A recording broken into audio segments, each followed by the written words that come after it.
So you're talking about Larry, or good old Harry. Guys. So Robin was just talking to the Snapchat AI, and it was like, "Sorry, I'm busy right No, now." because someone posted on their story like that their Snapchat AI was like having like a technical issue, and they tried talking to it, and it was like technical issue. So I tested it out on mine, and they're like, "Sorry," and like my AI kept saying like technical issue, and then I go to check like to clear like my stories. The first thing I see is like I don't even know if I'm allowed to say this. So I like mean, What it's you see? illegal in most states. like the first story I opened up is just my friend's bong saying "Thank you, Queen," and it's just like What the fuck? Yeah. Yeah. yeah. Okay, well, I'm just gonna leave because I like to listen to the story. I'll have fun. Alright. Have Okay, have fun. fun. See ya. Nice Bye. meeting you. Yes, By nice the way, meeting you thanks for too, thanks Robin. for leaving me Say thanks hi for to leaving me with Batman the for me. lunatic and seer. I will. And Okay, bye. weird guy. Bye. Okay, they're a fun bunch. I love them. They're cool. They're awesome. Follow them too. Hold on, let me actually put them out for a second. Hold on. So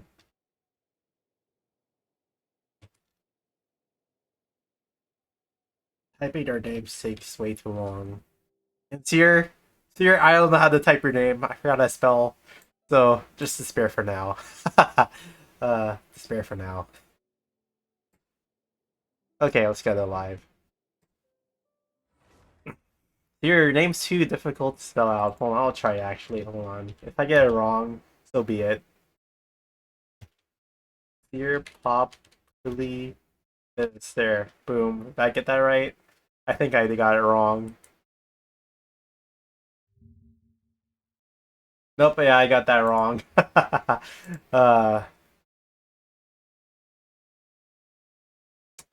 I blame Seer.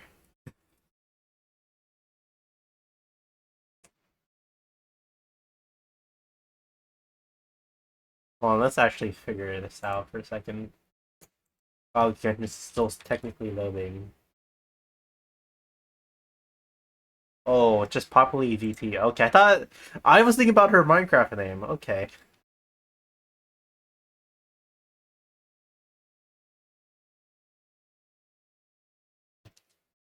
There we go.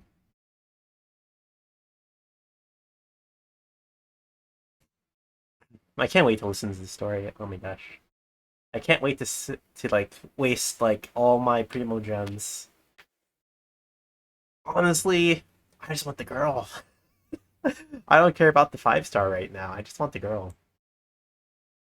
Uh, the brother seems cool, but why couldn't the girl be the 5-star too, huh? Huh? Like, damn, bro. Disrespect.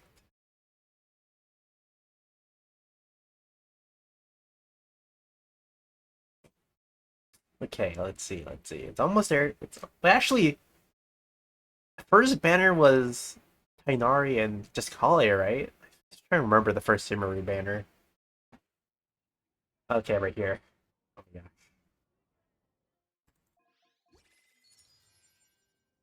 Right here.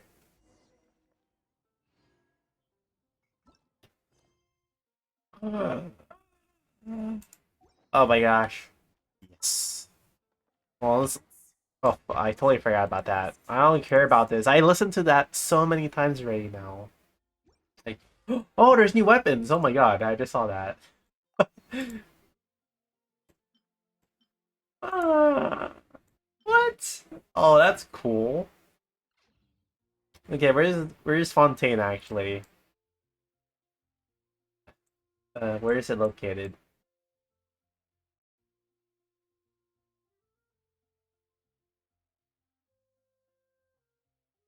Whoa, what? Oh my gosh. That's insane. It's so tiny compared to Sumeru, bro. What? Wait. What's that? Wait, there was a new feature I saw. What?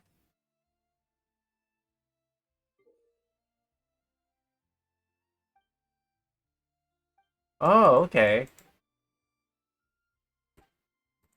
That makes sense.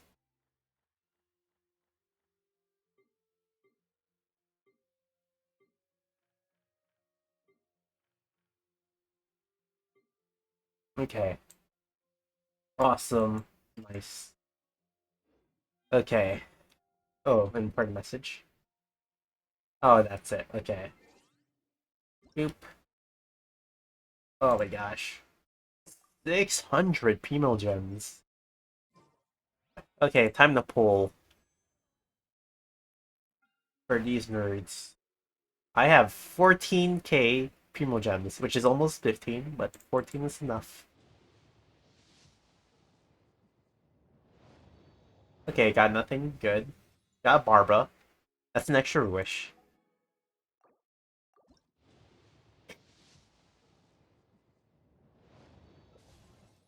Okay, we got Lila.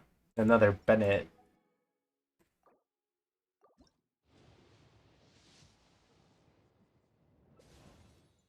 Oh my gosh, bro. At least give me the girl.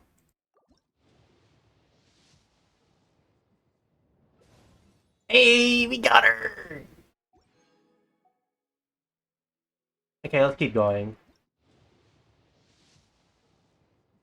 Oh my gosh! Oh my gosh! Oh my gosh! Oh my gosh! I wonder. I'm probably gonna lose, aren't I? What am I luck? Oh, that was a 5-star weapon, wasn't it? That's all I got. Wasn't. Oh, oh, never mind. We got him. Okay. uh, power. Oh, so, I thought it was 5-star weapon. But we got it. We got it. First try. Not even that much wishes. I don't know how many I saved. Well, let's see. Damn, we already got that down. Okay. So technically right now, that's 3 wishes up there. Wishes. And as for this, we have... Damn! Oh, damn! Oh, I'm saving that for next banner. Saving that for next banner. Damn, bro. Damn. I am a god at saving for Genshin. I'm skipping the other guy, the new 4-star, the other 4-star person. Just screw them. I don't like it. Let the magic begin. This is a oh, never mind. Oh, we just get her for free too? Okay, that's bull. Let the magic begin. Let the magic begin. Story chapter. New boss. Another new boss. Okay, this is the... Oh yeah, actually, I never seen any of the fighting styles for the Fontaine Traveler. Huh.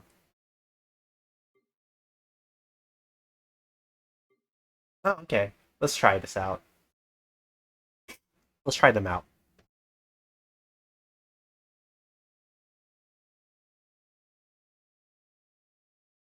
You know what? Let's actually enter the call again then.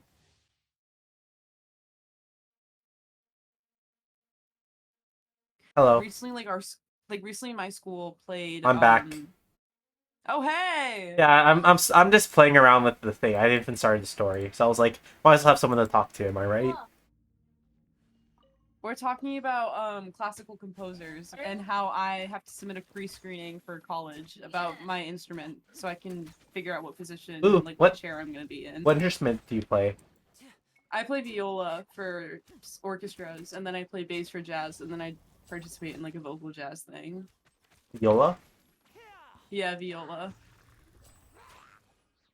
Wait, what's a viola again? It's a violin, right? It's kind of, I guess. It's just like, it's the range in between a cello and a violin. Ah. So it's a little bit bigger than the violin, but again, I'm gonna go like a little bit music nerd here. A viola has something called a C string, which is the same.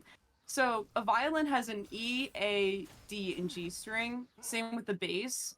A cello has an A, D, G, C string, and a viola also has an A, D, G, C string. So it's quite literally like in the range between like violin because it's higher up and like octave wise, but it's lower range than a violin, which makes it like close to the cello, if that makes sense. I think it does. Yeah.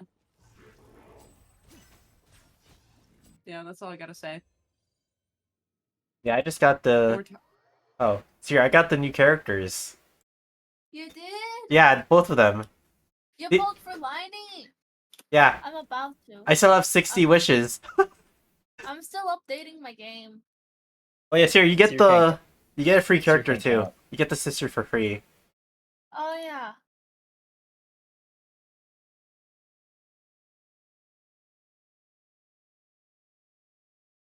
All right, Hello? I should get the. I do have to get to bed though. I do have work tomorrow morning, guys. Oh, okay, I see. They're leaving us. Damn, of course. I How have typical. work. I have work obligations in the morning. I had to go in. I had to go into the hospital. Hey, I have work tomorrow too, and you'll see me sleeping. Just kidding. My work starts at like 2 p.m. Yeah, I had to be in the Imagine hospital in. I had to be in the hospital in 7 hours. Okay. What? Yeah, you should definitely hit the hay. Yeah. Yep. Go to See you guys sleep, later. bitch. Yeah, just Nah, See ya. hey, Robin. Hey, Robin. What's up? What's up? Hey, Rob. Just remember, Mm-hmm. at least I'm not you. damn. Oh, that's so cute. He's It- so in love with me for real. For real. Robin. Dear God, Oh my fucking god. I'm kidding. I'm Gonna kidding. get I'm him happy. Honest- canceled. Yeah, you're I'm gonna happy. get this pair arrested. I'm happy. I I say know. I'm happy. I'm gay. I just do that shit as a joke. I'm don't happy. I'm worry. gay. I'm I happy. know. I'm gay. I can tell. Congratulations. I can tell. I can tell. He almost got canceled before well, barely 2 weeks. What the fuck? What happened? The fuck? What the? Hmm. I'm going to kill someone. I have very violent tendencies. I will have you know. Hmm. Yeah. I have very violent tendencies. I'm pretty sure everyone knows that. Hmm. Not the name one. That's so. Oh my god. I'm dead. Jesus Christ. What? Okay. There is no god. There is. Yeah, there literally is. You're We, literally. I say you're literally in my server. This is legitimately hell. we are far. We're the farthest thing away from salvation. Yeah. Yeah, you actually are here. God. But Zero Neat. tomorrow. Zero. Yeah, Religion. tomorrow. Zero tomorrow's Ace Attorney. 8 p.m. It'll be- EST. Yeah, it'll be 8 p.m. EST for you. It'll only be Alright. like a 2 hour. It's only be like a 2 hour stream. Okay. Hog. Youch. Just in my throat. It's all my hate. A lot of hate. Yeah, hater to my core. Okay. Sierra, we have to speak. Wait. Sierra, is Robin Filipino too, or no? No. Okay. Robin's Brazilian. Okay, we, Yeah. I'm Filipino, Robin. So Sierra, let's speak in code. No, Robin is the honorary Filipino. My Yeah. parents basically adopted her. Yeah, Okay. if I'm being honest though, what's interesting about like Portuguese and like I don't know, being like Brazilian, like there are some words that I can understand when Kelly speaks, so it's just kind of like It's oh, fuck.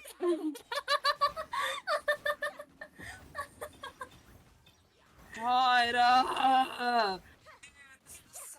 I'm so sorry. It's fine. I'm gonna get you like attacked. Ugh. No, but like I understand like some words, I guess, when it comes to like, because linguistics, yeah. We listen this year. I'm still waiting for my game to finish updating. I am so mad. You can watch me play, Sierra. I'm not doing any story or spoilers. I am watching you play. Oh. I'm on your Twitch channel. Twitch.tv Dude, I feel like Lynette's better than fucking Lionel. Or- You just don't know how to play him. Okay. Boo. I you're didn't get a into hater. Genshin, and I tried. I don't know why. I don't What? know. Oh my I gosh. feel like it's like a certain like type of genre of people that can like get into Genshin. Yeah, degens. Yeah. Only People who have Filipinos. no life. Only Filipinos can Only get Genshin. Filipinos. It's Filipino only, like Valorant. Okay, never mind. I know they It's have a. only a- I know they have a Filipino character in Valorant, but still. There is. I know still. there. Yeah, I forgot. It's a running one, right? Brazilians with Rocket League. Yeah. I don't know. All my cousins play like. All my cousins are All your Debbie cousins. Ryan. Debbie Ryan jump scare. Debbie Ryan? Debbie Isn't Debbie Ryan the actor? All of my cousins are Debbie Ryan. You know Jesse the Yeah, I know. The ginger character. I know who that Yeah. is. She was first from Sweet Life of Zack and Cody, or Sweet Life on Deck. Reception has been. I know who she is. Debbie Ryan. We were scrolling through my Twitter. You know, like the Debbie Ryan like smirk thingy that like she does, like the where she like puts like her hair over the ear, that she has like the smirk like thingy. No. Well, okay, but yeah, that's not gonna make sense what we're trying to say. Yeah. They're crazy, chat. They're crazy. What do you mean? We're normal. Sure. You're crazy. You're weird. Exactly. So me calling you crazy is weirder. What's happening? I don't know. Honestly, I got lost Oh myself. no, I was just reading off of something.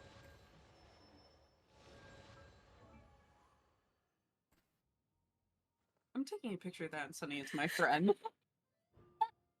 Oh yeah, Sierra, do you have a C6 Bennett or no? A C6 Bennett, yeah. Okay. Yeah, I'm never gonna C6 Bennett.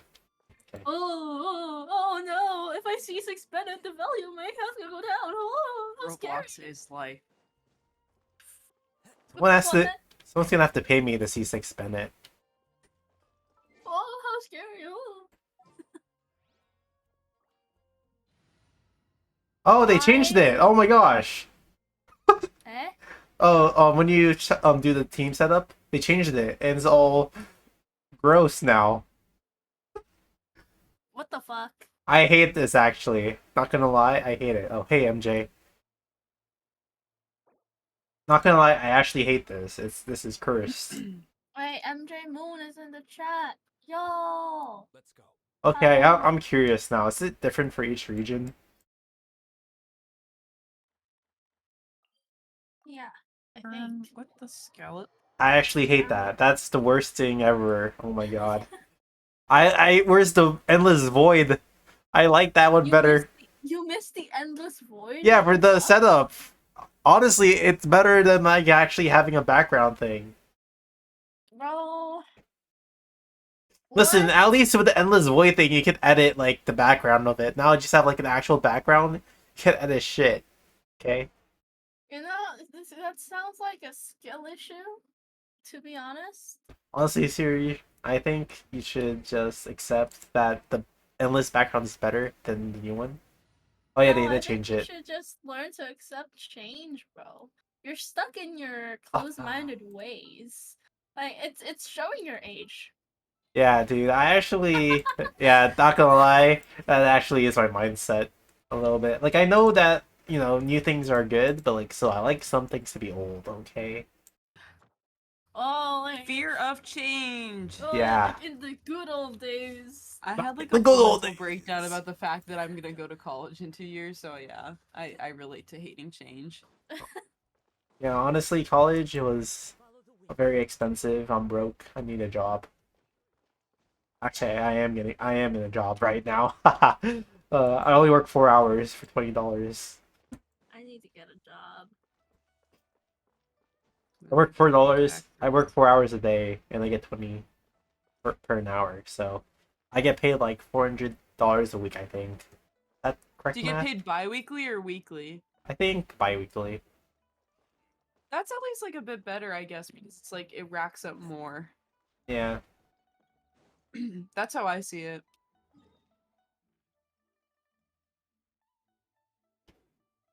Oh yeah, I was gonna do this. Oh, yeah, at least I liked how they changed some of the character poses in the starting screen. Pretty sure.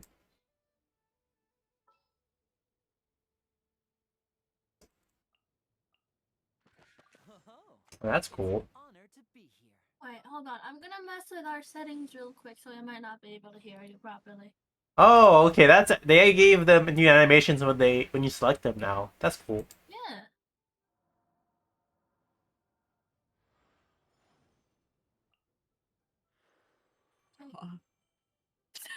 Cowbell. No wonder why they can't manage their storage correctly. You lead the way. They keep adding too many things. Oh, is that why the update is 30 gigabytes? Marmite. Just take a look at all of this. Ah, that's girl right there. Wait, hold on, what?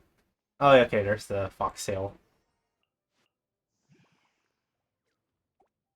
Yeah. Yae Miko.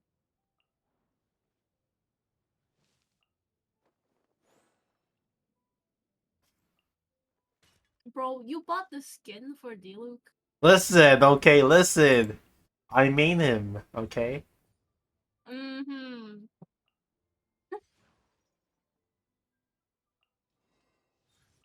Okay, my game is almost finished updating. Why is it taking forever?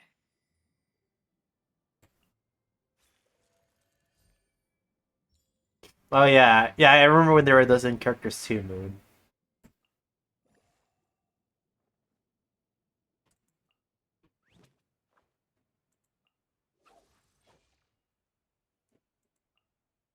Yeah, I don't...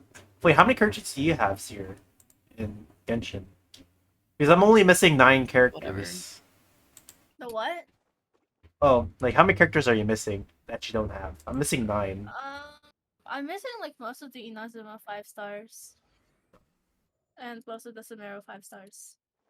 But other than that, I have everyone else.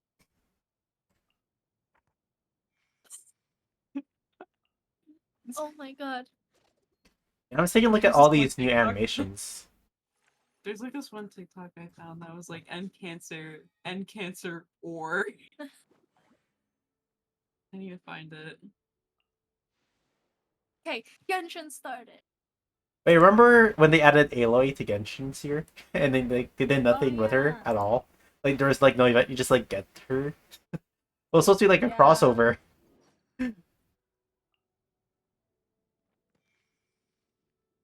Oh, what the?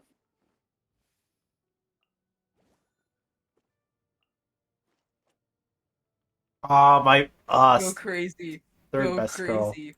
Or There's so many characters. What the? Yeah, I'm just realizing this. I can do the math actually. Oh yeah, they did Amber so dirty, dude. I love her design. Oh my god, I love Amber's design, but still, she's like one of the worst characters to play. bullshit. Oh my god. Okay. Downloading resources. We're halfway there. Whoa. Living on a prayer.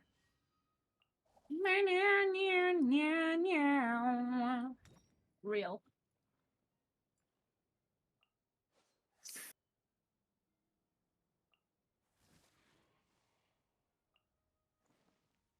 Forget that I follow Leafy. Who was Leafy? That really like annoying like cringe YouTuber that would like it's just like awful. Oh. I don't know. He's kind of like whatever.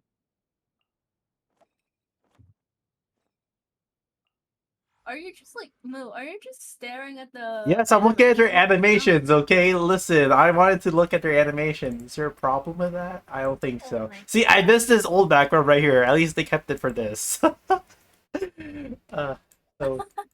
1, 2, 5, 6, 7, 8, 9, 10, 11, 12, Oh boy, 13, verifying 14. file integrity. Holy shit, this is taking Wait. forever. 3, What? 7, 12, 13. Okay, so there's 13 times 5, Listen, 50, 65. So 69. Oh, 69 characters. Let's go. MJ, if 69. I let him cook anymore, the kitchen is going to burn down. Dude, there's 69 characters in Genshin in total this year. What the fuck? That's funny. Yo, hold on. Let me just tweet that right now. After Genshin Impact version 4.0. No way. Oh my god, it showed up on your timeline too. After Genshin Impact, Version 4.0. There are now 69 characters in Genshin Impact.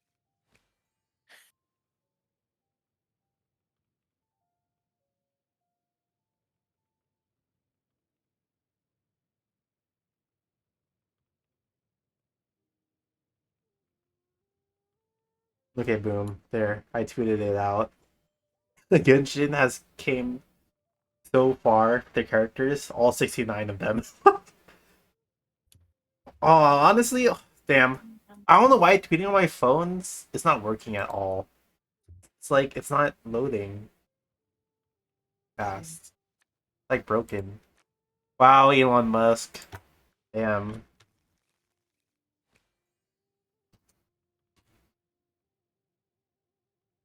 Oh god, yeah, it's like still X, but it's still twitter.com.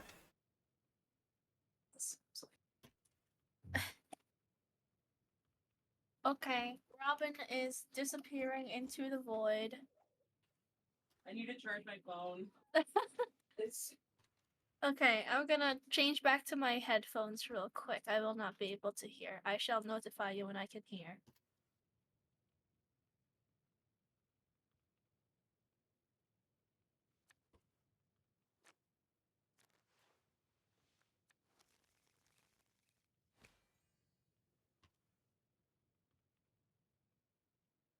Okay, posted it.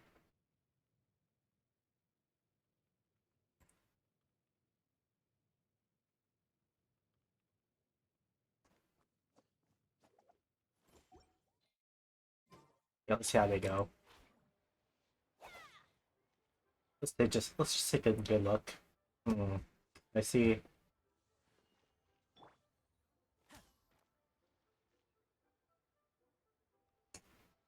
Okay, yeah, the vision's just on the bow, just like every other character. It's her vision. Oh, on the bow too.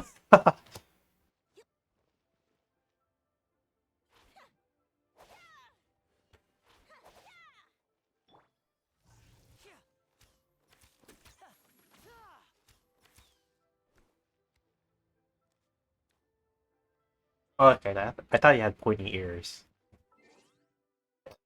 Burp. Okay, let's switch back to my normal characters.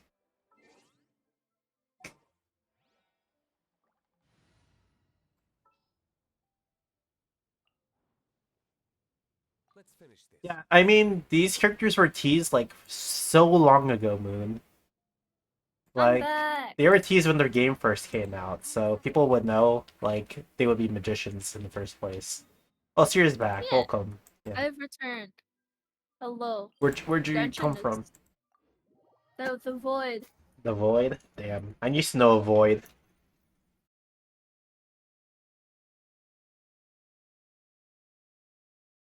Genshin Impact, am I right? Yeah, sure.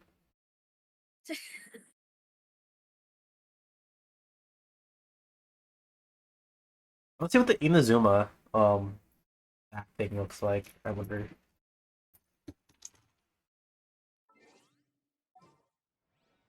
Oh, now I know why my game is like running slower now. It's because I moved it to my slower drive so I can have more storage. Damn, Seer. Disrespecting Genjins like that? Oh my god. You're just praying for the Archons to like smite you. God. Oh no, how scary. Fictional character is gonna smite me. That's crazy. Yeah, exactly. You're never gonna get another Archon. Never again. Oh no. What am I to do if I lose the Zhongli 50-50 for the 5th time? Wait, for dome reason on the Discord, you were super low on my recording. I missed like half of what you said when we were playing Phasmo. I feel terrible. Just boost the volume when he says something. Yeah. Or Damn. you can use the audio from someone else's VOD. Yeah, like my VOD. I always save my VODs. Oh, you have my recording. Okay, see? Exactly. Eh. What are you doing? Oh, I'm you just just, look. like- I'm looking at all the like life stuff. Okay, listen. I just want to see No, what it like- looks. Are you just like messing around with your keys or something? I can hear that. No, I'm not messing. Wait, what keys? I'm not typing anything. Like, I only type when I'm looking at stuff. Wait, what the fuck? I thought I heard something. Am I being... Oh, serious hearing voices in your head. Oh my gosh. I think I might be hallucinating again. I was also hallucinating earlier when I was Wait, I playing asked you a League question? Life. Oh yeah, no, don't worry about that. I usually ask people questions and they always ignore me. Don't worry. Oh, finally, game's loaded. Oh, this took forever. It's a thing. Don't worry about it. All right. Liney Banner, I have 100. I have 100 pulls.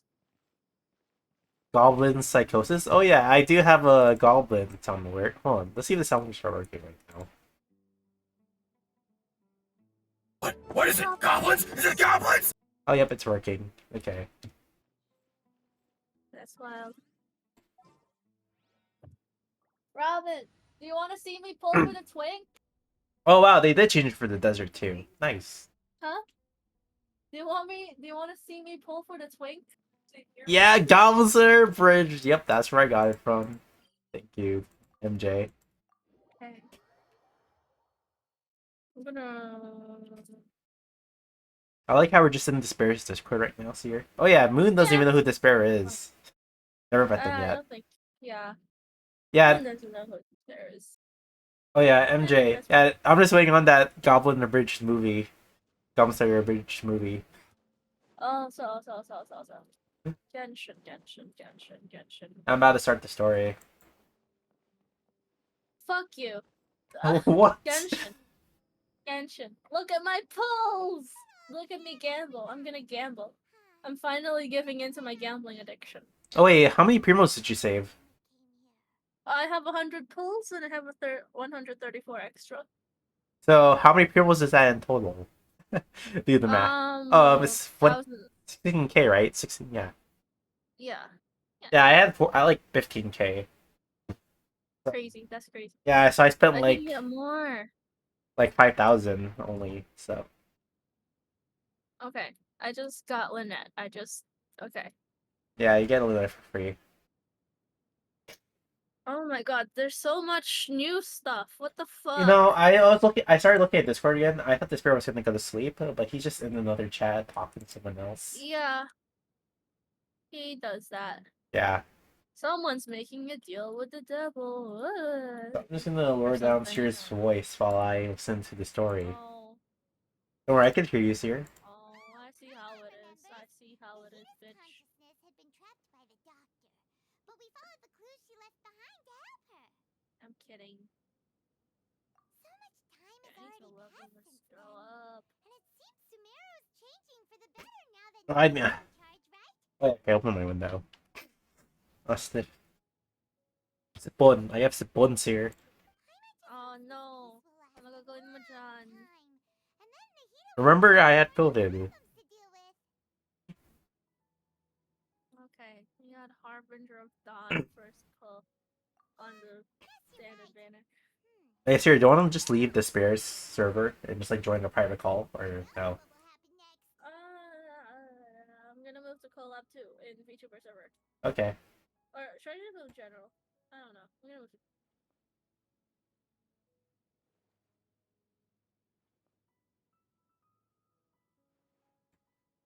Yeah. Oh, hello? I'm here. I think Collab 2 is better because if someone like joins Yeah. who doesn't like Genshin, I'm gonna be disappointed. Oh yeah. Okay. Genshin Impact, am I right? I know, love right? No, I don't. I fucking hate Genshin. Come to think of it, But please, it's all please, look because at me of you. gamble. maybe you're Please, just a magnet for I trouble. need someone as a witness that I actually, I'm not gambling. Paimon ran into you. Paimon never Fuck. ran into any I'm not, trouble. I don't have, The wolf, when she was I don't have a gambling addiction, I swear. Tenfold. And Then you fished Paimon out. I thought I was gonna watch your stream, like watch you stream it or something, but I guess not. Oh, actually, you are. I'm not gonna stream it on twitch.tv. No, don't worry. I'm gonna stream it for you on Twitch.tv on my channel. Oh my god. Here, see, let's just show the people what you got. Oh my gosh. Garbage. Look at all oh there oh Bennett. Oh my gosh. I got Bennett. Look at that. Just a bunch more trash. Okay, great, awesome. That's an extra pull. That's an extra pull. I'm not gonna complain. That is an extra pull. That's an extra pull for me. You know? That's how we roll. Another one. Nothing. Oh wow, sadness. I Oh, love another Bennett. Bennett. Like seriously. Okay, listen. Here, you're not listen, doing listen. here, listen, you're not doing the ceremony where you have to like kill all your pyros. Ugh. Fine. Yeah, you Fine. have to kill all your Fine. pyrobos. Like you have to kill Amber, you have to kill Yoi Mia. I don't have Yoimiya. Exactly. Okay, I don't know anyone that has fucking beef with this, with Miney. I don't know. And just kill all your pyros. That's how it usually works. You just kill all your like pyros. Alright. Here to gamble. I'm not gambling. I'm gaming. Okay, fine. I'll do my Yanfei team, and I'm going to Venti statue, as everyone does. As everyone should. Yeah, let's see. This is great gameplay, am I right? Yeah, sure, we're just I watching love you. the loading screen. I love the loading Uh. screen, guys. You know, they could have changed the loading screen, but like, no, they chose not to. They could have like put like nice imagery on it, but like, no, it's just a little black screen of that. Okay.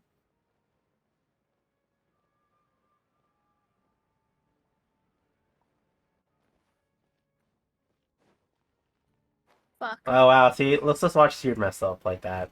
Yeah, Seer, Shut up. you should equip Shut up. Amber. Damn, I didn't even die. I feel like suicide. Yeah. I just have like a stuffy nose really right now. That's pretty much it. Sounds like a skill issue. Listen, Seer, you should sacrifice Amber because you know, Firebow There we go. like the only. Okay.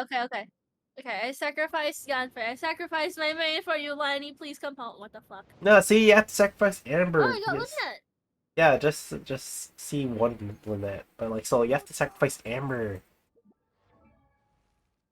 it. What Eh. does Lynette even do? Did you get the free sandwich? The what? Yeah, I got it. Whoa. Oh, yeah, I forgot you listened in Chinese. Yeah, I play the game in Chinese because it's funny. Not funny, it's fun. Okay, but I was like, funny. You're making fun of them here? Oh my gosh. No. I know it's like the original language and like the voice slip, that's like perfect, but still, I prefer like just listening to the English voice actors and not reading the dialogue. I prefer. I playing prefer Chinese understanding the because- story. You see, Oh shit, bro. for Bennett, Almost. Bennett's supposed to have like bad Seriously, luck. Bennett? Actually, no, that is bad luck. Never mind. Seriously, Bennett, are you kidding me? Ugh, man. You have to sacrifice Amber because you know the firebow, Seer. I don't care. Come Watch, home, you're not gonna get it. please. Oh, see, exactly. Another Bennett. See? Oh my god. I'm gonna go crazy. I'm literally, oh my god. Another one. This is fine. This is fine. Wait, did you win the last banner? Or no? Hold on. I'm gonna check. Because if you did, then if you I lose think I did. 50-50, I'll laugh. I'll laugh if you lose 50-50. I think I did win the last. Was it Kazuha? Yeah. Oh, okay. Then I guess I'm gonna Okay, start laughing at Seer. fine. I'm start This is laughing fine. at This Seer. is great. This is awesome. I love Genshin Impact so much. I'm ready to laugh at you, Seer. Genshin is such a great game, bro. He's Oh, snap! Oh, you're gonna lose to 50-50. Oh! Hey, you don't know. Oh, okay, never mind. We do know. I'm going to be very violent. Hold on, I have more wishes. Oh. I have more wishes. I have more wishes. I have more wishes. It's fine. This is fine. Line, please, please, Liney, please, Liney, please, Look, Liney, please. Your Don't mind do this actually to has me. to play the game Don't. now. Don't do this to me. I feel like you're almost C6 to sister already. Don't do this to me. Hold on, hold on, hold on. I need to do. Hold on. I need to do a couple more commissions. I need to do a couple. I need to do a couple Couple more commissions. Okay? commissions? You just have to explore and do the side quests here. You just have to play the game. You I see? need to. I just Oh my gosh. listen. Please. Okay. I really need him to come home. Like, because like this is. Oh my god. The model quality has become so high. Yeah, I remember like the old ones. Like his the design was so different, wasn't it? Oh my gosh, Seer. Oh, this ult. Hey, Oh my press god. E, Seer, press E.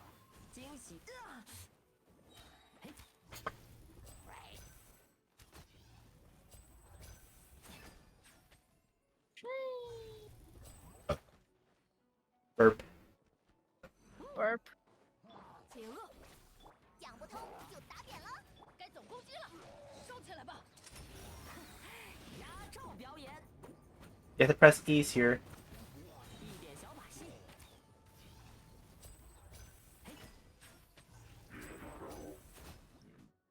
Dead. Okay. Hey, then you have Yelan too. Actually, how many what? primos do you need actually? Yelan. I don't need Yalan. No, I mean like to do her tryouts or test run to get primos. That's what I meant. Oh yeah. I was gonna say, why do you want me to pull for Yalan? I don't have enough for her. Imagine, Sir accidentally pulls for Yelan's banner and like that's her.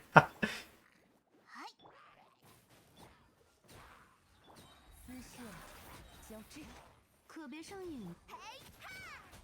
小心着凉。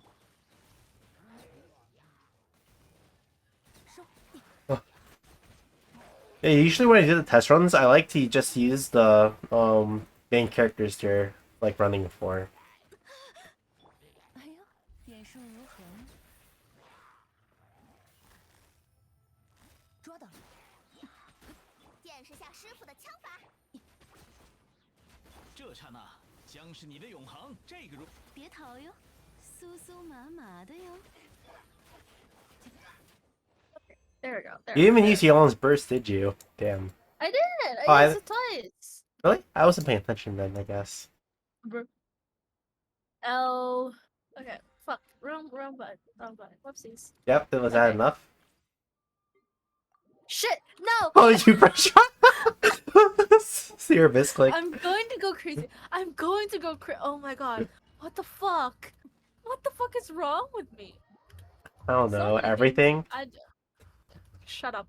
You have crystals? Just use power $5, I honestly. don't want to use my crystals. I'm saving them for when there's like How much do you have in total a right now? skin that Huh? How much do you have in total right now of crystals? I can do another 10 pull. Please come home, bitch. Nope. 2 minutes! Hey, 2 more wishes! I'm literally gonna cry. Oh my god. No, because literally. Man, what the fuck is this?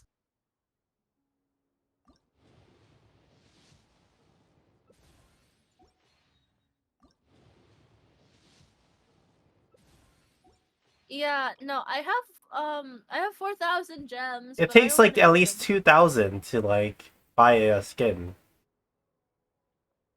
How much is it?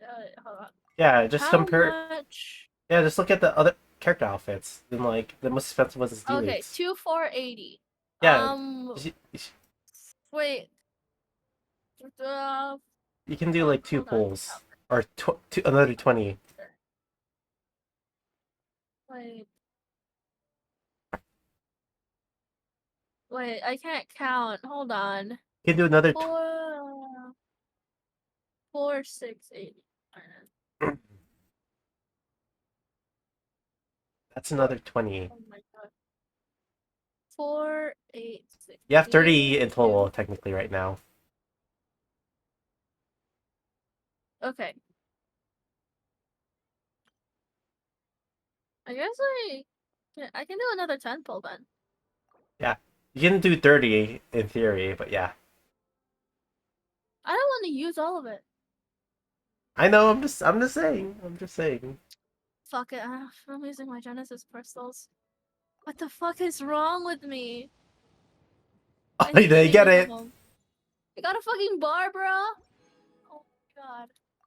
Hey, still one more free wish, right? Game. Hey, you still have enough to buy an outfit.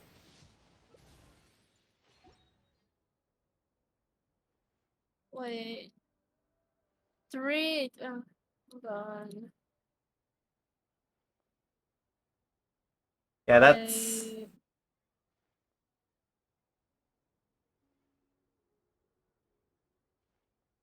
I mean, like, 16. you're not even counting it, like, at what you're at, like, in wishes. You know what? Fuck it. I'm just gonna. Should I really? Do it. Do it, dear. Execute Order 66. Wait, hold on. Oh my god. What the fuck? Shop? How much is the... It's literally just half of what you have. Okay, wait, oh, I think I'll have enough.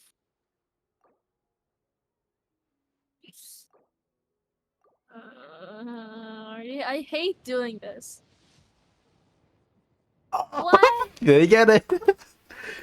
Why am I shilling? What? No, Seer, don't do it. You don't have enough anymore to buy an outfit. You know what? Fuck it.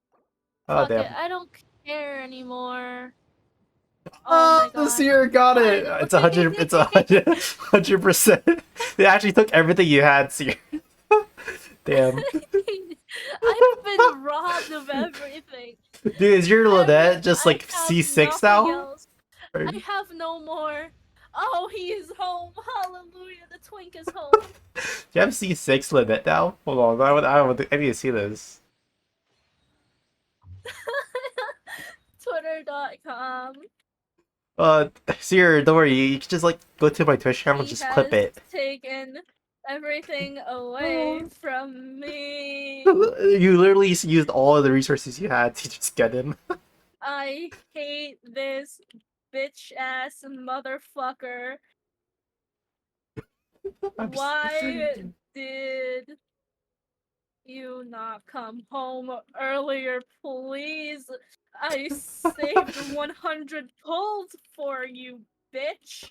There. And it took you like another 100. Why did you take my wanderer skin funds? Yeah, it took you 140 wishes in total, didn't it? No. I'm going to cry. Cray? No, I'm gonna cry. Okay. Okay. Let's just Said. update that. Okay. I got the bitch. Holy shit. Boop. Everything has been taken away from me. Funniest Oh my god. thing I've I finally have C6 ever Barbara. watched. Boom. 3.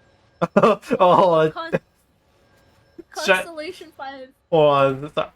Let's just say you can watch it at weird underscore.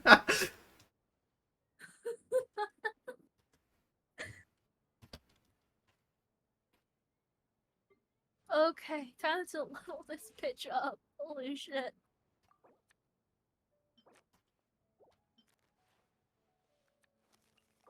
Okay, boom, there. How do you like the replies here? You basically kind of two replies. Man, Okay, now let me get back to actually playing my own Genshin game. Honestly, shit, it's it's just been Paimon this entire time. just Paimon. That's Paimon. We should think about heading to our next destination for now. Ah, look who it is. Running into you in a place like this? I can see I'm you two still literally wandering shaking in around. anger right now. This bitch took my fucking skin funds. uh, uh, but honestly, it takes like at least $30 to buy a new skin. Oh my god. Damn, $30. Oh my god, bro, really? Oh my god. Damn. Oh, those are you. Emergency food. Yeah. Hmm? Took my emergency food supplies, and I'm sad. And I will continue to be sad. Just wandering around. We're usually taking care of some Wait, No so one can stop my sadness. Wait, so Sir, what happened to Robin? Did Batman pick them up? Robin is currently in bed chilling, as some would say. Wait, in your house Okay. still? Yeah? Oh, okay. Because like, I feel like Robin would be making fun of you by now or something. Like, have they not been They watching can't behind hear your me. back? Oh, okay, I see. Okay. I just finished a commission in the desert for a usual client. of Shit, mine. I don't have Nothing enough for too his interesting. weapon. Just escorting a ship to the What do place. I give I'm on my him? way to report back. Just oh wait, oh yeah, dude, you pull for oh yeah, you pull for the personal weapons, huh? Totally forgot about that. Yeah, just don't pull for personal weapons. Honestly, that I never do that for my characters. Just be free to play with that kind of thing. Literally, the only character I have the signature weapons for are Ito, and like I got lucky with him and his weapon, and Albedo, whose weapon was free in an event like a year ago. Oh yeah, you mean the I think I know what event you're talking about, but yeah. That's when I saw you two all the way over there, chatting away. What were you two talking about anyway? Huh? Oh wow, Serious? someone overhearing us. Damn. Can't say I saw that coming. Okay. You are I'm travelers not. after all. Okay, I'm just gonna Guess put you've your never stream in stayed the for too long background in one because place. I don't want any story spoilers. Okay. Bumping into you like this will become a rarity. Fortnite Battle I'm Pass. starting to feel sad just thinking about it. Hey, how about I gather a few mercs to escort you? Ah, Constellation 1 Jean. But no need. Oh, Paimon had no clue you'd miss us so much. But don't worry, we'll come back to see everyone when we get a chance. Sounds good. No, it had to be All you need to fucking do to get to Jean Fontaine that is took cross this my stretch of desert 50-50 navigate some and not even mountains. Denari. Knowing you And two, I'm so sure mad. won't Dude, be honestly, I hard. want Jean, bro. Come on, give that look to me. What the So, fuck? when You do should have you rolled think? on my account then, bro. Oh, wait a sec. Paimon just remembered there are still a few dishes in Sumeru that Paimon hasn't tried yet. Man. Now, where's that list Paimon made?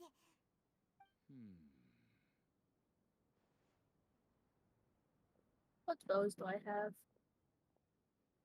I see. Guess you won't be needing a going away party or anything. It's sad enough to see you go like this.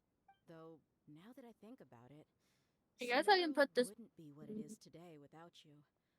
Seems true heroes always Actually, prefer yeah. leaving quietly. I'll put him on. Should we go say bye to Nahida? I'll put him on Hamayumi or the Inazuma weapon. Good point. Then there's no need to bother her in the real world. Then, I guess this is goodbye for now, Traveler and Paimon. Whether as a client or a friend, you're always welcome to come find me. Goodbye, Dia. Bye-bye, Sumeru. Okay, I shall dip now. Are you gonna Have leave? fun with Genshin. Yes, yes. Okay. Tell I- Robin. No, Batman. Robin, we'll call you a bitch. Oh wow. Okay. I'm kidding. No, tell her I did actually say that. I bet. I dare you. Robin, you're a nice person. Robin. Robin, you're a female said, dog. Robin said, "Frick you! I am flipping you off with my toes." Good night. Oh. Okay, so you're left. Okay, let's just leave the Discord call too. Okay, now we can actually fully pay attention now to the story. Hey. Uh. Oh, that was funny seeing Seer suffer.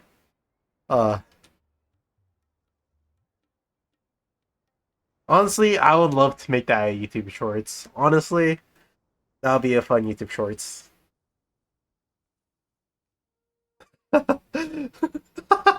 Seer. Yeah, I'm probably gonna make that a Shorts here, YouTube Shorts on my TikTok or on my YouTube channel. Who knows?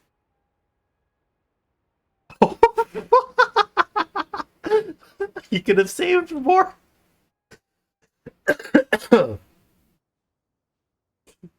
Seer, oh my gosh! Like the first thing I did was claim my maintenance rewards when I got on.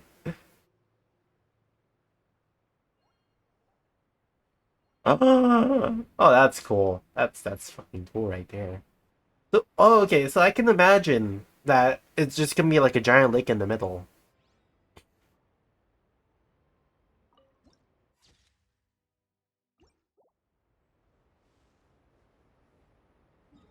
So did I just like jump? Okay.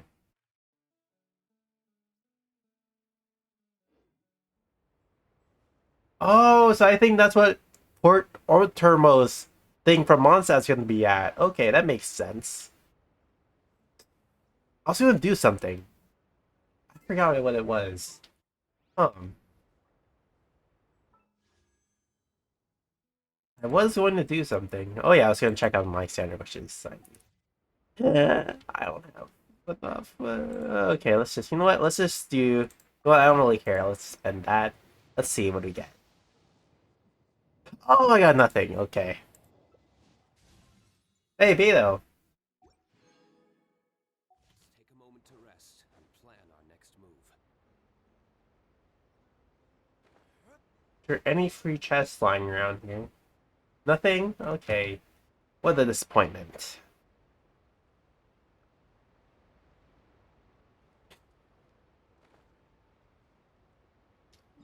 Dude, honestly, I wonder what's gonna be here. There's like a large.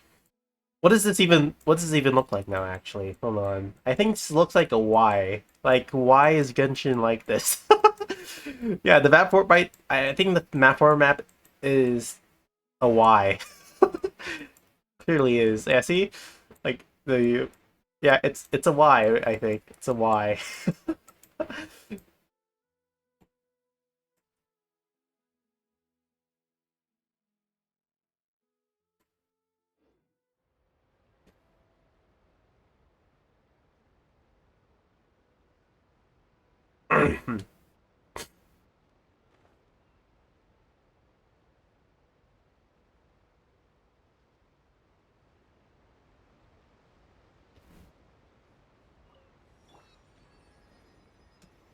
Where did Wave Rider spawn?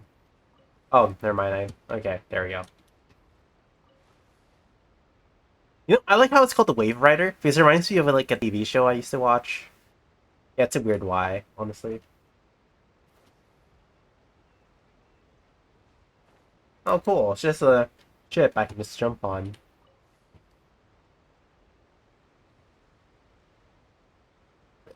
Burp.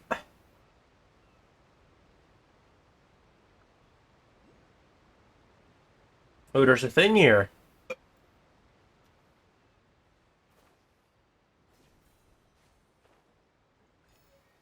Hydro Oculus. Okay, nice. Yeah, I wonder how the underwater parts are gonna work out. Actually, hold on. I remember what I was gonna do now. I was gonna switch out Kozua for the Traveler.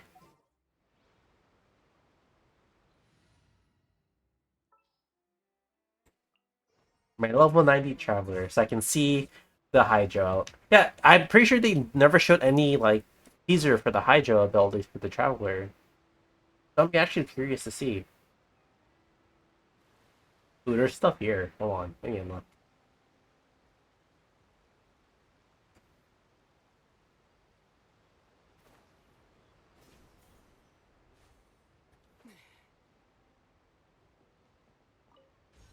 Ooh.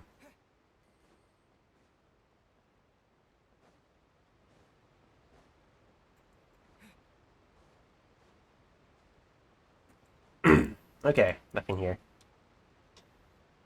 For my stamina, where's my boat? Oh, it's over there.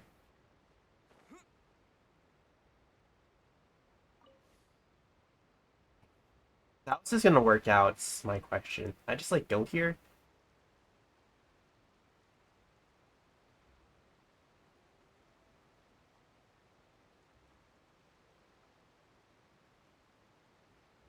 Look, it's that thing or something.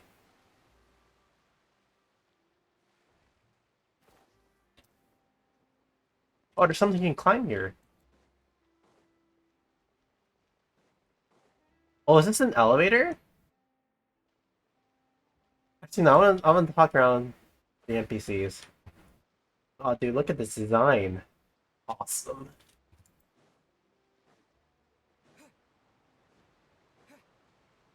Oh, look at this sailor. Awesome. Oh, look at the robot at the guard post. You know, honestly, you think that Sumeru would have these robots all around, considering how it's like, you know, the scholar city and like there's a lot of smart people. It's Fontaine. A new species.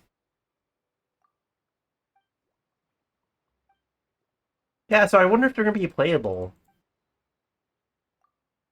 Ooh, give me a reward. What is it? Oh, okay, that's a new item.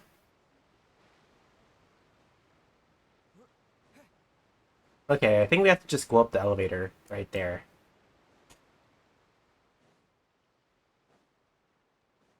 Goodbye to this area that I'm never going to come back to, most likely.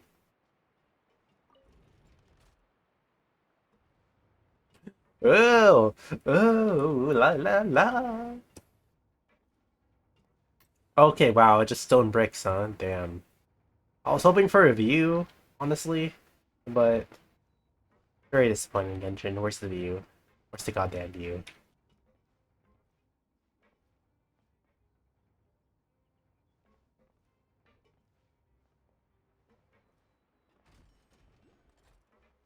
Oh, statue.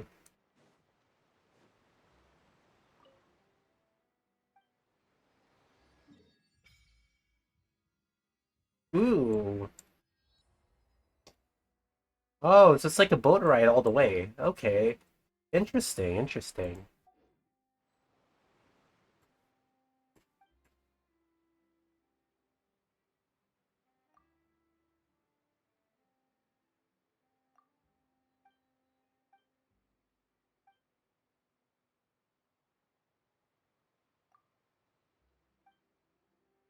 Okay.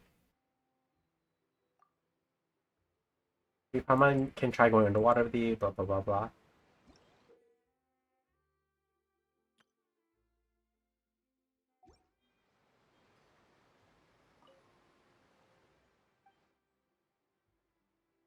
Oh, here we go. Resonate with Hydro. Well, that's so cool. Oh, what? It's just a machine gun. And it healed me? What the heck? Oh my gosh, what? Oh, wait, that's cool. That's cool.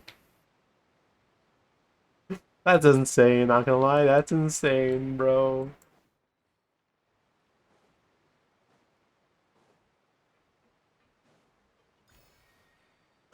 Um. Oh, okay. Oh, we just go on like this? How long is this gonna take? Oh, never mind. This boat tour will take you to the magnificent court of Fontaine, the most important Sorry, I'm just trying to figure a few things out right now. Oh, here they go. And then, sorry, I just need to put up the volume. Audio. Yep, volume needs to be put up a little. Honestly. Sorry, volume. Paimon coming in! Paimon coming in! Is this level okay? Can you hear Paimon? I'm Aval, and I'll be your tour guide for this trip. Even though I'm not as reliable as Elfan from the Navia line, I'll still do my very best. And if you're satisfied with the feedback, Machine gun, then machine gun, it'll machine gun, go yeah! away. Oh, this is the best. Wait a sec. Please contact a staff member with your feedback after reaching the station, and we will address your concerns as soon as possible. Back on topic. The destination of this trip will be the court of Fontaine. If you'd like to learn more about the latest technological developments in Fontaine, the hottest new trends in cuisine, or upcoming sensational trials, please subscribe to the Steam Bird. Oh my gosh, I love this machine gun thing. But it's like, I just need to see the burst. Because like the drawback for that machine gun thing is like, I can tell, pretty bad. Ooh.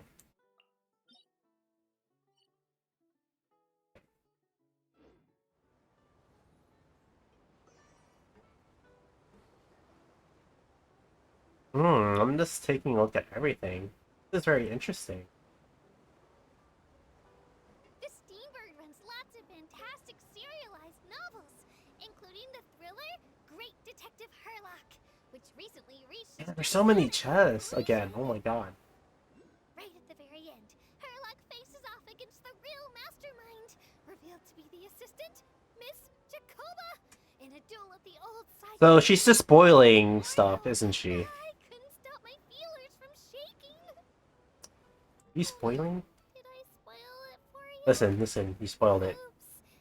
You spoiled it. Anyway, coming up ahead on your left-hand side is Mercy Village, the hometown of all Melazines, myself included. It's deep below the ground, just over there. Yeah, I think like the reason why Fontaine is kind of big is because of the underwater aspect of it. That's pretty much it. Oh, there's a thing over there. Nice. We will now pass through Poisson Tunnel. Now that I think about it, very few people tend to take What? this line. What is Fontaine based off again? I forgot. Maybe it's Is it France? No. really like deserts. After all, the most popular route in and out of Fontaine is through Liyue's Tenue Vale. I've heard that in places with lots of sand, even clockwork metal will start to malfunction. I mean, no rational person would try to cross a vast, hot, and dry desert to get to Fontaine, right? I'm so sorry. I didn't mean to imply that you were irrational. Wow, okay, this character, huh? Italy? Is it? I guess it is. I'll take your word for it. I'm too lazy to check.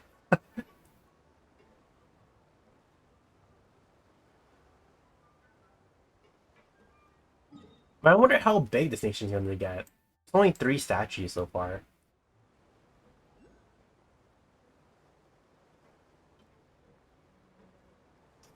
Wow, I'm just missing out on so many things.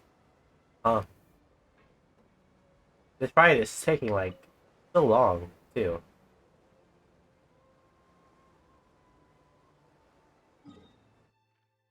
Honestly, bro, fucking Mondstadt is, like, the smallest city ever, compared to, like, the rest. Actually, no. Oh yeah, France, I knew it, France. Okay, to be honest, I'd say the smallest. Yeah, it's probably Inazuma. When it comes to, like, city size. Inuzuma's the smallest so far. Because you can't really fit that much in the island, honestly. Looking ahead on your right-hand side, you'll see Aranias, where the Opera Epiclese is located.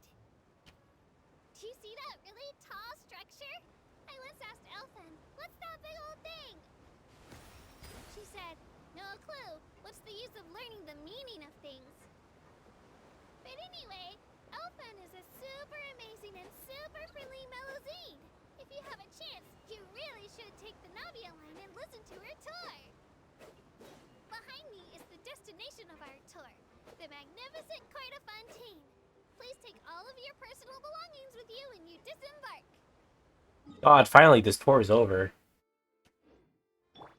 Rest and revamp. Oh yeah, I forgot. Shit.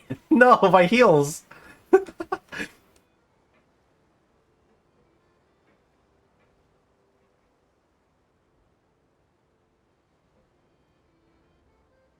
it say their name actually? Oh yeah, in Genshin language it does.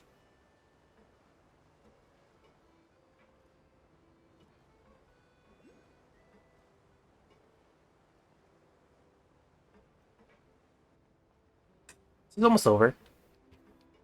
Oh no, I almost forgot. Ahem. While aboard the Aquabus, please keep your head, hands, and other body parts, as well as your canes, swords, cameras, and other personal items inside the boat at all times. At the end of the tour. There's no Damn. responsibility whatsoever for any injury or loss incurred as a I result. lost my jellyfish over there. Turn it back. Maybe it's a bit late for the disclaimer. Anyway, I'm happy you've had an incident-free journey today, and it was my pleasure to serve as your tour guide for this trip. Thank you! God, finally it's over.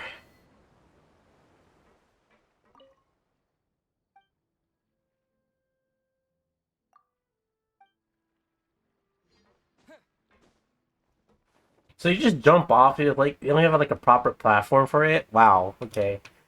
That's pretty. Welcome to the court of Fontaine. Please watch your step. Ooh.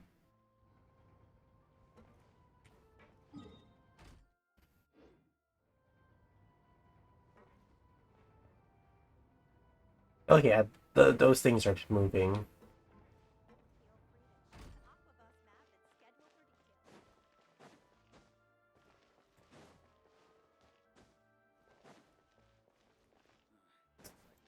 I think Fontaine's gonna be the biggest city of all.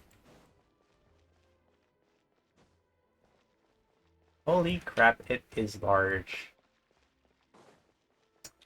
I'm gonna get lost. Okay, I need to find the statue first. Let's head to the highest floor. How many waypoints are gonna be in fucking Fontaine, bro?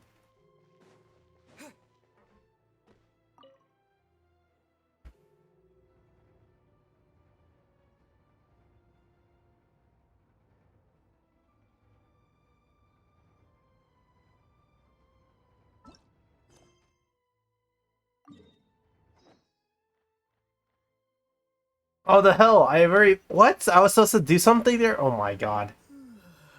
Oh, what the fudge. I had to take that tour and everything?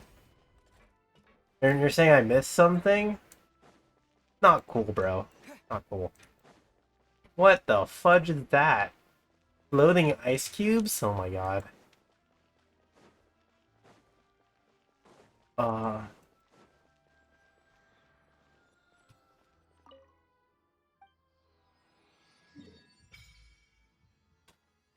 Bro, look how big that city is compared to, like, the rest.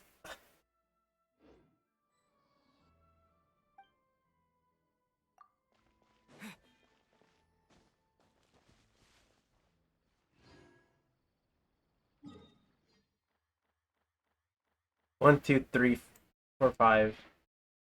Like, 5 waypoints, damn. Well, time to go all the way back here, apparently. Because I missed something. Damn, what the fudge. Dude, if I have to take the entire tour again... Oh my god. Oh. Oh, okay. Peace. Okay.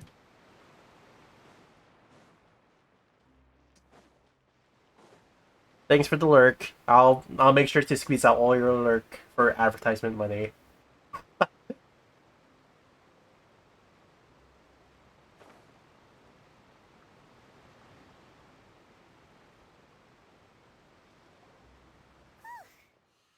Bruh. That sand and water, we finally made it. Oh, this must be Fontaine's port.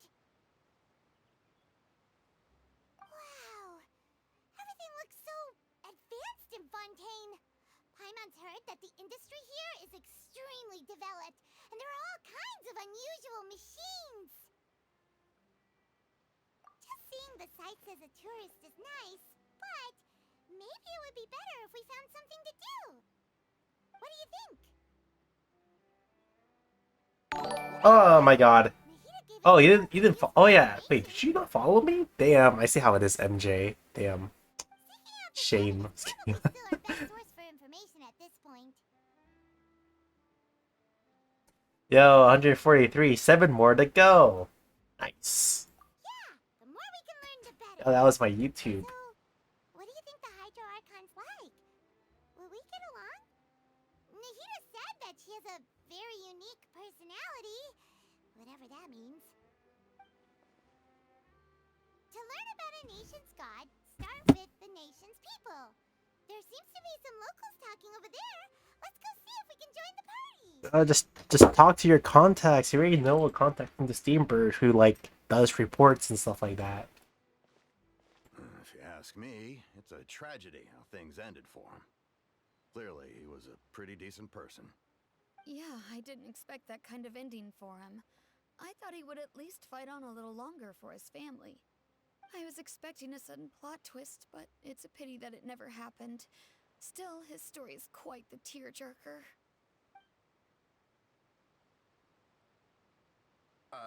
Excuse me. Can I help you too? I couldn't help. Oh, you. hey, look, there's Standing new here girl. listening. Hi. We're travelers new to Fontaine, and we had something we wanted to ask, but you seem to be really busy talking about some kind of play, so we didn't want to interrupt. Play? Oh, no. We're talking about something that really happened. In fact, it's a case that was just heard a few days ago. Really? Like a real trial? But the way you were talking about it and the words you used just now made it sound like some kind of story. Well, good tales are often based on true stories, aren't they? And what you see in reality may also be someone deliberately putting on an act while harboring ulterior motives. Whether something is true or not simply isn't that important. The main thing is whether the story being acted out on the stage is splendid enough. Oh, but it looks like you're not from around here. You probably don't know that the Fontaine Court of Justice is called the Opera Epiclese, or more commonly known as just the Opera House. Damn. But, shouldn't court cases be treated a little more seriously than that? Not to question Fontaine's way of doing things. It's just that putting someone on trial is usually a very serious thing. No worries. Other visitors to Fontaine have wondered the same thing. You could say that we just don't want to waste the moving stories behind those cases. And as for your worries about whether the cases are treated with due reverence, we have the absolutely just and honorable Chief Justice Neuvillette. So, how corrupt are they, is the question. A machine created by the Archon. Between the machine and the Chief Justice, false charges and injustice are a thing of the past now. Pure Trees? Is it some kind of machine, too? Oh, Paimon's curious. We should check it out if we get the chance. Wait, Paimon almost forgot to ask you our question. Do you know what we should do if we want to meet the Hydro Archon? Oh, that's easy. Just go to the Opera House. Lady Farina practically lives there. You could definitely say it's her biggest passion. I think what they mean is that they wish to speak with the Archon personally. In that case, I'm afraid it's going to be a tad more difficult. You'll have to make an appointment well in advance, and it'll depend on whether or not she has any time slots available. Huh. Is the Hydro Archon super busy taking care of official stuff? Wait, didn't you say that she's always at the Opera House? No. Lady Farina seldom takes an interest with the nation's affairs. The reason it's difficult to make an appointment is simply because she's incredibly popular. Damn. That's right. After all, she is the Archon. Though she may tend to get a little dramatic from time to time, people can't get enough of her. How does it go again? First time Paimon's ever heard of an Archon being described that way before. Wait! Paimon gets now! The Hydro Archon is kinda like a big celebrity here, right? Yeah, I suppose you could say that.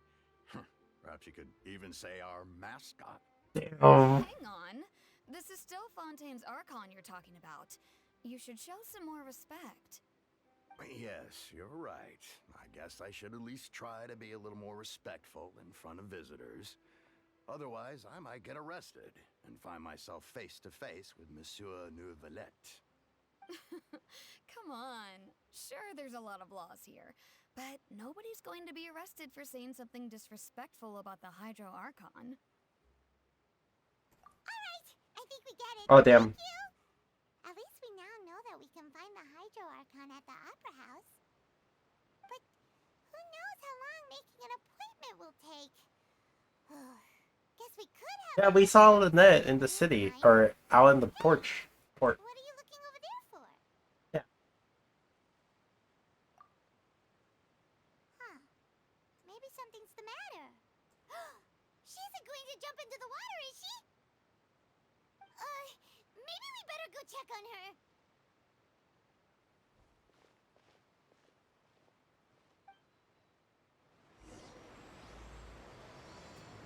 Nice. Hey, how about we get some tickets to the next trial? I think we'd better wait and see what kind of case it is first. Damn. Hello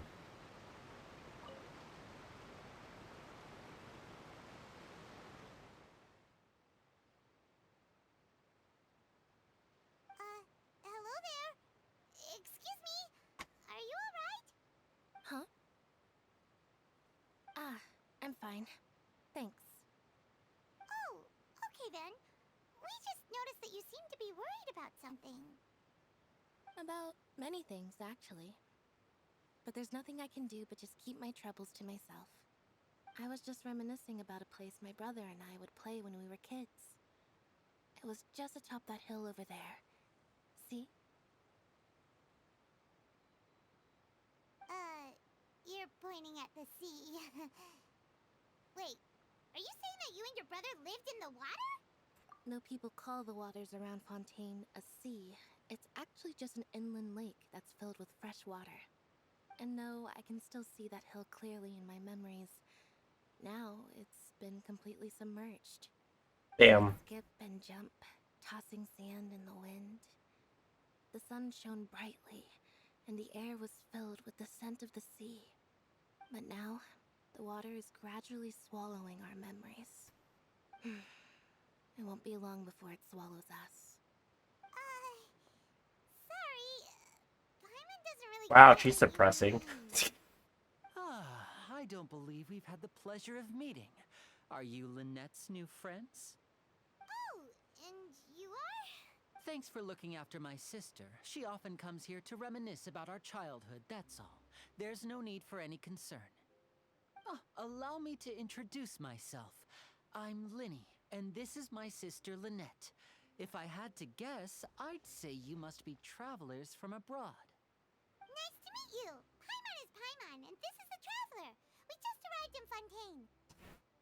We were just talking with your sister. Even though we didn't really get what she was saying. I see. It's unusual for Lynette to be so willing to talk with anyone. In fact, she seldom speaks at all. I'm usually the only one she ever talks to. Oh, really? Then you two are just like us. Paimon's always the one talking for some reason. Damn, bro. It's true. True. So that's how you think it is? Yeah. Oh, let the traveler talk now. There can be too talkative at times. Seems you were right, Let me Paimon. talk. Let me We talk. are quite similar. Damn. Let me talk. The traveler talk. I like hearing his voice. He's cool. He's a cool person. Said that the water is engulfing your memories, and that it won't be long before Oh, that. It's from a prophecy that's been circulating in Fontaine for some time now. Well, I suppose prophecy isn't exactly the right word, because that implies a certain amount of uncertainty. There's no doubt about what's happening in Fontaine now. Oh, oops! I was spinning my Where fidget to spinner. begin? Let's put that question on hold for a moment. We still haven't formally greeted each other yet, have we? Did all the introductions earlier not count? Hello, traveler.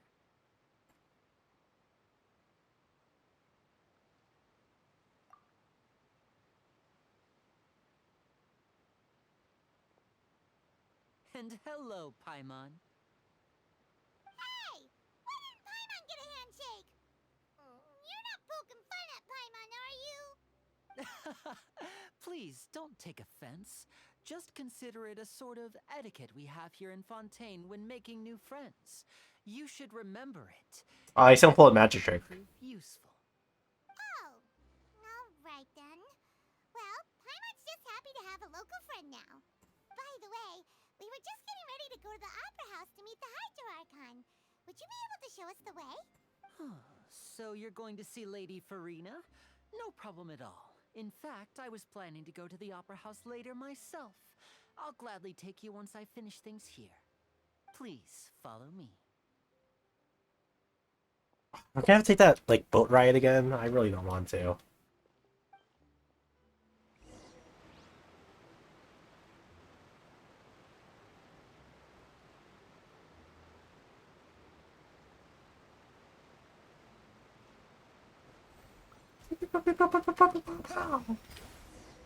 I like that. That's actually cool ability.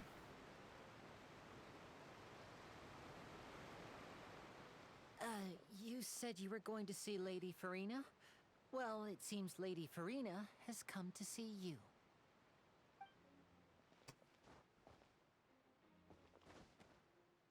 What?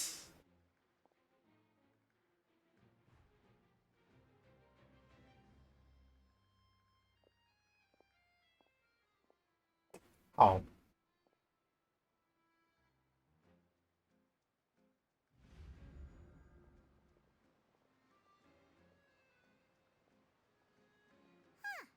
So, she's the Hydro Archon? But how did she know we were looking for her? My dear people, rich and poor, those with cup in hand and those with nothing at all, raise your glasses in celebration!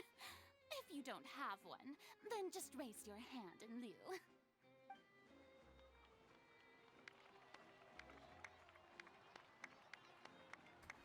As Okay. you can all see, two unfamiliar travelers have arrived in our nation.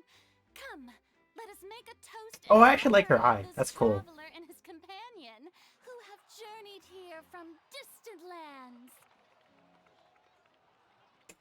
What the heck is happening? Is she talking about us? I've long heard of the turmoil and chaos you've left in your wake as you visited other nations. But I welcome you nevertheless. No, I have come to receive you personally. Fear is for insignificant cowards. I am a god, and I will never entertain the notion of such meaningless wariness. You can be rest assured. I see clearly your sincerity. Of course. Yeah, is her, like, seeing eye the color eyes of kind of me like is inverse? the most sensible thing to do. It will allow you to truly behold my power and witness my authority. Intelligent people always gather under the correct banner. I, Focalor, hereby welcome you to the nation of Hydro and acknowledge the value and significance of your trip. Now, you may rejoice in this. Oh my god.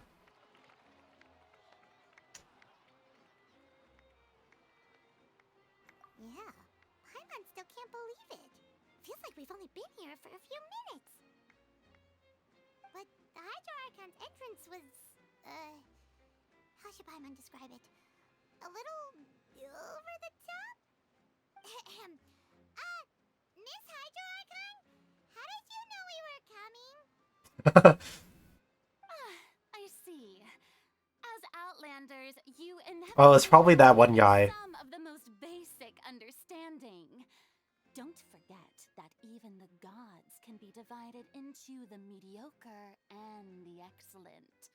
I suppose it's only natural for you to be awestruck by my abilities. You had best stop and consider. Do you really have the noble qualities and etiquette necessary to communicate with a god? Yep, thought so. All it takes is a flick of my finger for me to know everything about you. Whoa. Talk about sounding high and mighty.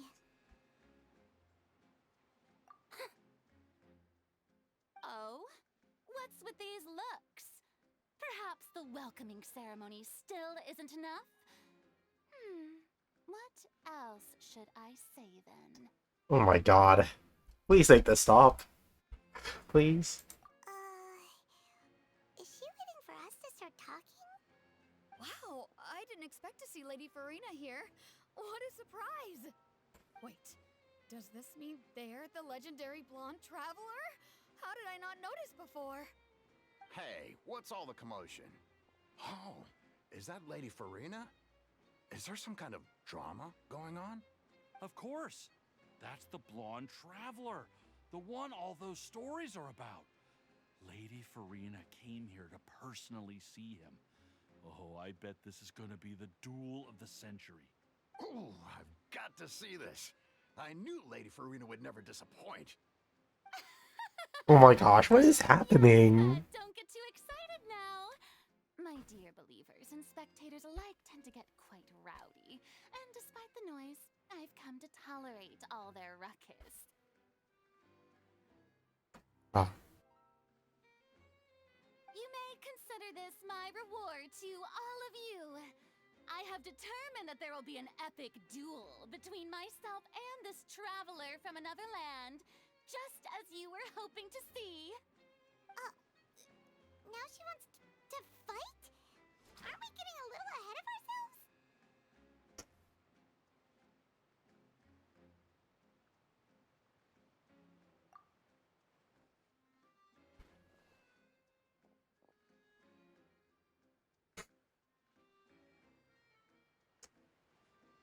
Bruh, I think we did like the wrong move. Oh my god. Are you not afraid?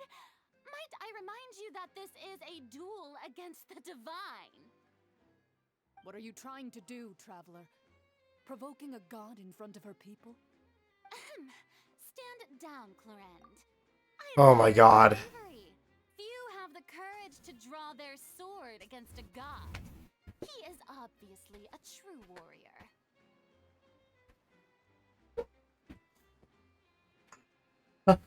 Sorry, I had to like walk around my room for that because I am not just at all with this Archon.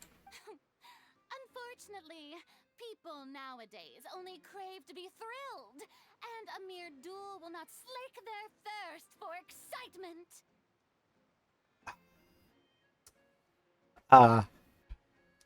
Feel bad for him.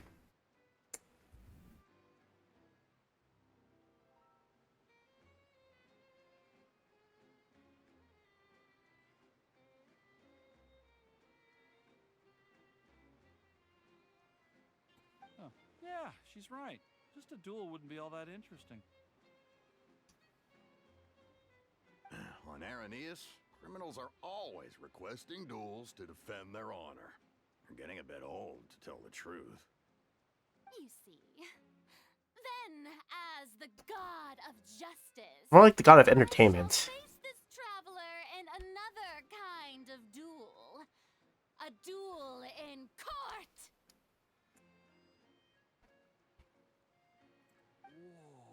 Whoa, all right. Now that'll be worth seeing. Right. This is Fontaine, after all. It's such a grand opera house, it would be a pity not to use it. Why do you care so much about the crowd's reactions? Seems you've spent a little too much time in the opera house. Besides, how exactly exactly do you plan to have a duel in court? You mean you're going to put us on trial?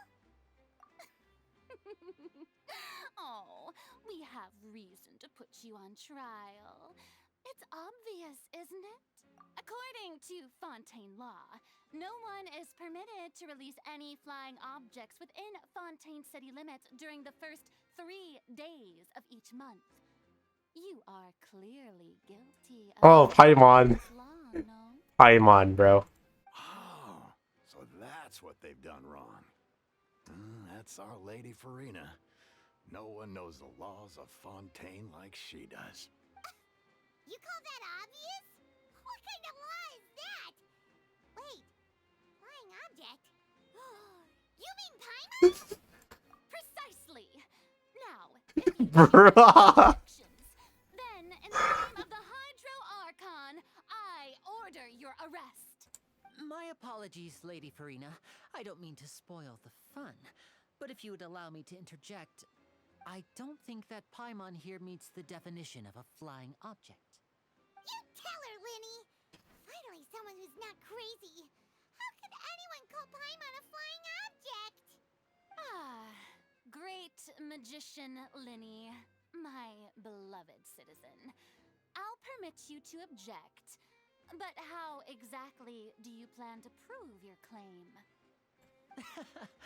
As a magician who just rained on your parade, I naturally should shoulder the responsibility of saving the show. So, with such an audience gathered here, allow me to perform a trick for everyone.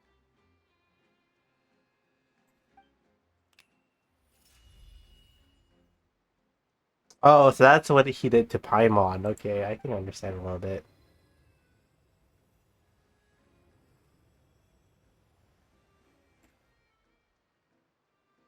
Ta-da! What's that on Paimon's back? Hey, when did you do that? Paimon the balloon.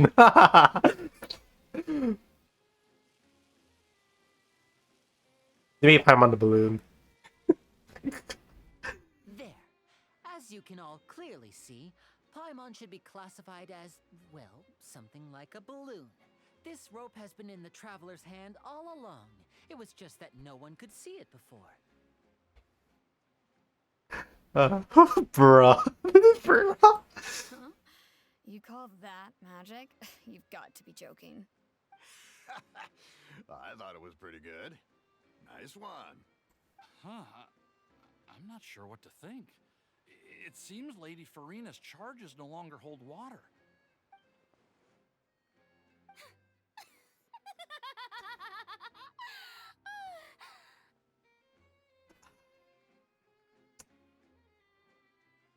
Oh my god. Amusing. Very amusing, Linny. Just the sort of unexpected twist that I enjoy. With you here, today's performance can finally be called complete. Performance? You see all this as a performance? In which case, consider the matter of your trial resolved. The god of justice will not bring charges against an innocent person.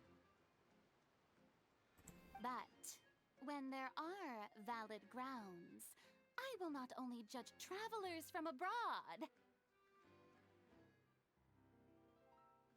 but even the gods of other lands. Oh, so Venti. So I can imagine now Venti for an event. Mr. Linny and Miss Lynette. That's enough for now. Toodaloo!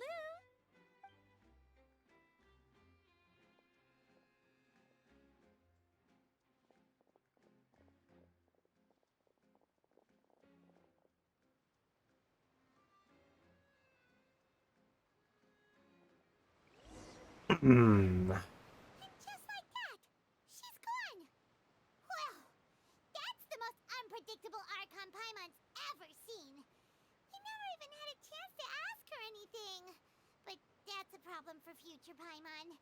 That whole scene just now was really... don't mention it. I just happened to remember that there was such a law, so I did a little preparation, just in case. I didn't think it would actually come in handy. So, now do you see what kind of god Lady Farina is? She can be a bit confusing at times, but she is still amenable to reason. Anyway, Paimon had no idea you were a magician, Linny. It sounded like you'll be performing at the Opera House, right? I just know a few simple tricks I use to make a living. Lynette is my assistant. It will actually be my first time performing on the most prestigious stage in Fontaine, the Opera House. But isn't the Opera House where criminal trials are held in Fontaine? When there are no public trials being held, the Opera House hosts a variety of other performances. To the people of Fontaine, the line between a trial and a performance can be a little blurred. And speaking of performances, I would be remiss to forego this opportunity gifted by fate. Might I invite the two of you to see my performance?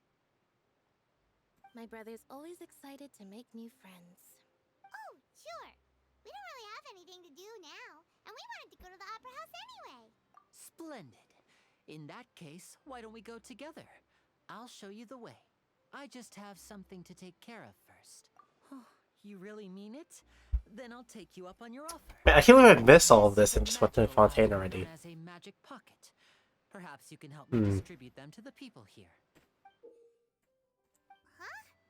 What are they going to use it for? About that. You asked me before about the prophecy, right? Let me start by telling you a little more about what it entails. I'm not sure exactly when it began, but a prophecy has been circulating around Fontaine. It says that every person in Fontaine is born with sin. No matter how the nation of justice holds trial after trial, this sin cannot be absolved. Until one day, the water levels in Fontaine will rise, and the sinful people will slowly be drowned. In the end, the people will all be dissolved into the waters, and only the Hydro Archon will remain, weeping on her throne. Only then will the sins of the people of Fontaine be washed away. That sounds pretty gloomy. Why are people in Fontaine born with sin? What is that supposed to mean? There are lots of guesses. Some say that the ancestors of Fontaine stole the power of the seas and stirred its wrath. Others say that the people of Fontaine never heeded the first Hydro Archon's warnings and offended Celestia. But here in Fontaine, evidence is what matters. There hasn't been concrete evidence for any of these claims, so they can only be regarded as conjecture. If even the people in Fontaine don't know what sin they committed, wouldn't it be better just to ignore the prophecy completely? Why bother feeling guilty all the time? That's exactly what the people did at first. But in the last few years, the water levels in Fontaine have actually started rising. Damn. Many places have already been completely submerged, and now lie beneath the sea. Many people carry on with their lives as before and shrug it off as a natural phenomenon. But my family and I think that the people of Fontaine shouldn't ignore the possibility, which would end up sentencing them to death. We hope that at least the people who reside near the waterfront can move away before it's too late. So, we've started distributing magic pockets to them. As a magical item, these magic pockets have astonishing capacity. I'm sure they will come in handy when people are moving their belongings. That's cool. Everyone gets it? It's like preparing for a rainy day. But this is more than a bit of rain. Perhaps only absolute power could ever contend with such a catastrophe. But who knows? We're just tiny specks in the grand scheme of things. Now, if you'd like to help, then please give these magic pockets to anyone nearby. Be sure to convince them to take it, Okay.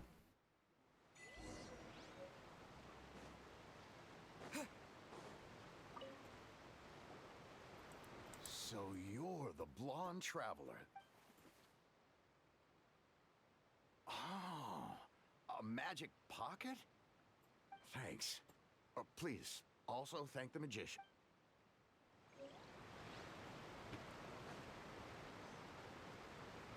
Who else?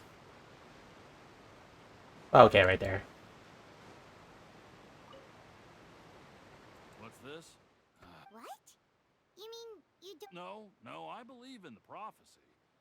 But I also believe in another story. The story says that people once lived in the ocean. They were one with the ocean and couldn't live apart from it. But as time wore on, people desired to live on land and developed blood vessels, encapsulating Oh, the just sea evolving. within their bodies.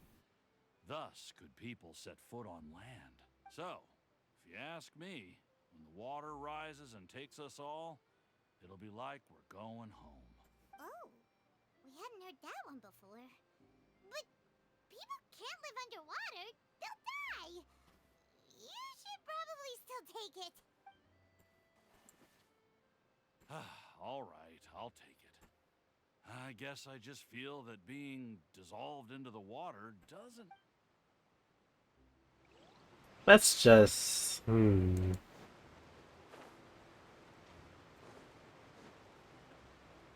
Okay, we can make that jump.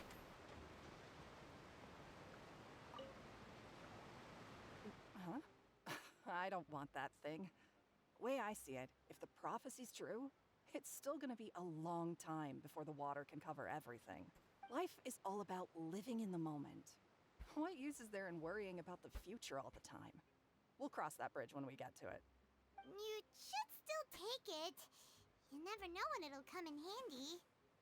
Oh, all right, fine. Thanks. It's just that if I start moving, that means I've already given up on the life I have now. I'd really rather not.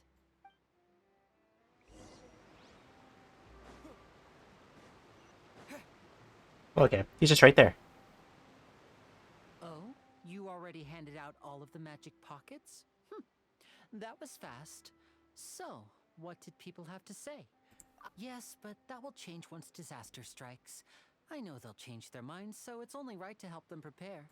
Is there anything else you need to do before we leave? Yes, one last thing. I have the magic pockets made by a workshop in the court of Fontaine. Since we're out and about, I was thinking about bringing him some more materials. So, you want to collect materials? Just tell us what the materials look like and we'll help. Many hands make light work. Oh, that would be much appreciated. We'll need some Romaritime flowers. I remember seeing them near the waterfront on the east side of the harbor. Oh my gosh, this is a collection quest right now. Pain and suffering.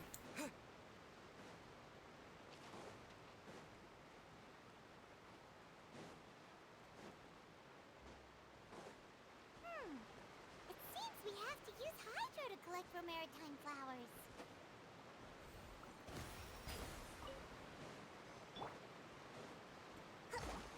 Hold the line.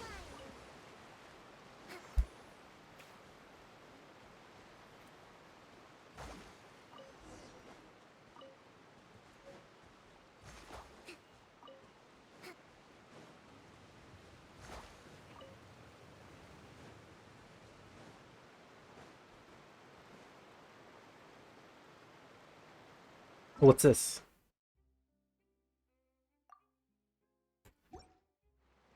Oh, there's another one.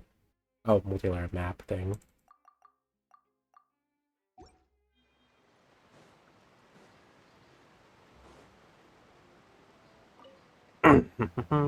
You made quick work of that. I can tell you're an experienced traveler.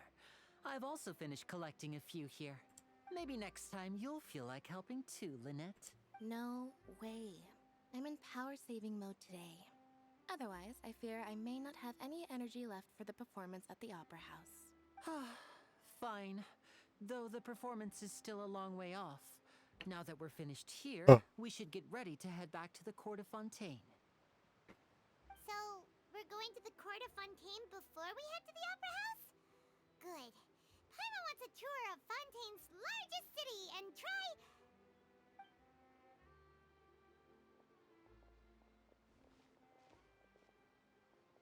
Oh, they cut off Paimon. Have you noticed that person over there? The young girl. She pickpocketing? What's wrong with her? Paimon didn't notice anything. She's obviously a thief. Magicians and thieves practice similar methods. We divert attention, and a distracted audience is one that won't discover what you're really doing. Watch her move.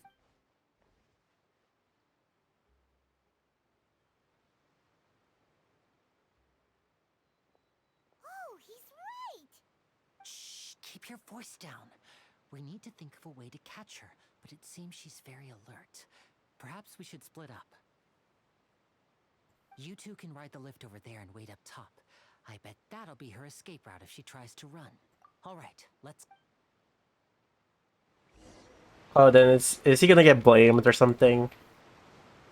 Honestly, I feel like that's what's gonna happen.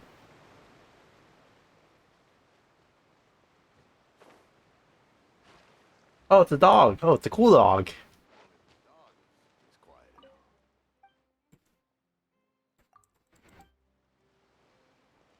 Oh, that's cool.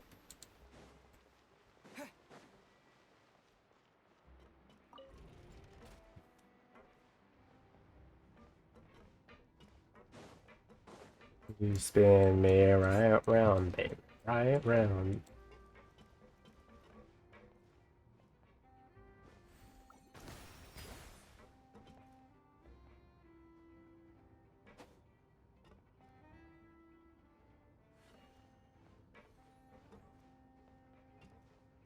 Wow, this lift takes a while.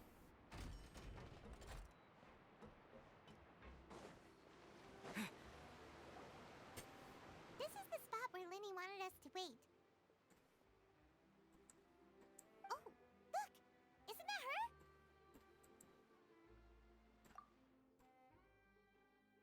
Oh no! Did she notice us? What should we do? Should we chase her?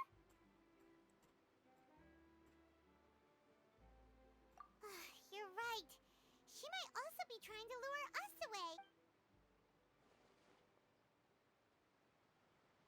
Nothing's happened for a while now. Paimon wonders if Lenny caught the thief. Yeah, let's go. How long will it take if I set out?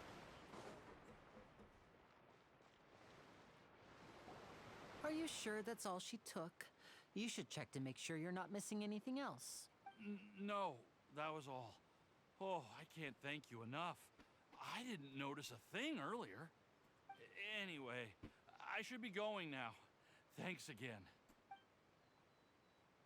Oh, were you returning what the thief had stolen? That's right. Pity I wasn't able to catch her. She distracted me by dropping the thing she stole on the ground. By the time I looked back, she was already gone. I saw the general direction she went, but Lenny twisted his ankle, and I needed to make sure he was okay.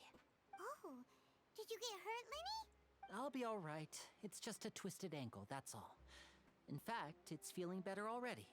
If you want to play at being a hero, at least try not to get hurt doing it. Imagine what would happen if you managed to derail our performance as a result. You're right, you're right. Sorry, Lynette. I have to admit... I want to meet more Fontaine characters. We only saw 4. But at least we were able to get the stolen items back, so it wasn't a complete failure. What a slippery little thief. Guess things turned out all right in the end, though. Lenny's initiative paid off. All right, let's put this little detour behind us. We should go to the court of Fontaine now. Okay. Oh my god, we have to ride it again? Please, no.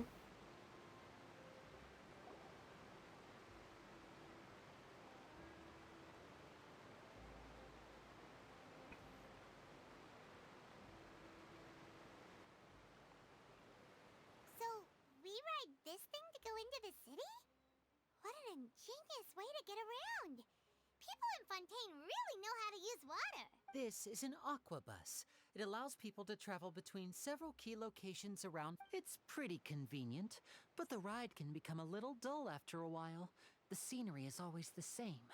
That's why it's better to travel with friends. So you mean it's still boring even when I'm riding with you? Damn. No, that's not what I meant. It's just that, well, you don't really talk that much. Besides, it doesn't really feel like a real trip when it's just the two of us. It's the same as being at home. Whatever. Guess that's what it's like to be an older brother. Oh, damn. Okay, I see how it is. With the traveler. Oh, bruh. Let's get on board. Damn. Traveler thinking about Lamine, bro. And vice versa. Oh, it's Charlotte. Hey.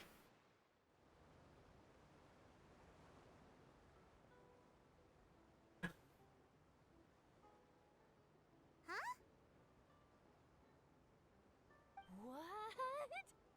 Traveler! Paimon! Charlotte!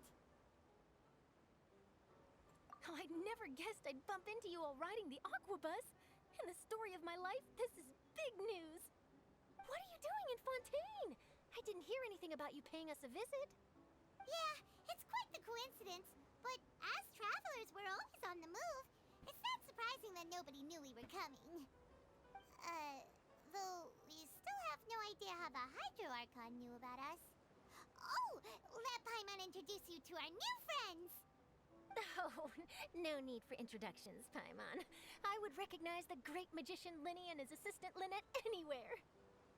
I wouldn't be much of a reporter if I didn't know who they were. It's a pleasure to meet you. I'm Charlotte, a reporter for the Steambird. Nice to meet you. From the Steambird, huh? We've often relied on your paper to promote our performances. It's an honor to meet you. Now that everyone knows each other, Fontaine suddenly doesn't feel like such an unfamiliar place. So, what have you been up to lately, Charlotte? Any big news? Not too much. When there isn't any breaking news, I mainly cover the trials at the Opera House. You can still manage to keep readers' attention as long as you tell things from a clever enough angle, even if it's the same old topics. For example, reporting on how a scammer once deceived vulnerable girls into relationships, or how a financial criminal was once so poor that they ate a single piece of bread for 5 days. You're right. Seems you know me pretty well. What I'm really after is exclusive, sensational news pieces that could shake the country. These smaller stories are a waste of my talents. Damn. Oh, I just remembered. I've been following a case lately. Well, a series of cases, actually. You mean the serial disappearances of young women case? That's right! These stories are the talk of the town right now, and it's probably the most mysterious case we've ever seen. If I'm the first with a draft ready to publish when the case is finally cracked, and it's the headline story in the Steambird, oh, when that happens, I bet all the other reporters will shed tears of envy. I've already gathered all kinds of materials. I just can't wait for the truth to be revealed. So, Pearl's becoming my favorite girl in Fontaine right now, honestly. you mean the culprit hasn't been found? That's right. The first missing girl case happened almost 20 years ago. And ever since, after a period of time, another girl disappears. What the cases have in common is that the girls are all of a similar age, and that they've all vanished without a trace. But the scariest part is that to this day, none of the girls have ever been found. Many suspects have been arrested over the years in connection with this case, but shortly after each arrest, another disappearance would always happen.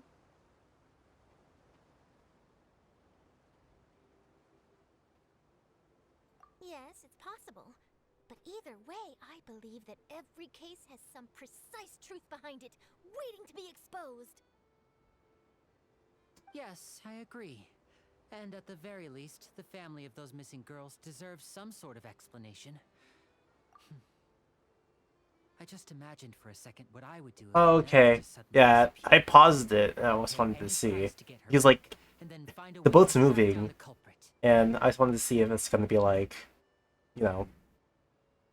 Yeah, see? It's just moving. I wonder what happened if we just, like, left it. Please don't imagine Oh, that, Lenny. Yeah, it's just playing on its own. Okay, because the boat's moving and stuff like that. Okay. Oh God. Hey,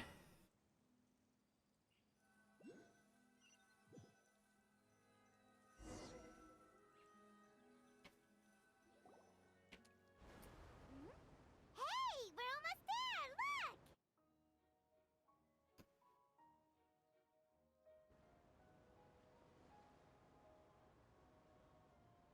Damn, I can't believe I skipped all that. uh,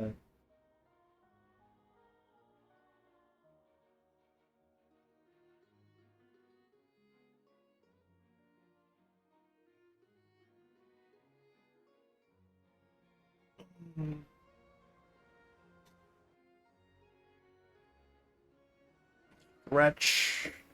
Wretch.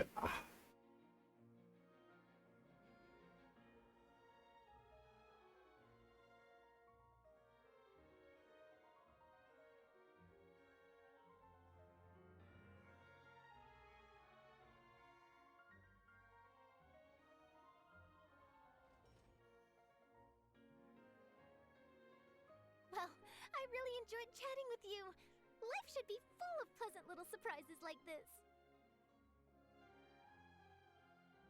Okay. Yeah, us as well. The ride went by too quickly. No, it didn't. Paimon, shut. I have an interview to get to. I should get going before I'm late. Okay. Paimon hopes we can chat again soon, Charlotte. See? Bye now. Oh, be sure to stop by and see me at the Steambird when you have time. What a tough job. Always running around and interviewing everyone. Well, where should we go now? If you don't mind, how about we stop by my home first? Besides, I still have all the materials we collected. Sure, we wouldn't mind at all. This city is so huge, Paimon wouldn't know where to start anyway.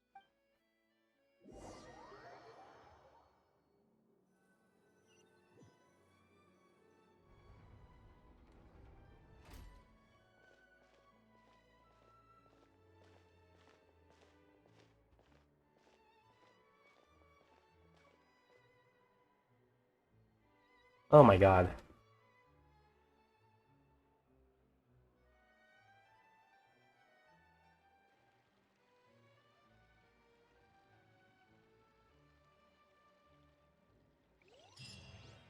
Whoa.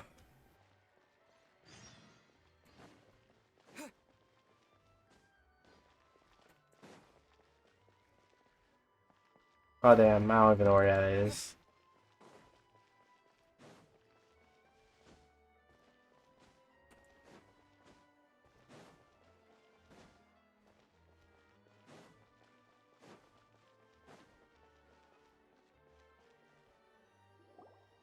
This is our current abode.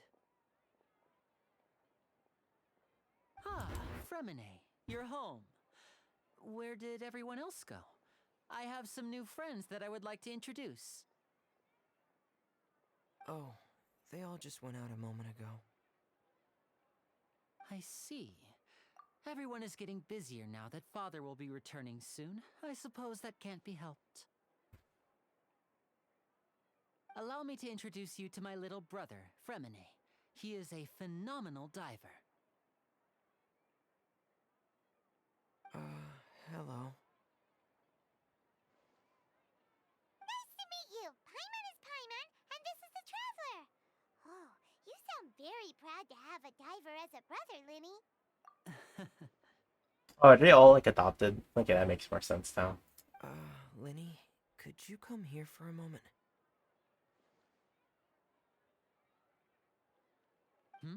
What is it, Fremine? Do you have something to tell me?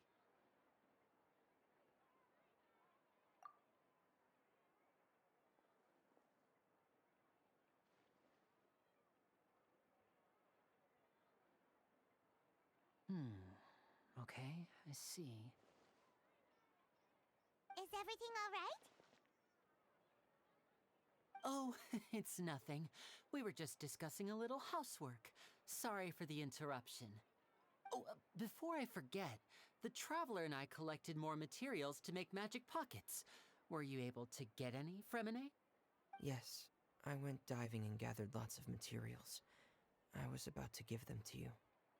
That's our Fremine, always quick with the underwater work. All right, I'll take these to the workshop.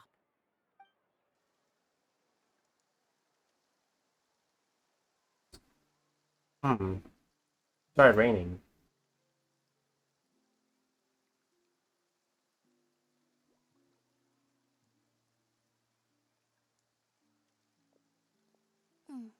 Looks like rain. Interesting. Oh, you're right. But wasn't it clear and sunny just a moment ago? Fontaine's weather sure is weird.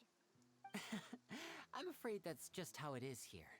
It often rains on days where there are trials being held in the Opera House, but don't worry, it'll clear up soon enough. What's wrong, Fremine? There's a legend about the rain that I tend to believe. It's said that a dragon of water once resided in Fontaine. Though we don't know where the dragon went, every time it weeps, the skies will cloud up and pour out rain. Damn, another dragon. Ripping the Zuma. My mother told me that if I wanted to go outside and play, I should yell toward the sky at the top of my lungs. Hydro Dragon! Hydro Dragon! Don't cry!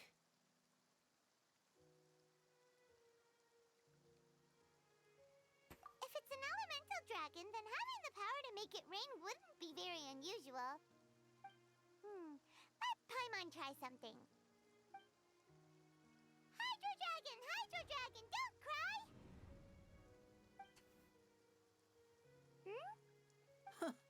Doesn't seem to be of any use.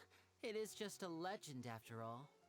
You know, you might be a more popular magician if you understood the concept of romanticism. Or could at least play along. Sorry, it might be because we've never met the Hydro Dragon.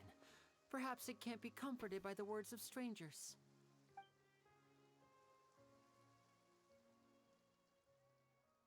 It's nighttime.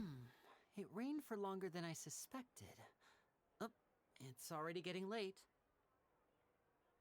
What time is your show? Yeah, some preparations for the show at the Opera House. I need to find a way to catch the last aqua bus of the day. On the day of the performance, just ride the aqua bus to the island of Aeneas. I'll have Lynette meet you at the fountain in front of the Opera House. Oh, are you leaving now? What is it, Fremine? I'm in a hurry. Oh, I get it. You feel nervous delivering the materials for the magic pockets, is that it? Perhaps we could trouble the traveler to help us take these materials to the Beaumont workshop and deliver them to the owner there?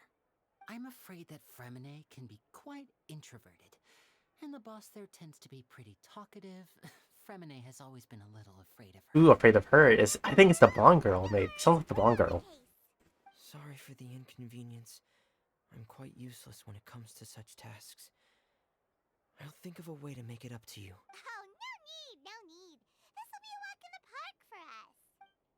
Sounds like the blonde girl. Like, no, right. Thanks again, you two. I really can't deal with that lady. Oh yeah, I totally forgot. Like about the stalking stuff.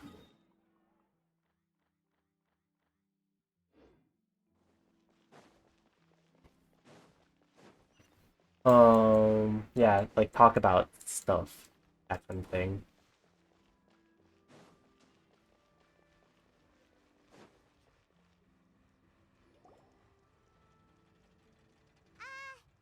Hello? Is there anyone here?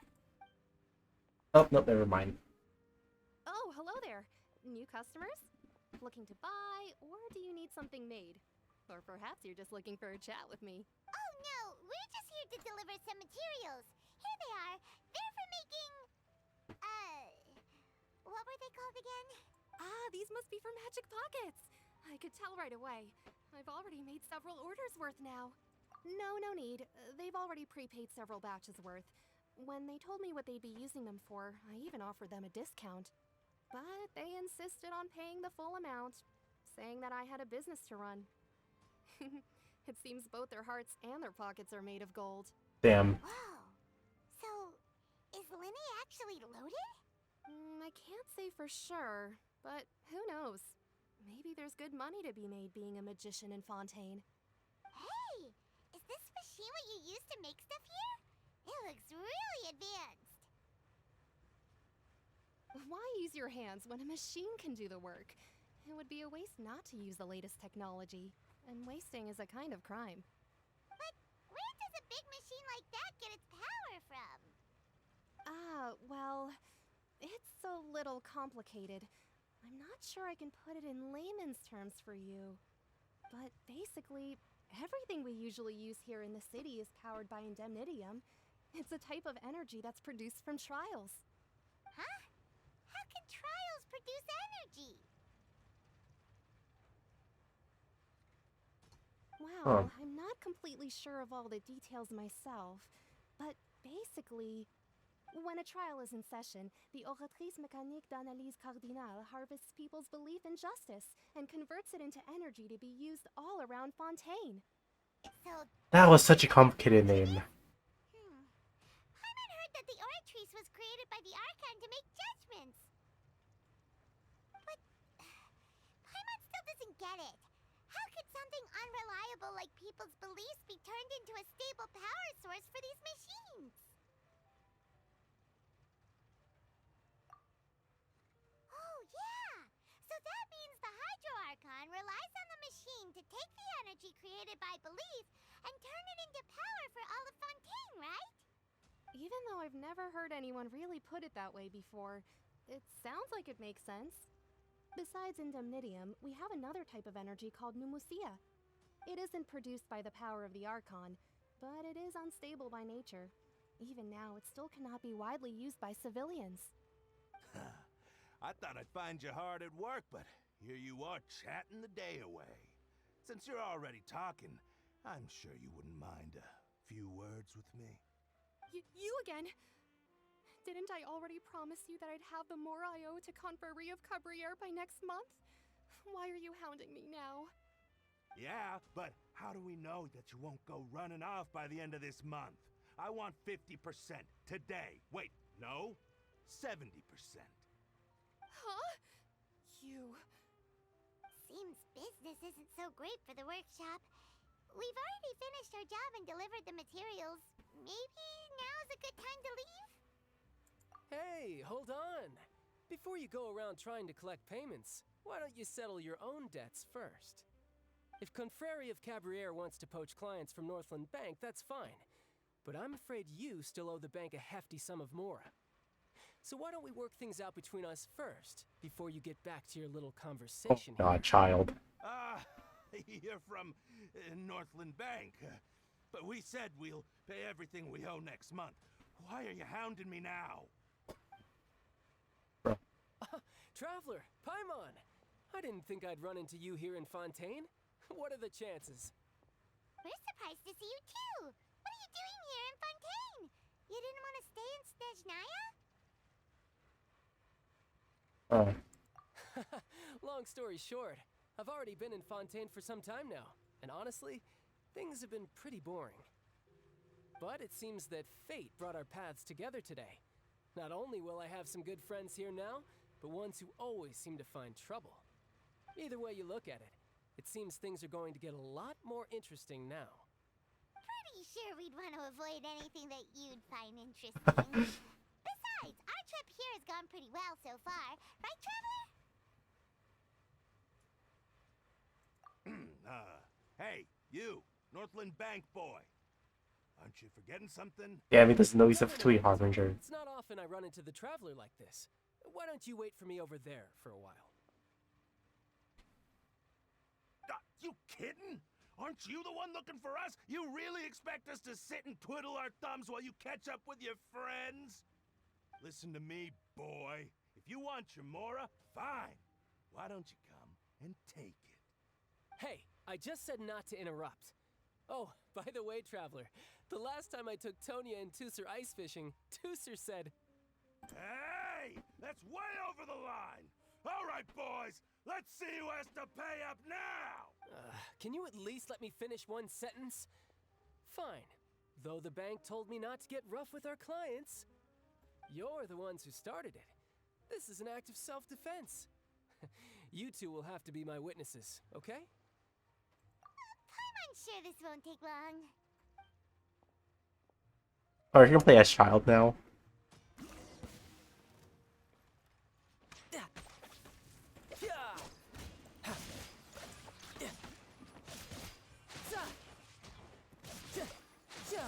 Brace yourself. This is gonna hurt.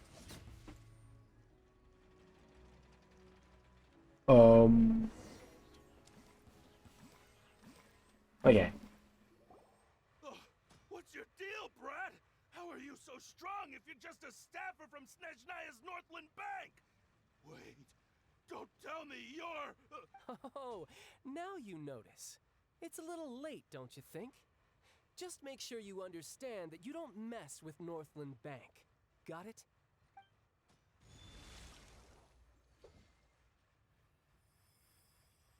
Huh? Now's my chance!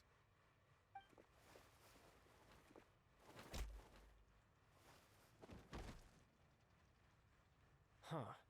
That was weird. Oh, something happened to Division? I'm not sure. It's as if I suddenly lost control of my hydropowers when I needed them. Maybe there's something wrong with my vision? Strange. How could that happen? First time Paimon's ever heard of someone losing control of their vision. Never mind. It doesn't matter. If I want to stay sharp, I shouldn't be relying too much on my vision anyway. Besides, I always have my delusion in case I need it. So what are you doing in Fontaine, child? I don't see its work for Northland Bank. Well, I guess it's because I've been in a bad mood lately. Huh? What kind of reason is that? Wait, since when do you feel down about anything? I don't know. Maybe I still have a lot to learn about myself.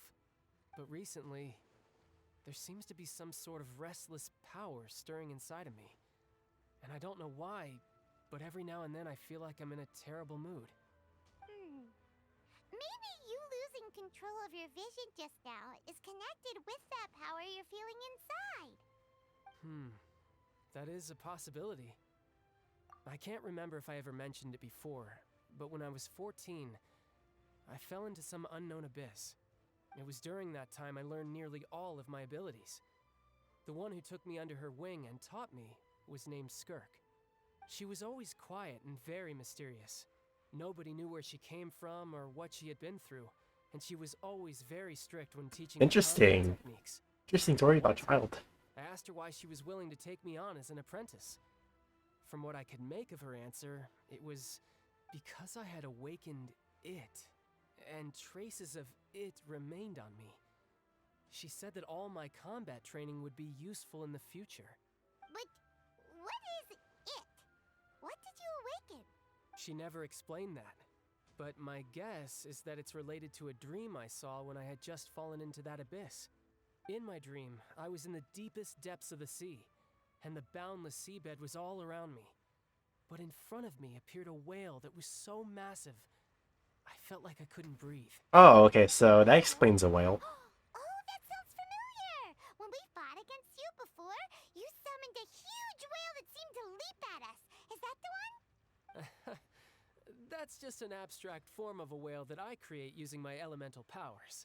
It takes that shape because the scene I dreamt of the whale has always been stuck in my mind. I'll never forget it. So you used the whale as inspiration for one of your moves? Huh.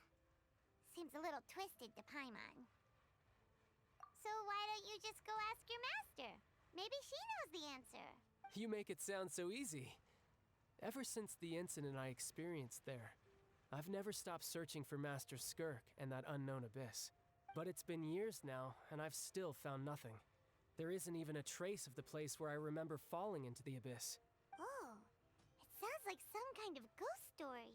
Yeah, I'm out of leads at this point, but there's nothing more I can do. It seems that strange encounters in this world tend to be elusive like that. Oh, seems the time really flies when I'm talking with you. I just remembered I have somewhere else I need to be, so I should get going. What? More the Northland Bank? No, it's more of a personal appointment. Lately, I've been sparring with some of Fontaine's official champion duelists whenever I'm feeling bored. Official champion duelists? You mean it's their job to duel? Yep, in Fontaine, before a criminal goes to court, they're given one chance to defend their honor by requesting a duel with an official champion duelist. The champion duelists are all-powerful fighters selected from among the nation's best. And the duel itself is a no-holds-barred fight with no specified stopping point. So engaging in such a duel is regarded as a symbol of defending your honor. If a criminal manages to win the duel, they'll be acquitted. But if they lose, they'll have no choice but to stand trial.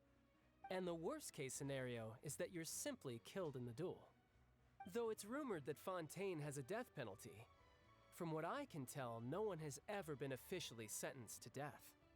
So really, the only people who opt to duel are those who have suffered a grave injustice in being accused, or those who greatly value their honor.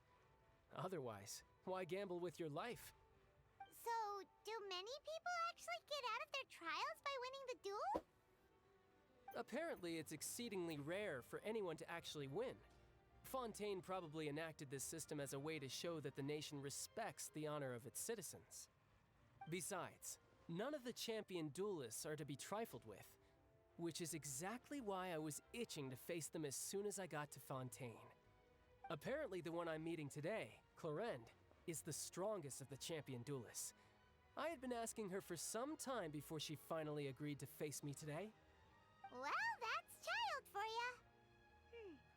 Paimon feels like we heard that name somewhere before. Clorinde. Oh, before I forget, I want you to have this. Huh? Your vision? You're seriously just giving it away? I'm just worried that it could become uncontrollable again. I'd be pretty upset if it got in the way of my duel, so I think I'll be better off without it for now. Besides, I just need you to hold on to it for a short while. I'll come retrieve it when I have some time later. Oh, that's cool. Knows what you're up to. You just want an excuse to come talk to us again, don't you? Whatever gave you that idea? I'll be in touch later. That's cool. He was his vision. And we're actually holding it in our hands, so it's not floating in the air. Down lately, but he seemed the same as ever to Paimon. Well, since we don't have much to do for now, we might as well walk around and see the city before Lenny's performance. That's cool how we're actually holding the thing. It's not floating midair. Like usual. Wow! Who could have seen that coming? That. The reporter who was barely around for most of the story was the murderer all along! Sorry. Paimon was just surprised, that's all. Whew.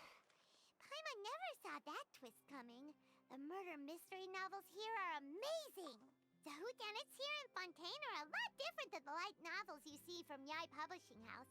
Both have their merits, but Paimon thinks this style of novels are more, well, novel. It's so exciting to reach the moment when the mystery is uncovered, especially in the one Paimon was just reading. You should buy a copy and read it too. Oh, sorry about that. Paimon will be more careful next time. Hey. Shouldn't we be heading to the Opera House to see Lenny's performance soon? It's almost time for the show to start, so we should get going. Okay. Lenny said that the Opera House is on Aranias, so let's go ride the Aqua Bus. Well, sniffy nose. Let's get the waypoints for a second.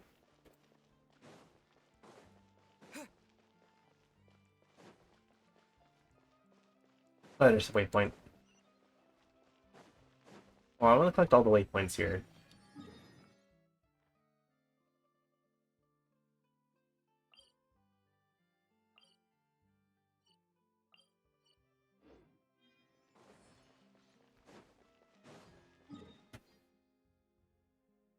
Okay.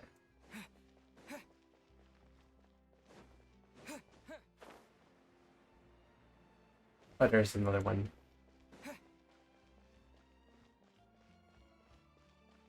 The big city.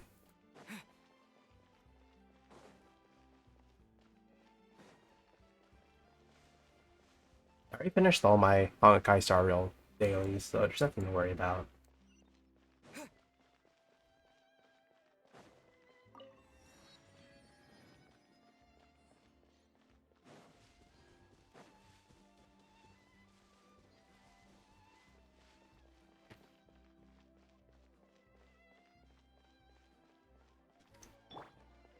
Yeah, Fontaine the Tire. Let's go. Let's just compare this for a second, actually. Honestly, They have. In fact, I've already put in my order. I heard down the grapevine that aw, dude, this is like a perfect chance for like imagery. Oh my gosh, beautiful, just beautiful.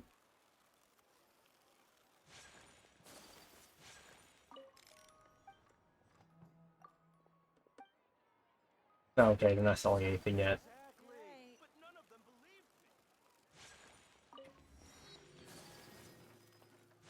Ad Astra Abyssos.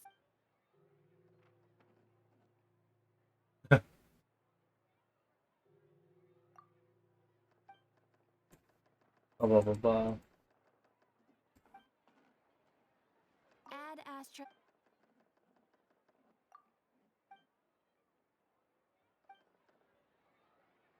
Damn. Astra.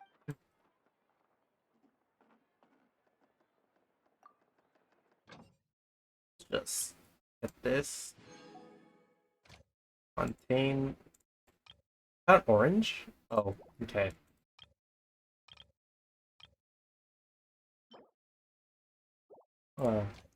Interesting, but let's just still get Huh. Mm-hmm. Okay.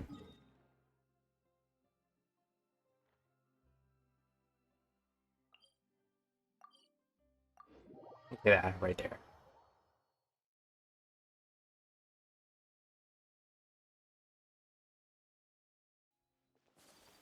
Actually, what's this place? Oh, yeah, okay. Why is the courthouse away from the main city?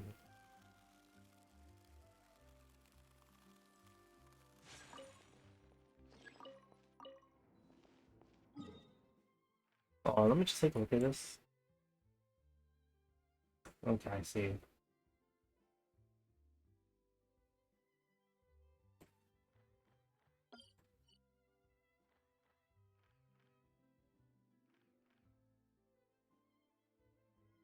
Okay, okay. A blade embraces its duty, as a jeweler cherishes their...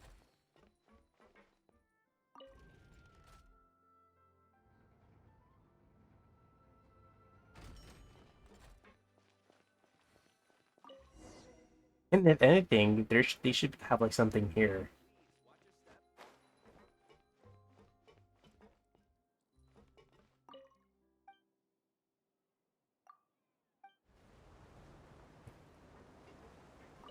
Oh, that's gonna be boring. Welcome to the Navia line. I am Elfan. The boat will be departing imminently. Please do not stick your head, hands, or other body parts outside the boat. The Aquabus operator is not responsible for any accidents or injuries resulting from doing so. Also, please remember to buy the Steambird, though I don't read it myself. Yeah, this person's different, aren't they? The destination of the current tour is Arenias. Points of interest worth visiting include the Fountain of Lucine and the Opera Epiclese. Oh. Okay, I can see. The ice cubes is gonna be a different location, and apparently the fishing guy's here. If you look to the left in the direction we are currently traveling, you will see the famous Fontaine Research Institute up in the sky. An experiment gone wrong turned new sightseeing opportunity. Interesting. Ingenuity truly is a wondrous thing.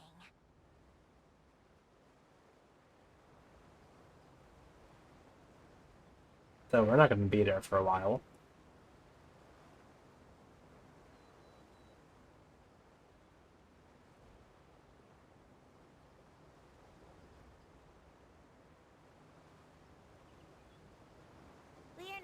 approaching our final destination. Please be sure to bring all your personal belongings with you as you disembark. Okay, so I guess Even that's the though I arena. won't take any forgotten items to Lost and Found, the paperwork is rather annoying, as Melusine hands are not suitable for grasping pens. Please be careful when disembarking. It has been my honor to be your tour guide this trip. Thank you. Oh, the boat's actually turning. Unlike the last time.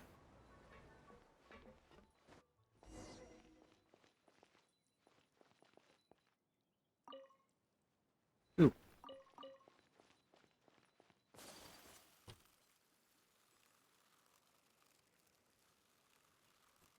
Ooh, new plants.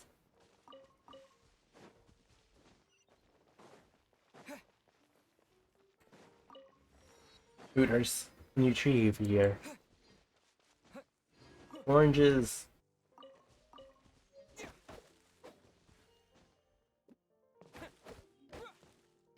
Okay, yeah, same wood. Oh, nice.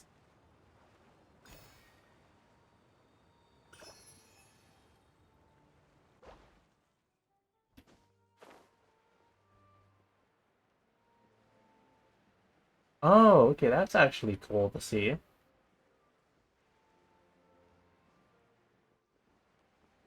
Okay, let's fight them.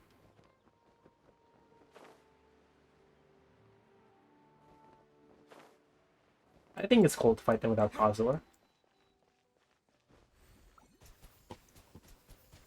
Very good. What? Oh, okay, I think you activated up here.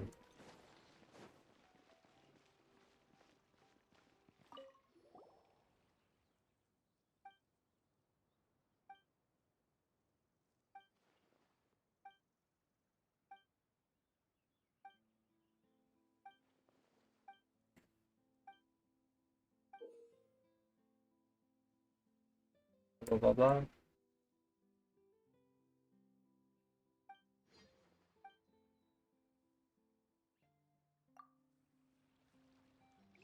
What?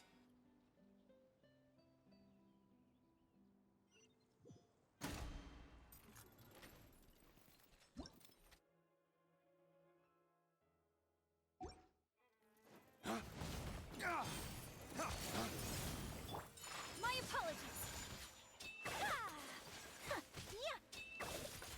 Sakura swirl. Rest and rebuild.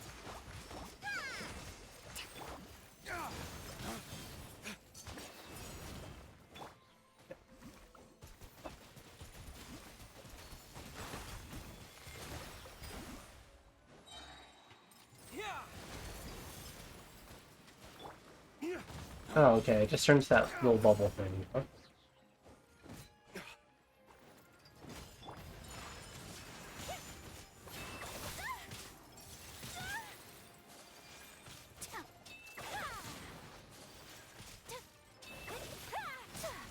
Oh, oh, wow.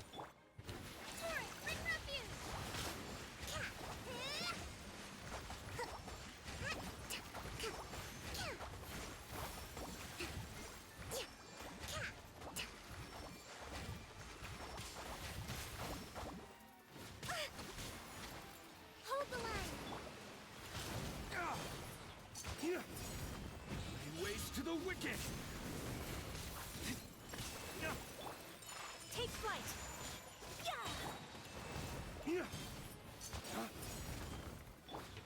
Kamisato art. Sumetsu. Rest and rebuild.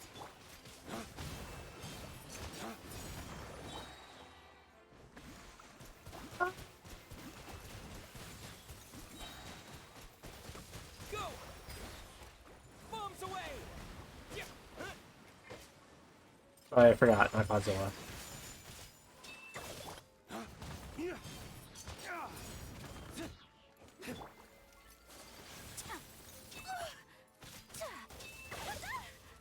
Whirling. Hold the line. Ways to the wicked.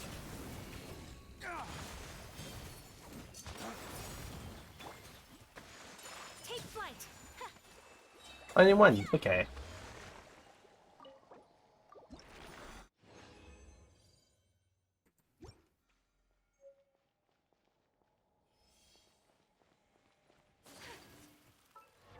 Oh, and it comes in two. Hold on, let me see.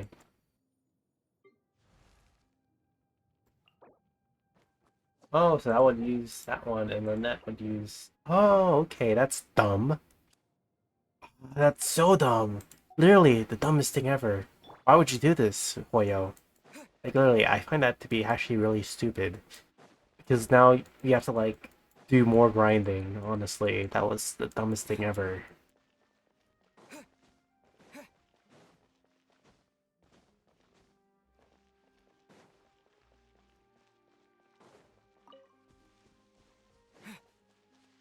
Because honestly, it's like... Alright, you're gonna add more bosses anyways, like... Why did you have to, like, add two different materials just like that?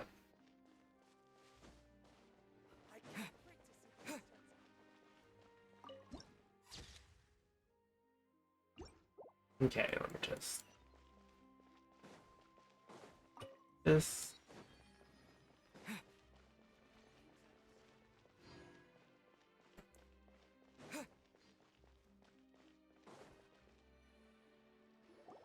Whoa! Now this is fancy! The Opera Epiclese. What a place to hold a performance! No wonder Linny and Lynette were looking forward to it. Huh. Looks like there's a lot of people standing around the fountain up ahead. Oh, Archon, please bless us with a bright and healthy child. We pray. I don't know why you always feel the need to ask so much. I'll be happy as long as our child is healthy and lives a peaceful life. I guess if they're our kid, then there's no doubt they'll turn out smart. Maybe this is one of the customs in Fontaine. There sure are a lot of couples here. Vache. What's wrong? Vache. Vache. No, Paimon didn't say anything. Are you hearing things?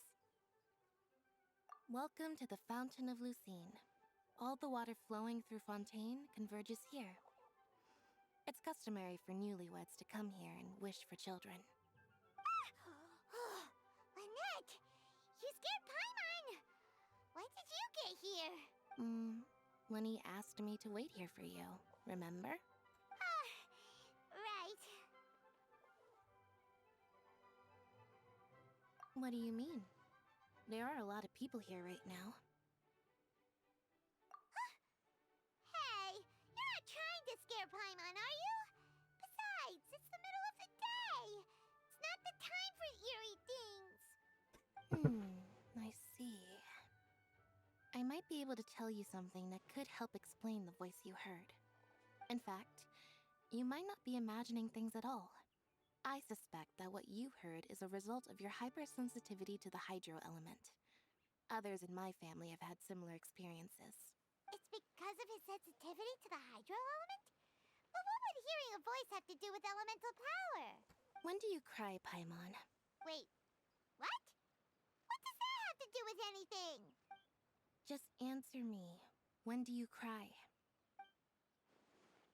When she doesn't get food. Duh. When Paimon's really sad? Oh, and when Paimon's super happy. Oh, and also when Paimon's really, really scared. Then you should understand that tears contain your most intense emotions. Like I just mentioned, the Fountain of Lucine is where all the flowing water in Fontaine converges. Even the tears that fall to the ground will eventually gather here. So maybe what you heard was the intense emotion coming from someone's tears.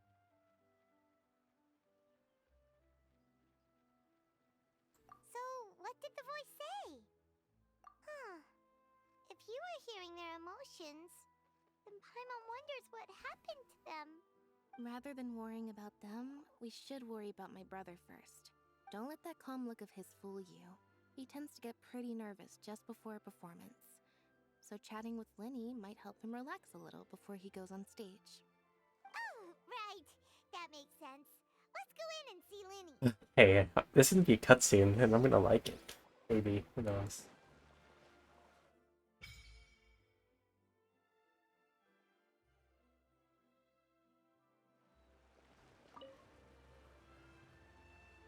Oh, interesting.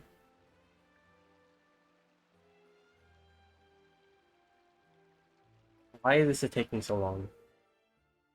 Oh, here we go. I have 0. I haven't collected a single chest.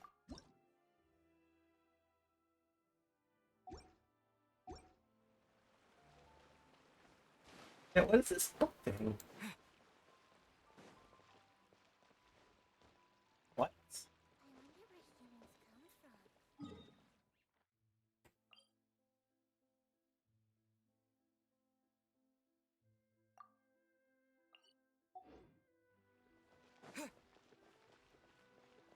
Okay.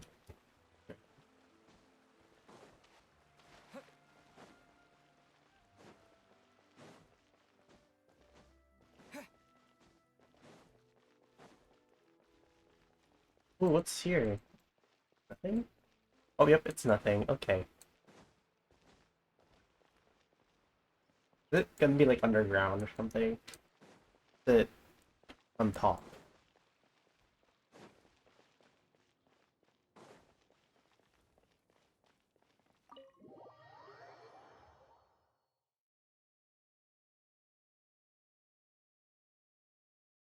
Hmm. Oh.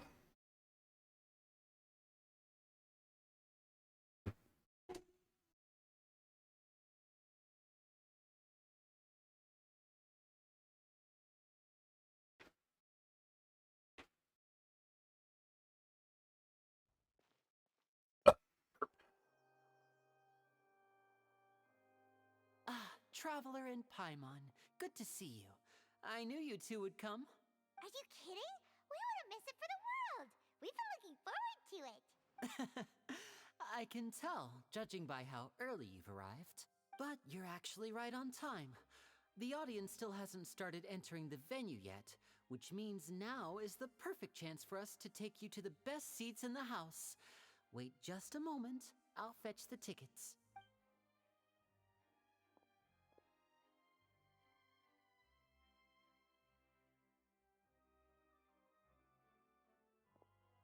The Opera House has assigned seating, so you always have to make reservations. I've already reserved your seats, and here are your tickets. Damn. Ooh, front row seats. Thanks, Lenny. Don't mention it. There's no need to keep thanking me. Hey, Lenny! Could you come over here and take a look at this? Oh, I'll be right there. Seems there's an issue with the stage props over there. That's Cal, my assistant, calling me. I'll go lend him a hand. Yeah, we'll just go to our seats. You go ahead, Lenny.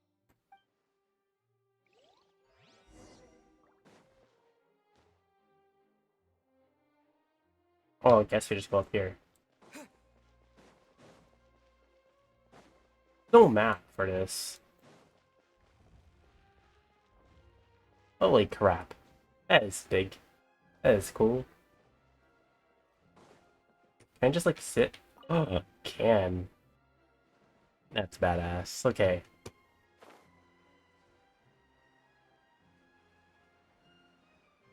Who's that?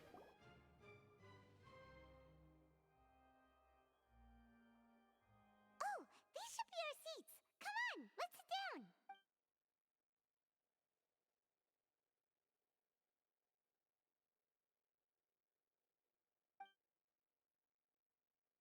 Is that the guy? What the heck?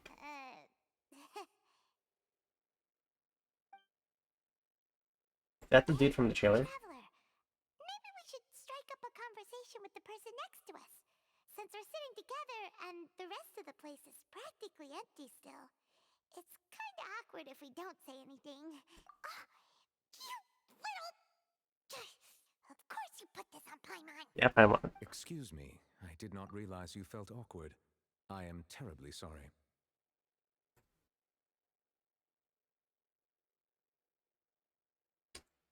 Shit, I just noticed my internet.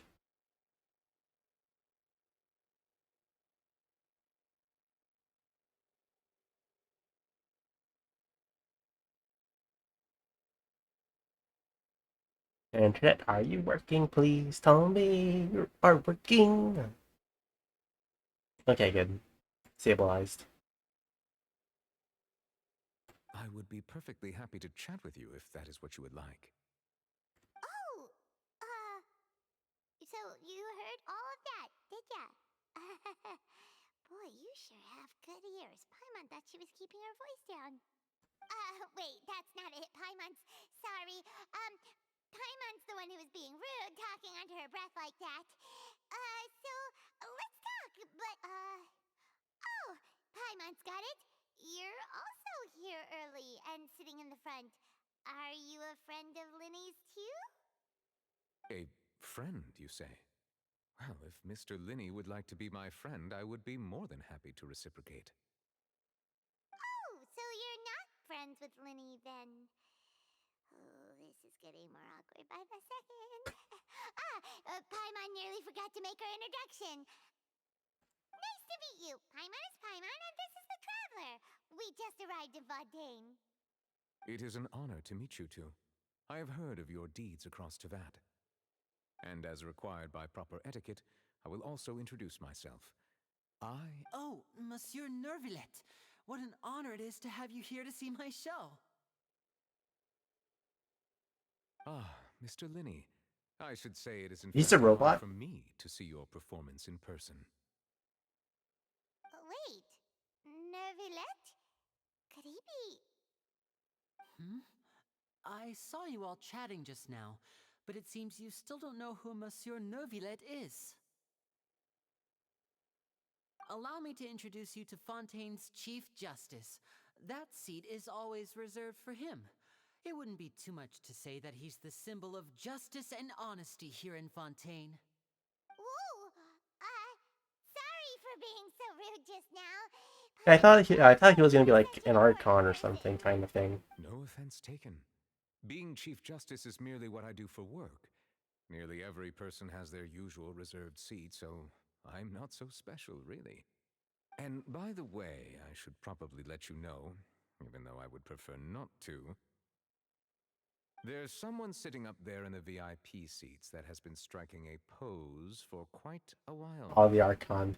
I believe she is trying to give you a most elegant and impressive first impression.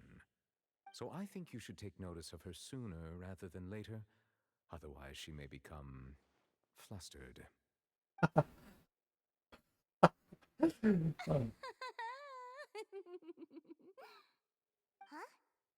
Oh, it's Farina, the Hydro Archon.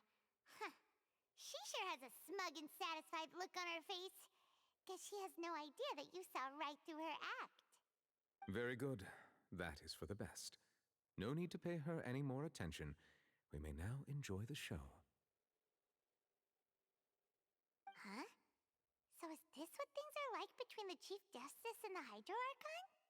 All right, please wait just a So moment is he longer. Hydro as well? I've That's pretty the much finished my question. preparations, and the performance will start as soon as the audience has made their way to their seats. Yay! The show's finally about to start! Paimon can hardly wait! Paimon's never seen a real live magic show before! Ooh, ooh. Ooh, they're dimming the lights! The show must be starting! Paimon shush. Sorry. Paimon will try to stay quiet. Welcome, one and all, to the Opera Epiclese. I am the star of today's show, Linny. And over here is my sister, Lynette, who will be working as my wonderful assistant. Please, let's give her a warm welcome. Oh, I'm nervous. I'm nervous. Hello, everyone.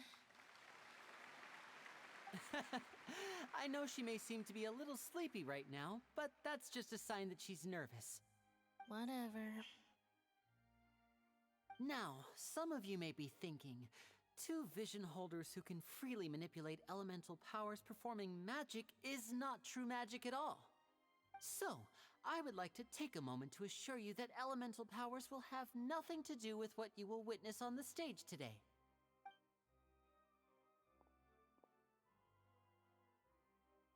Both Lynette and myself have removed our visions for the show. That way, even the gods won't be able to help us. Oh, good point. That's what makes the show real magic. Now, without further ado, let the show begin. Lynette will now exit the stage to make some preparations. I know you might miss her, but don't worry. She'll be coming right back on stage momentarily. Perhaps in an unexpected way. I'm sure she'll be stealing the spotlight soon enough. Oh, and before I forget, there's one more thing I should say. You never know what can happen in the blink of an eye. A magician's greatest skill is making things disappear or appear. The possibilities are endless.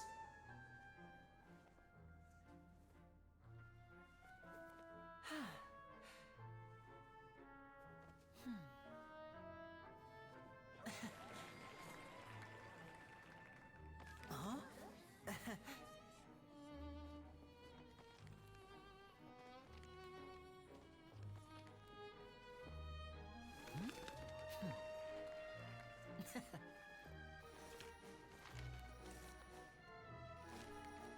But this isn't what you came for.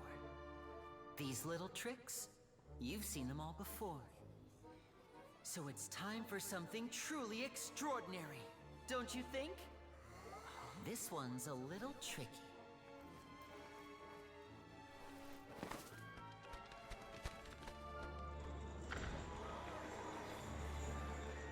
Using this water tank, I shall make my sister vanish completely, right before your very eyes.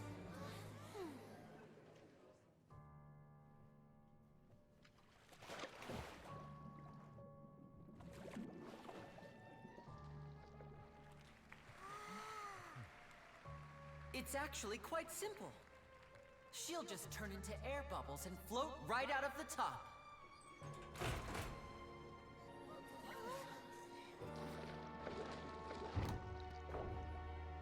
Oh no! I told them to check all the props carefully. With the lid on, even air can't escape. An amateur magician would be getting very nervous right around now.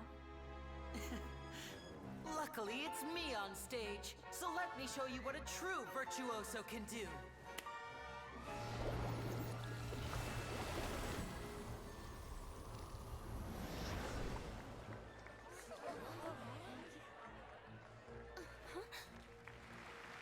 Lynette, are you still there? Don't go too far. We don't want to use up all our magic. Hi, I'm back. Uh-huh.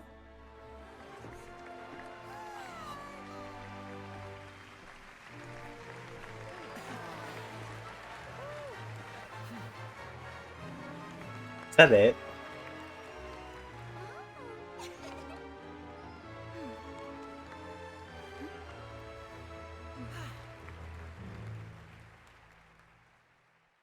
That was it.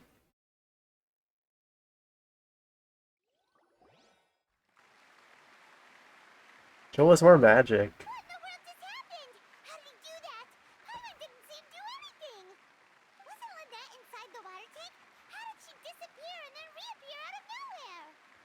If we could see easily through his tricks, then that would mean that his skills are still lacking. To appreciate magic, you should focus on the show happening on stage, rather than getting caught up in trying to see that which has been intentionally hidden. Guess you're right. Paimon couldn't believe her eyes when Lynette reappeared. Amazing! Thank you everyone. I'm glad you enjoyed that performance. But our magical journey has only just begun. I've prepared even more astonishing surprises for everyone here. The magic of transformation and disappearance can go far beyond what you've just seen. I'm sure many of you are thinking that escaping the water tank was impressive enough, but Lynette is still my assistant after all. In which case, I have ample time to make all necessary preparations. So, for my next trick, I will require the participation of one lucky audience member. Please, if my assistants could bring out the magical boxes now. There are 2 boxes and only 2 boxes. One is here and one is there in the aisle among the audience. I'm sure many of our clever audience members have already guessed our next magic trick. A swap! Our lucky audience member and I will each enter a magic box. After 1 minute, we will each emerge from the opposite box. Now please, everyone pay very close attention to the box you see here. Don't give me any chance to make a move. Wow! How's he gonna do this? Hey, do you think this is all magic tricks, or does Lenny have actual superpowers? The lucky audience member will be generated by this random number selector. It never Selects is lucky. numbers entirely at random. It isn't, Even I doesn't. don't know who will be chosen to participate. Sometimes it doesn't, sometimes it is. They choose people specifically sometimes. Let me see. Oh, row 7, seat 3. Congratulations! You now have the chance to experience magic firsthand for an entire minute. Please, come forward. My assistant will take you beside the magic box. I'm sorry, it might be a little cramped inside, but no need to feel nervous. We've carefully arranged everything for you to be as comfortable as possible. You don't need to do anything, but no matter what strange things may happen, don't come out of the box. If the magic is interrupted, who knows where you might end up? You might even find yourself in the Fortress of Meripede. Oh, okay. All right. Before I enter the magic box, there is one more thing I need to ask the audience to do. Could you all give me a countdown? Like this. 60, 59, 58. Just keep counting down. You can go a little faster or slower if you like. I won't be able to see anything in the pitch black box, so I'll be relying on your voices to know when time is up. Oh, and no tricks now. If you quickly count from 60 in just 30 seconds, then I'll be in a tough spot. Ooh! Paimon kinda wants to count faster after hearing him say that! My one is shouting. No, that won't do. I can see it in your eyes. You still can't be trusted. Let's practice together. Come on, repeat after me. 60, 59, 58. 60, 59, 58!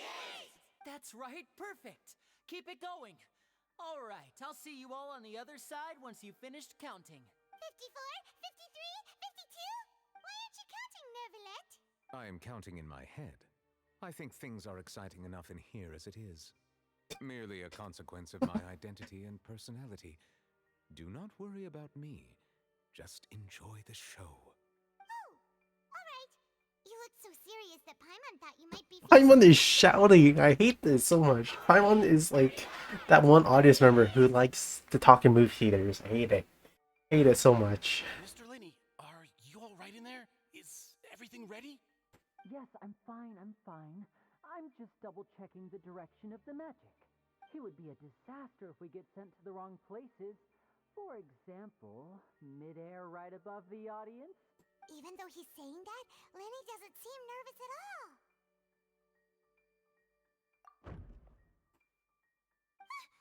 What was that noise?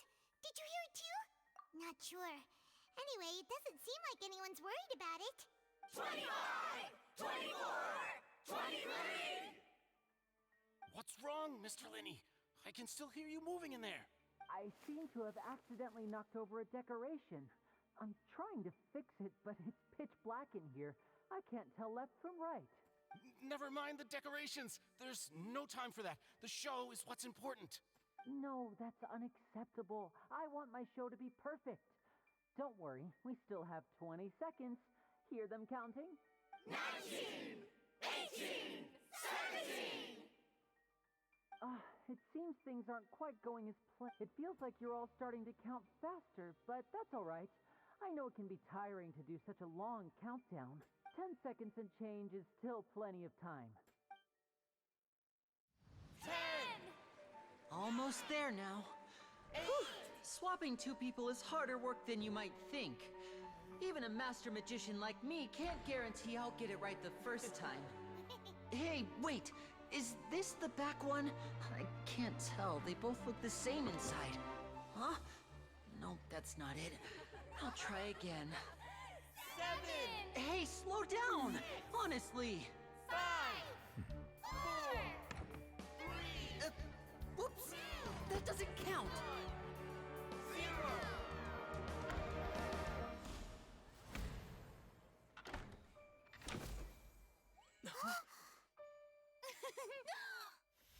Ta-da!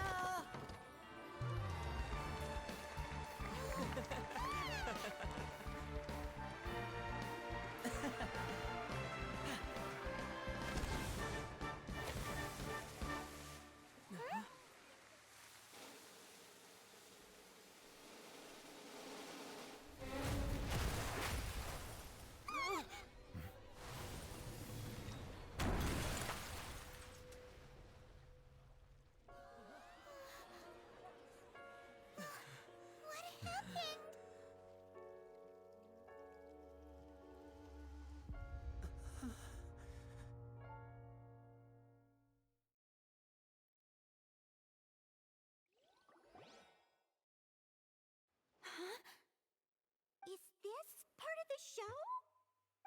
Mr. Lenny, you're going to use magic to fix the stage now, right? What happened? Oh no.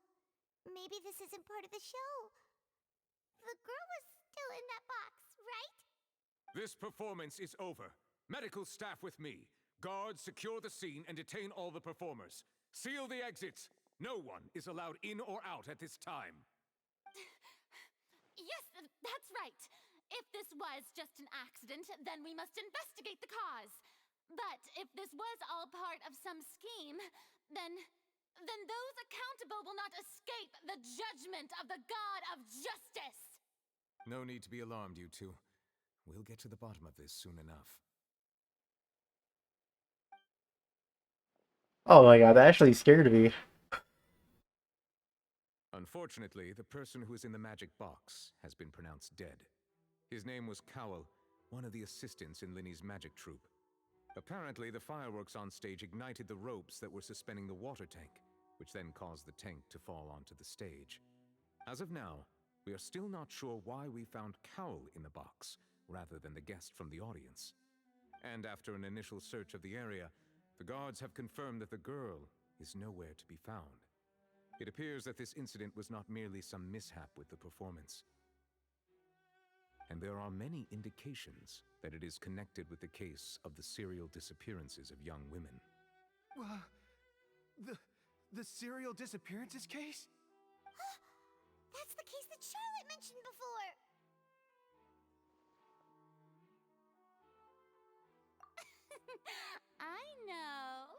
I know the truth. I can see through the whole thing. Really, using such a shallow and obvious mystery as his finale. Did he really underestimate us that badly? I say that our powerful magician, Mr. Linny, is now the prime suspect for the serial disappearances case. Huh? Why me? This whole thing was an accident. And first off too, they said 20 years ago. How old is Linny actually? To be honest, how old is Linny? Oh, this all occurred during your magic show, did it not? The missing girl disappeared after being chosen, did she not? The deceased is one of your assistants, is he not? Now that I think about it, that whole speech about magicians making things disappear was nothing more than a provocation, a bald-faced challenge. That can't be right. How could Linny do this? He was in the box on the stage the entire time. We can even hear his voice. Dude, Paimon, are you being serious right now? Oh, I hate Paimon. Paimon's being dumb. Besides, before the show, he told us that he would like to catch the criminal behind the disappearances. He couldn't possibly mean catching himself. Save discussion for a later time, please. Lady Farina, May I assume that your comments just now constitute an accusation against Mr. Linney and his associates, and that you are pressing charges? I just think that he... Well, Dude, she is such a dumb god. might be a little early to talk about formally pressing charges. But what Lady Farina said just now makes perfect sense. Bruh. She's gonna personally deliver justice. A kidnapping and murder carried out under the cover of a magic show. Lady Farina said it all. Bruh, her words carry too much power. She's the worst. I mean, of course, my dear people. But what excites me even more than the obvious truth before our eyes is the opponent I'll be facing. That's right. I mean you, Traveler. You'll support Linney, won't you? After all, he was the one who helped you the first time we met. Then there's no problem at all. You know, the Traveler and I already had a duel the first time we met. We did not, and you technically kind of lost that duel. But with Linney's help, our little duel ended in a draw. But draws really are the most boring possible outcome. Ah, pain and suffering. Pain and suffering right now. So, no more draws. Between the two of us, there must be a clear winner and loser. And what better place to hold such a riveting showdown and decide the true victor than here, on the grandest of stages, the Opera Epiclese. It wasn't a draw. She obviously lost last time. I understand. Charges have now been pressed, and as such, a trial is in order. Well, Traveler, seems Lady Farina has set you in her sights. But putting her dramatic rhetoric aside for a moment, I would like to ask you, are you willing to act as Mr. Linney's attorney and defend him in this case? Bro, are we getting an attorney now? Oh my gosh. Very well. The trial will be held a day from now in the Opera House. Both sides may investigate the scene to build their cases and search for the truth. Linney and his troupe are all potential suspects and shall remain within the Opera House. The audience may begin to leave in an orderly fashion once they have been cleared by the guards. A day isn't that long. Let's see what kind of case this big shot outlander can build in such a short amount of time. I'm really quite looking forward to hearing it.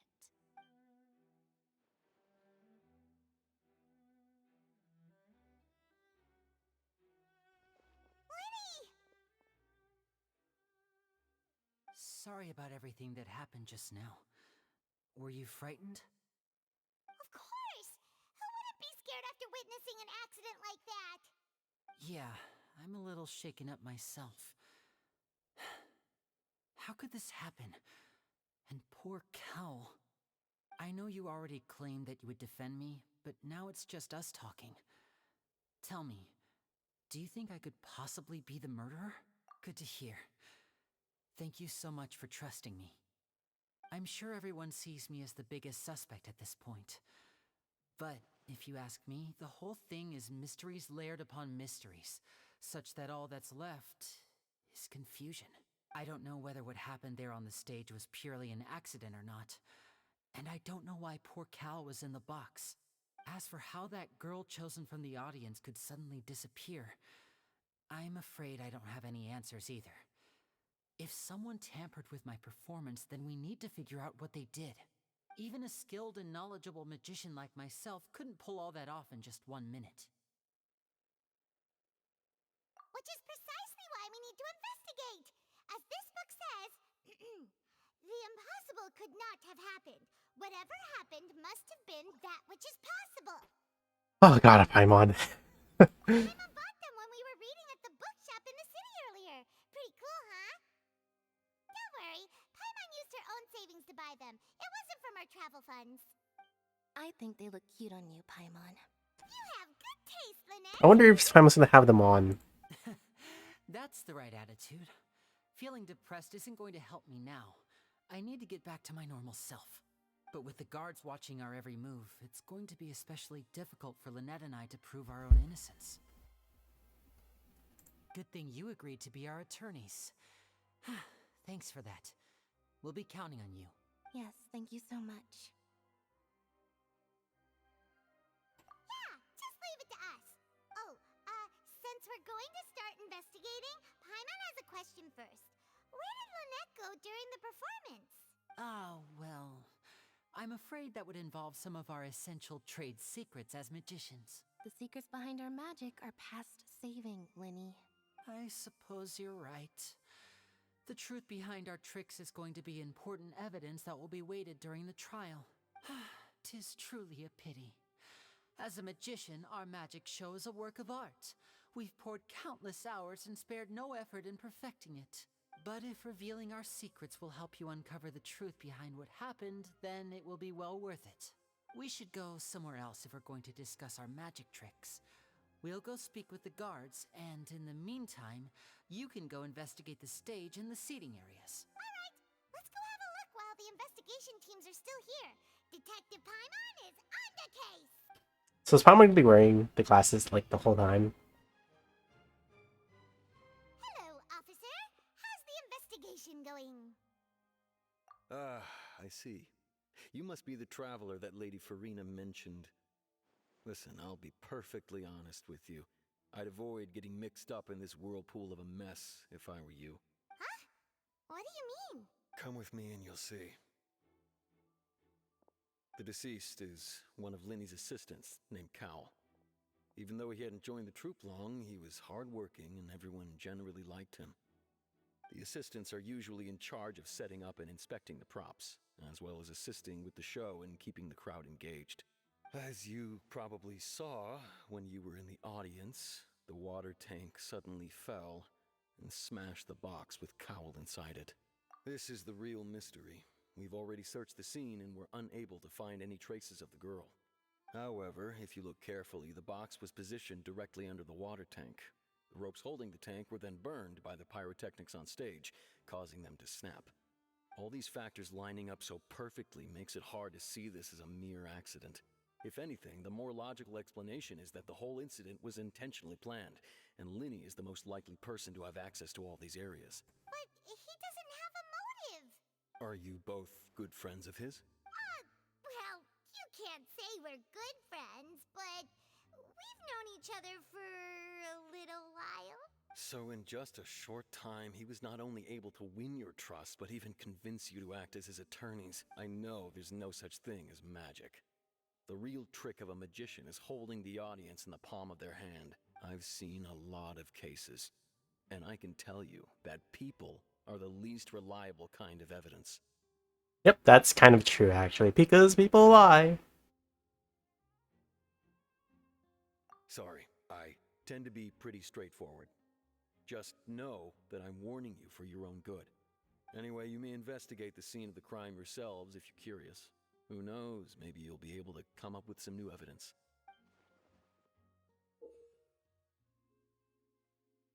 Ooh.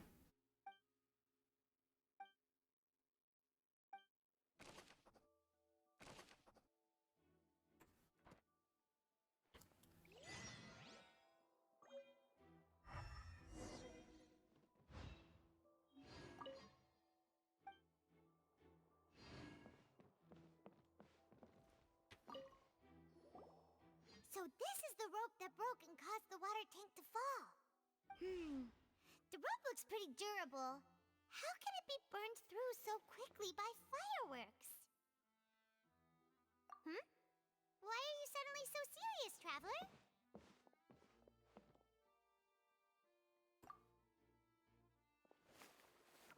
Whoa. Look! This bit is made from different material. Most of it was burned away, but there's still a little bit of it left. Huh. So if a rope meant to hold something was made with that kind of material in it, then that means... Wait! Why don't you write all this down? Let's take notes!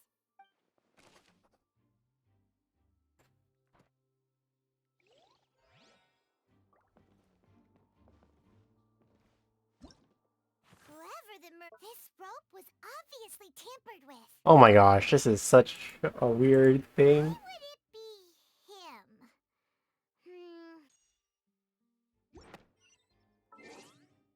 Oh, yep, Paimon's wearing the glasses. Okay. Hello there. What are you investigating? Oh, this location Bruh. has also been cordoned off because the Magic Troop members are currently considered prime suspects. The investigation team, the seats were all booked in advance, so we were able to deduce the missing woman's identity by checking the guest list. Sure, it's not like this is confidential information. We will publish it later anyway when we petition the public to help us find the missing person.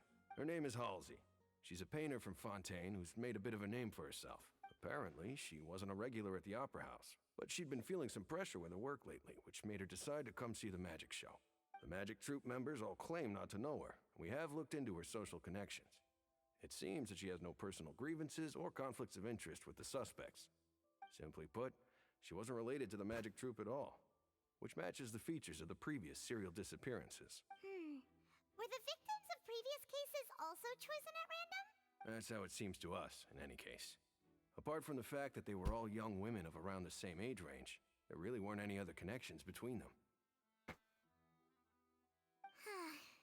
Okay then. No need to be so formal.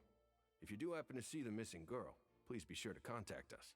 It is of utmost importance that we get to the bottom of these disappearances.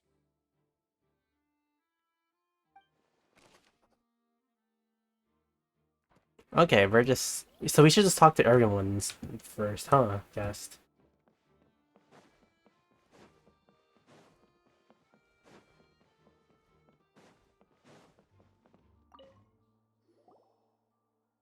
The investigation team has some new findings. Turns out there's an issue with the random number selector after all. See, I told you. What if the machine picked some big guy's seat?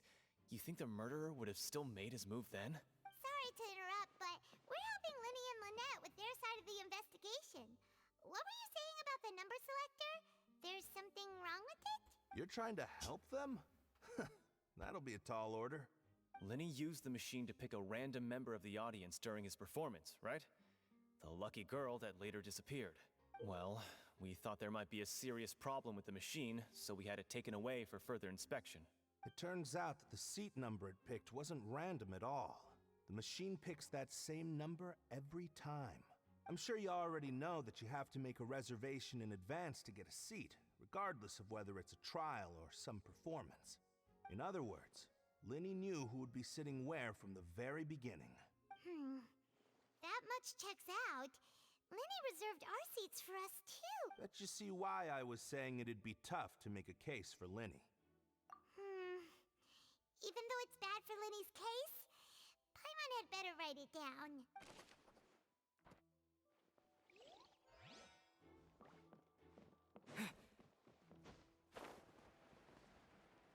Okay, yeah, but to be honest, there's still one key evidence. Is that, first off, he said 20 years. So honestly, that means...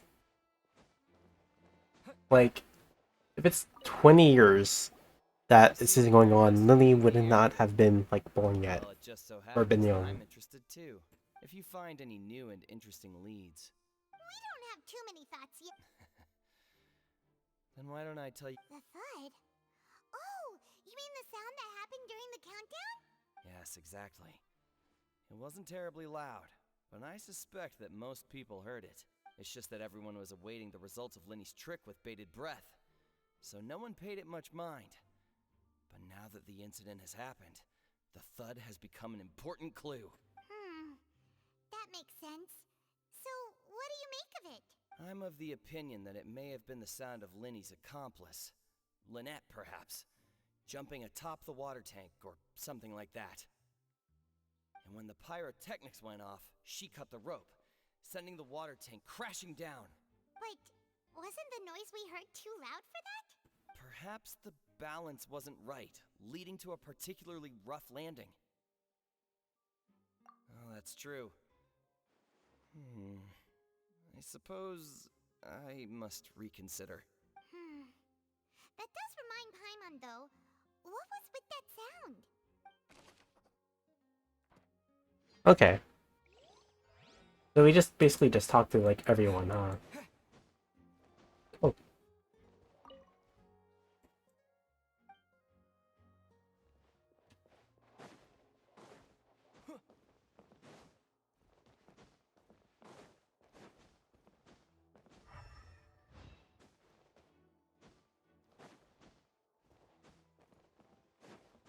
People down there.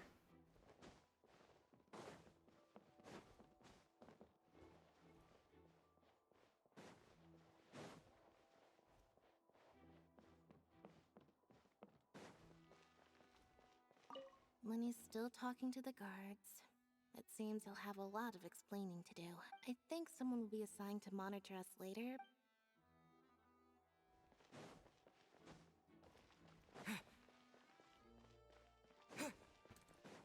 Oh, do these doors open? Oh, we do. Hey, you! Yes, both of you! Over here! I've been keeping an eye on you for a while now. Oh, it's that girl. You mean us? That's right. If I'm not mistaken, you're also among those who wish to cut down the thorns and pursue the truth. No? And by the looks of it, you're not from Fontaine. Well, you're right on the more about that one, but who are you? Aw. Have you never heard of the Spina di Rosula?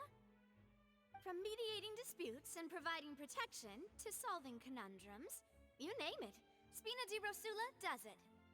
And I, Navia, have the honor of being its renowned president. Though those who play by our rules call me boss. I'm Silver, her attendant. Pleased to meet you. And I'm Melus. Demoiselle's various daily needs and affairs are under my purview. Huh? Boss? Demoiselle?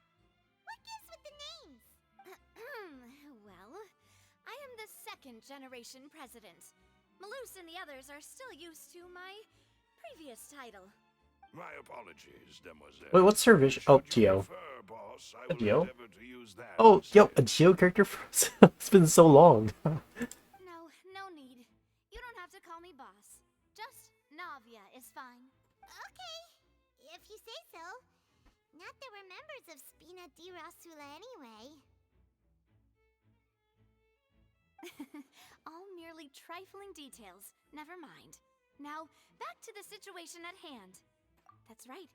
I've always kept an eye on the serial disappearance cases. My interest stems from a matter back from my father's time. Judging from the look of things, I find Linny an unlikely mastermind. Really? We think so too! That's why we're looking for clues now. But how did you come to that conclusion?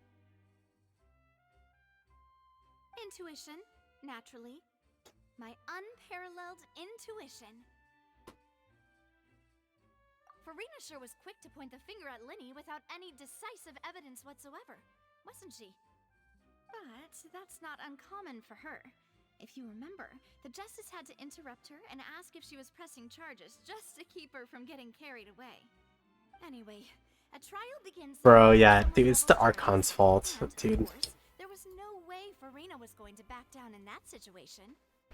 Sounds more like you just don't trust the Hydro Archon. True. Well, what's your opinion? I must admit that she can be interesting at times, but liking her doesn't mean that I'll blindly agree with her. All right, I've answered your question. Now, it's time you answer mine.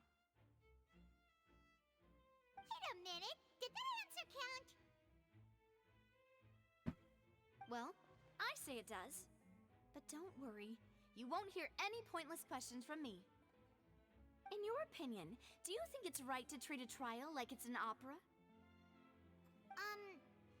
Well? And why would that be? Wait, doing so makes it easier for the truth.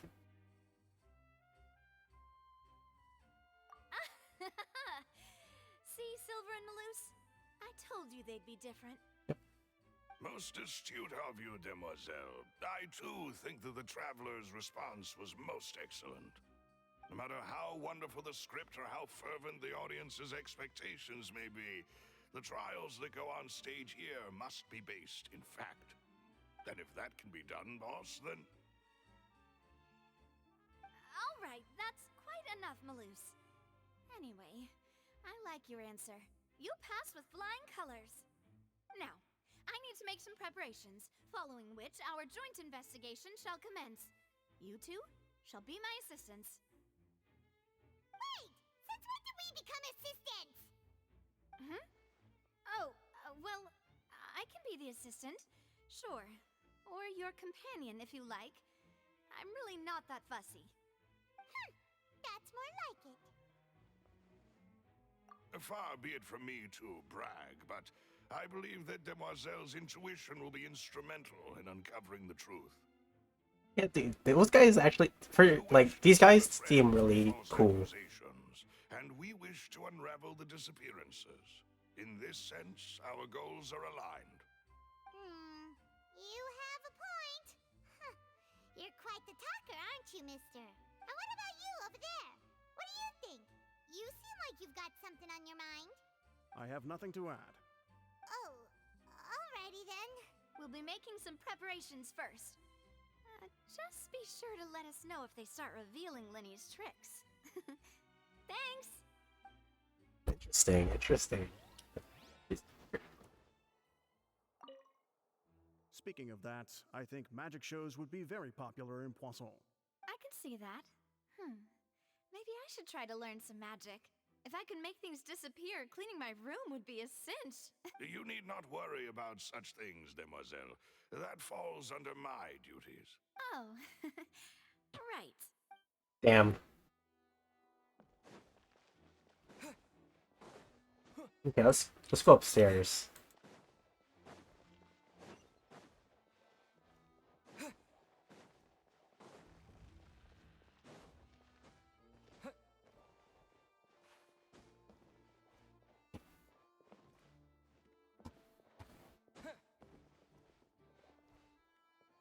Oh yeah, so where did the Hydrocon sit anyways? Here he is. Oh, fuck me, okay.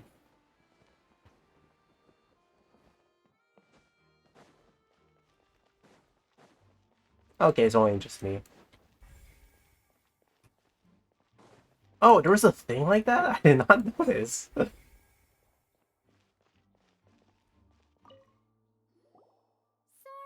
but no one can freely enter or exit the opera.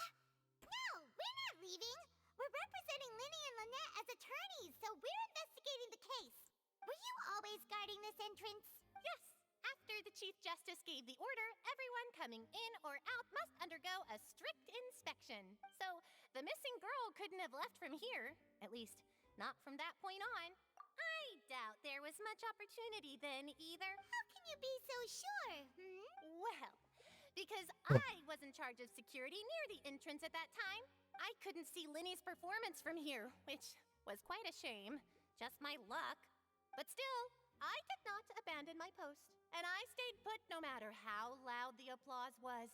If someone had so much as even approached the door, I would have noticed it, let alone if they had tried to leave. We Melazines are good at that sort of thing, you know. So, it's safe to say the girl couldn't have left through here. Alright, thank you for your help. This'll be useful info.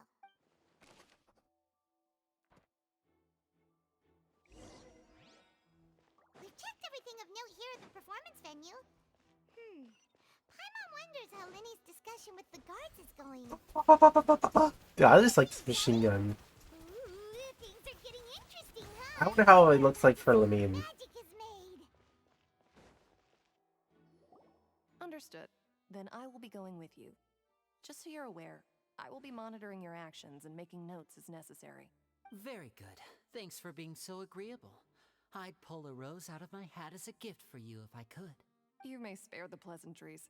I'm just doing my job. You've arrived. Who's this? Me? I'm being a Dirosula's guardian angel. If you've got a problem, I've got the Sorry, I got a little carried away there. Call me Navia. I'm a partner of theirs, and will be helping investigate this whole situation. And these are my companions. Would you mind if they join as well? Fine by me. Oh, new helpers? I would be most grateful. Well, let's just say we're tagging along. It's not every day you get to see the secrets behind magic performed on such a large scale. I appreciate your kind Oh yeah, she's one of the tall Come with me. models. We'll be heading below stage. Huh? Below stage? Yes, a world of secrets is hidden beneath this magic box, prepared specifically for this switcheroo trick. But before I reveal everything, you should have a look first. Notice anything strange here?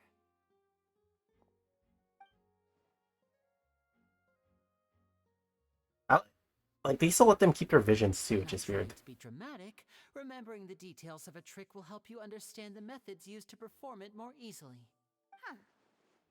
Weren't there balloons and other decorations here?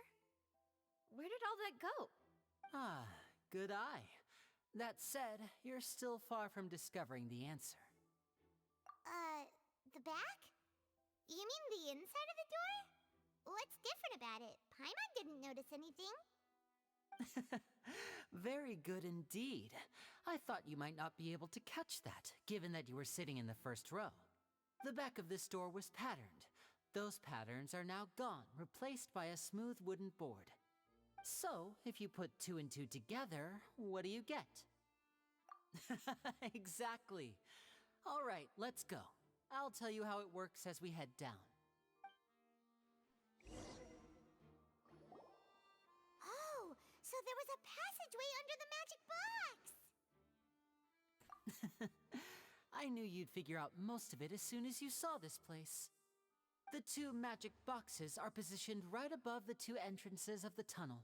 See this flatbed trolley? The box with the lucky audience member in it would be shuttled over to the other side using the trolley. This trolley can raise and lower and even rotate, ensuring that the box will face in the right direction. I see. So that's the purpose of the box inside another box. Precisely. The inner box would descend after the audience member was put inside and be moved along the trolley, all while the outer box would remain on stage as if nothing had ever changed.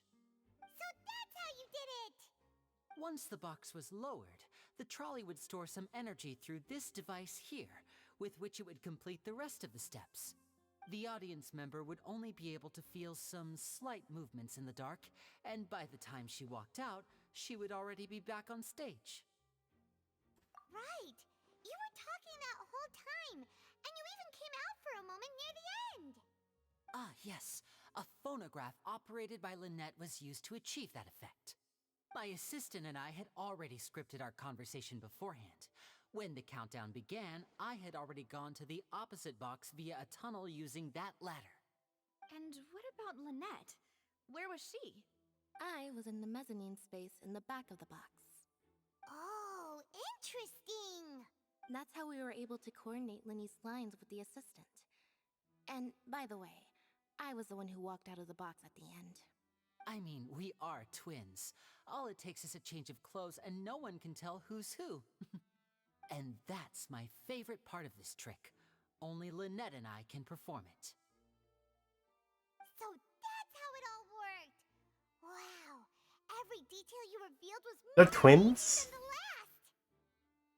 Lynette would briefly walk out of the box and then go back in, jumping into the tunnel and escaping before the box on the trolley could finish ascending. And then I walk out of the other box in the audience area, and the trick would be complete. The operative word here being would. But as you saw, Cal was in the box, not our audience member. She, on the other hand, mysteriously vanished. We really don't know how that happened. If not for that interlude, this would have been an astonishing trick. I probably never would have figured out how you pulled it off. And yet, to think that someone was able to use this magic trick to commit a crime. Could we have a look around? I think we can come up with some more leads. This is the scene of the crime. so Linny and Lynette are not permitted to stay here. I'll escort them back up. Yes, of course. No need to be so strict now. I won't disappear into thin air, you know. Thanks, everyone. We're counting on you.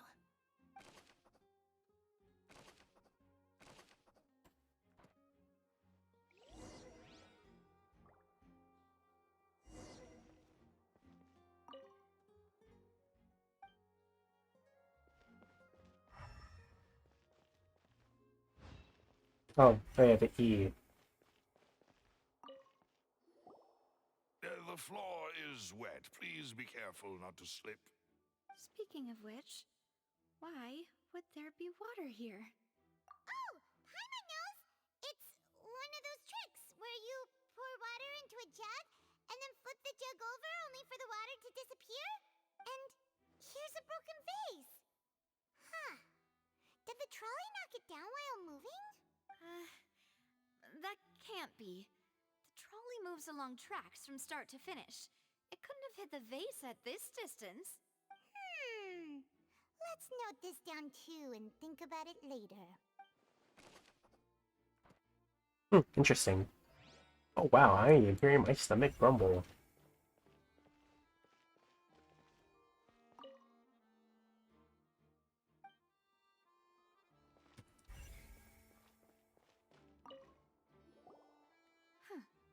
What's this? Looks like a hook tied to the end of a rope. Huh? There's all kinds of odds and ends here. Perhaps it was a prop for a different trick. But why would it have been left here? Whatever it is, let's make a note of it first. You know, they should really have some cops down here as well, too. Oh, these are the clothes that the lady chosen from the audience was wearing, right? Her clothes are here, but she's nowhere to be found. Really? Right. And do you really need to do that if you're kidnapping them? Wait, Paimon's glasses changed. Ugh, I think. this is so confusing. Paimon doesn't want to be a detective anymore.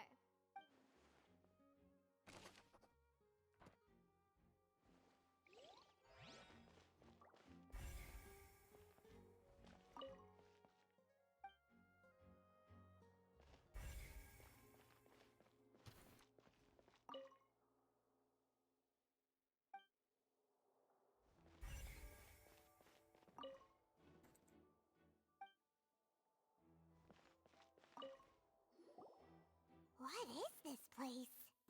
It seems someone could fit through here. Huh. Could this have been the suspect's escape route? Alone, perhaps. But if they had to pull another person with them, the space would be too narrow. But there are no other ways in or out of here.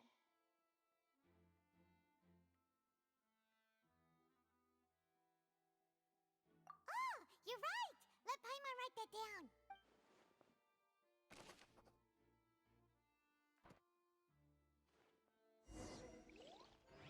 Seems we're just about done investigating down here.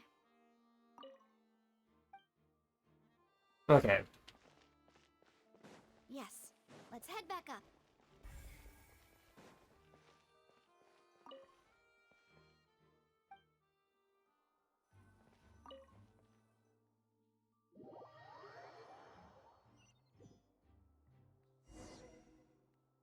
Well, we've ascertained the state of the crime scene.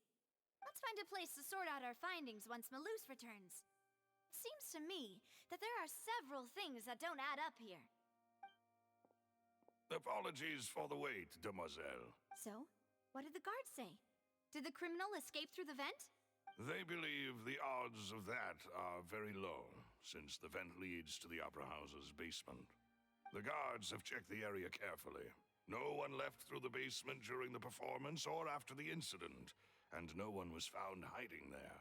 So the tunnels become like a secret chamber then. You know, like the kind you usually see in novels. The plot thickens. Halsey's disappearance and Cowell's death are both quite inexplicable. No wonder Farina was so confident in her accusation. All the current evidence points toward Linny and Lynette. In other words, the charges are very likely to be upheld unless we make some considerable progress.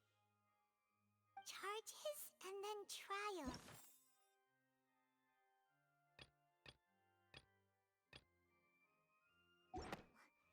So if the charges are upheld, they'll announce a sentence? That's right. This is how a trial goes in the Opera House. During the proceedings, the Chief Justice and the oratrice will hear statements from both sides. That's right. This is how indemnitium is produced. The statements from both sides, the defenses from attorneys, witness testimonies, and even the audience's emotions will all be projected on the oratrice. To put it simply, it's as if the oratrice has its own will and is a judge in its own right. This also precludes any kind of favoritism on the part of the Chief Justice. And not that this has ever happened anyway. Once both sides have finished speaking, the Chief Justice will make his final decision. This, too, will be used by the oratrice as a reference. Then, finally, the oratrice will be consulted by officials.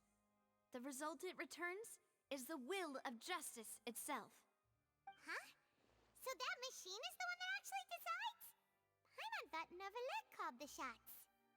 In practice, there is very little difference. Both have always come to the same judgment, which is why people have great faith in the Chief Justice. Ah, yes, the guards also asked me to convey that none of us will be allowed to leave this place before the trial. Huh? Why? Because we've chosen to act as the twins' proxies. That makes us persons related to the case. They're concerned that we might be colluding with outside parties, or that we might find outside help to disrupt the case. And even if that were not so, it could prove problematic if we happen to spread key information about the case ahead of time. I'm ready to break out at any time. Whoa! There's no need for that! Paimon thinks they have a point. That said, are they providing food? Bruh. Of course. I just hope you don't mind the lack of options. I'm afraid that catering to all tastes is not in the cards, nor is any guarantee of balanced nutrition. In that case, let's just sort out our findings together here. Pity. I was hoping to take you to try some of Fontaine's famous desserts, too. I mean, what better way to properly think through our findings than over some tea and sweets? Huh. Breaking out suddenly doesn't seem like such a bad idea after all. Just Paimon. kidding! Paimon will still do her best, even if there are no snacks. What do you mean, no snacks? Of course we'll have snacks. If we cannot buy some, then we'll simply make some. Huh? Here? But how? Understood, Demoiselle. Everyone, please come with me.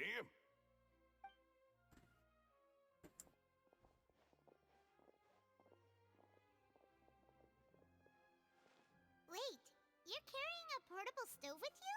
Yes, I must be prepared to meet the Demoiselle's baking needs whenever the fancy strikes her. I have eggs, sugar, and almonds at the ready. Good work, you two. Then I'll get to it. Please sit tight for a moment. You'll get to taste my awesome snacks soon enough.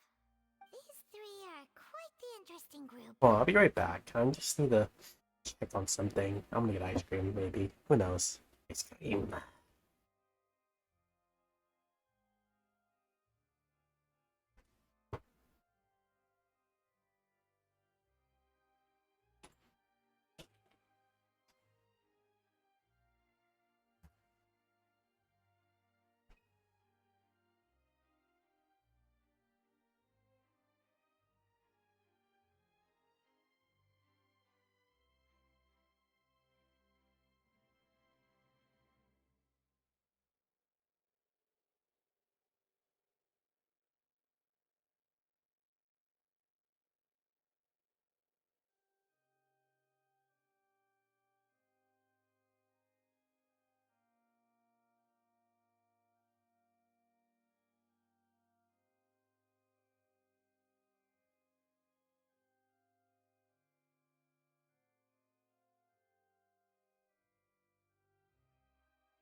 Okay, I'm back.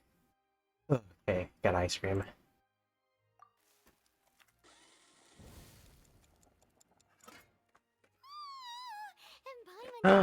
Macarons, nice. Oh, it's even better now. Paimon can't stop drooling. From the way you had these two guys carrying all that stuff around, Paimon thought you'd have them do more during the baking process. But you ended up doing the entire thing by yourself. Beating the egg whites, grinding almonds, everything. I was applauding. And I was giving encouraging smiles.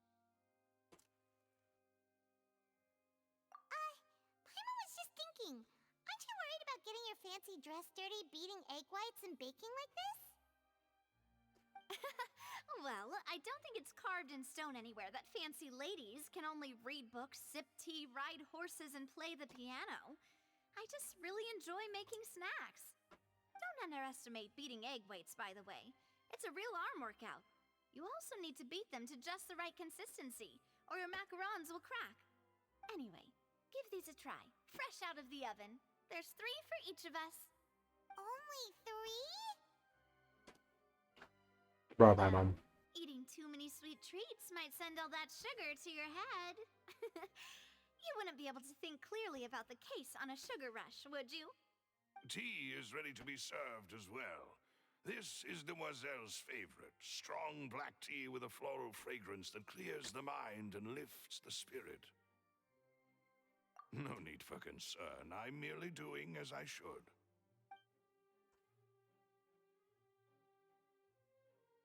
All right then. Down to business. As Paimon mentioned previously, the tunnel seems to be something of a secret chamber. However, we can assume that Linny and Lynette were not alone within it. Some criminal also occupied its sealed confines. The magician twins could have committed the crimes, of course, but they lack any logical motive. Exactly! Why would they do such a thing right when everyone was watching?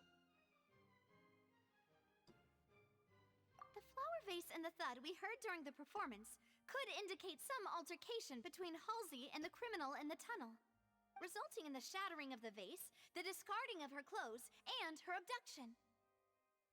Perhaps the criminal thought that since she was chosen from the crowd, she would be too easy to identify if she was still wearing the same clothes. Paimon thinks that makes sense, but the real trouble is... True. None of the clues we found thus far support the existence of this third person. But the only people left to consider are both technically victims, whether it's the missing girl, Halsey, or poor Cowell. Huh. Could Halsey have secretly made modifications to the magic props in order to murder Cowell before making her escape?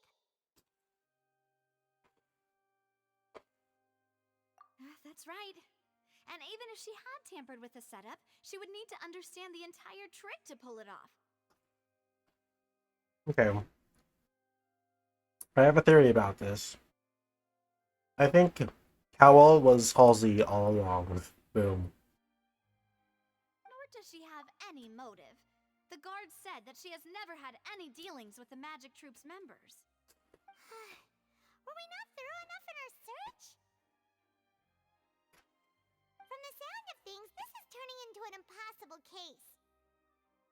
Your macarons are amazing though, Navia. They smell great! They're nice and crisp and super sweet! They are my specialty after all. And I see you've already had 5 of them. What? 5? Oh, that can't be right. Paimon only counted 3, honest! Please don't worry about it. At my age, a few less sweets might actually be a good thing. No. Being greedy is one thing, but Paimon knows how to count. Besides, Paimon knows that if she ate too many, then others wouldn't have enough. Wait, even you don't believe Paimon? How could you? If Paimon ate those 2 extra macarons, then may they turn into stone in her stomach! All right, we get it. Well, I suppose one of us might have gotten too engrossed in our chat and eaten them by mistake. No big deal. Maloose, set up the stove again if you would. Huh? What are you doing? Making sure everyone gets 3 macarons, of course. Exactly. We don't want to trouble you. As you wish, demoiselle. And I have the egg, sugar, and almonds. Well, this really is your hobby, huh?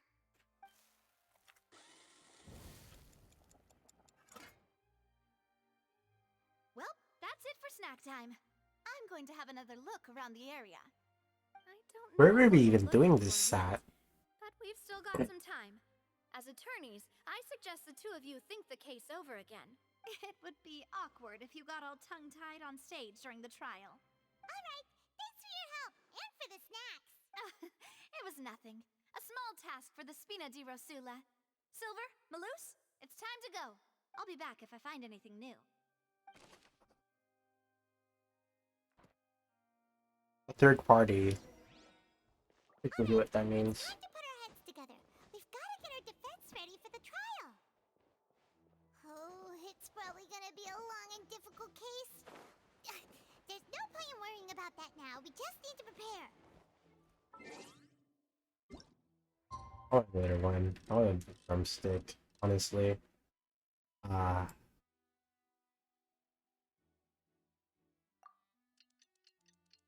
Full time again.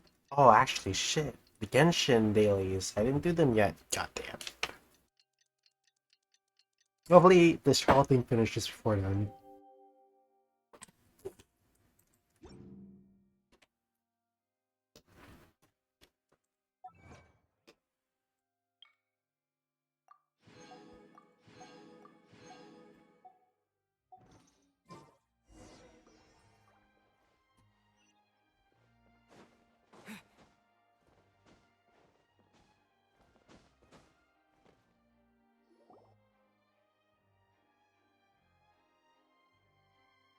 What do we do?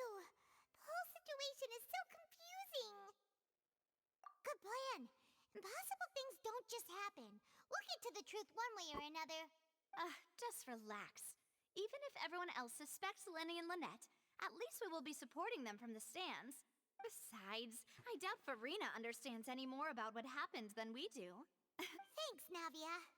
Well, we'll be going then. Best of luck to you.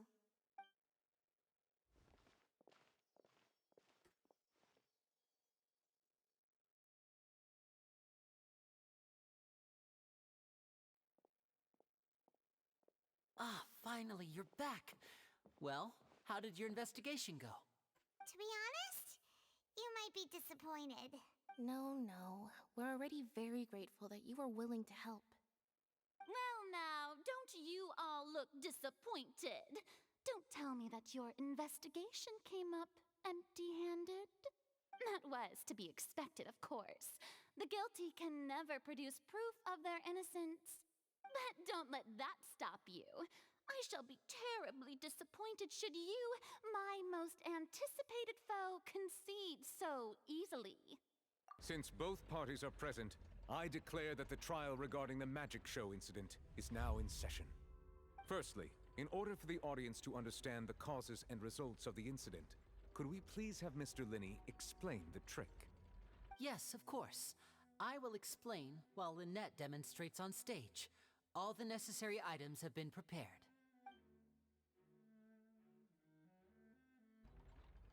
Thank you, Mr. Linney.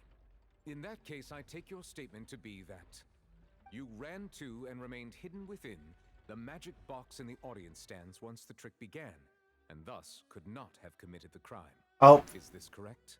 Okay, see, that there's the holes in there. Because, like, there's a lot of time that he could have not have been in the box because we can't be sure. Yes, that's correct, Your Honor. In that case, I call upon the prosecution. Lady Farina, do you wish to refute his statement in any way? Why, of course I do. Allow me to take the first shot and break this case wide open. Mr. Linney is clearly lying. There is no way you could have been in the box the whole time if you were to abduct Halsey and murder Cowell. In fact, I'd say you were hardly in that tunnel at all.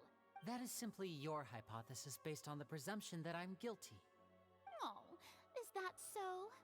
And if I may ask, what did you hear while you were inside your box?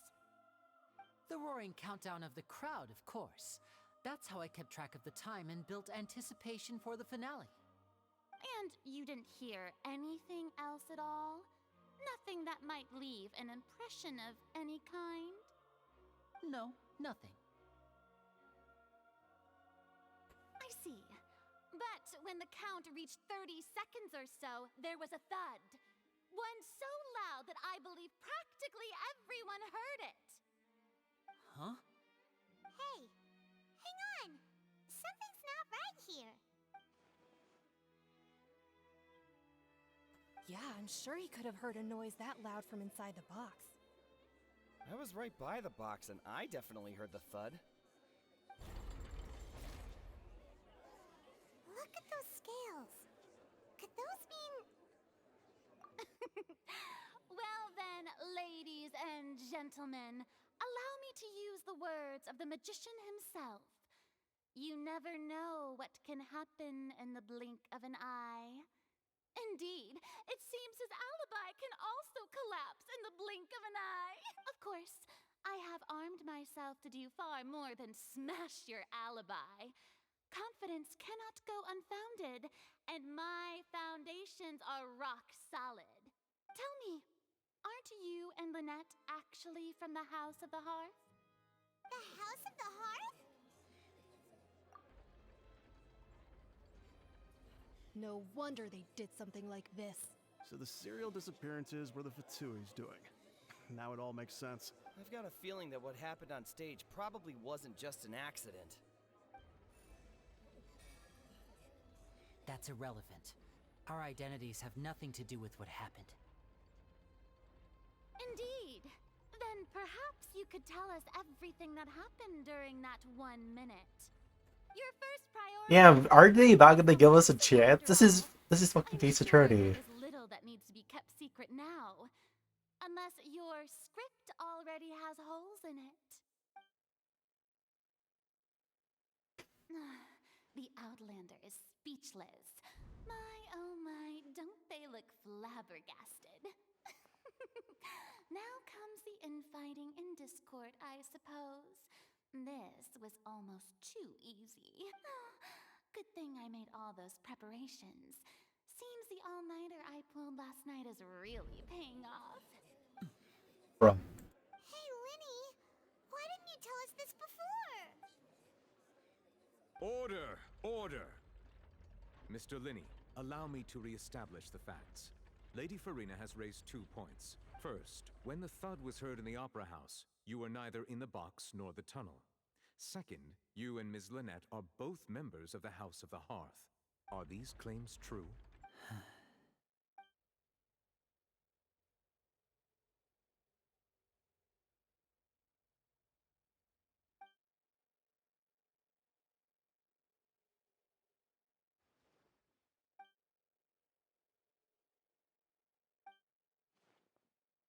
Please answer my question, Mr. Linney. I'm sorry. Yes, they're true, Your Honor. I knew it! Well, that's it. We might as well move on to the sentencing already. What should we do now? Granted. In that case, what is your request? Is that really necessary? They're already as good as guilty. The defendant deceived their own attorneys. What is there left to discuss? Order! Order, I say!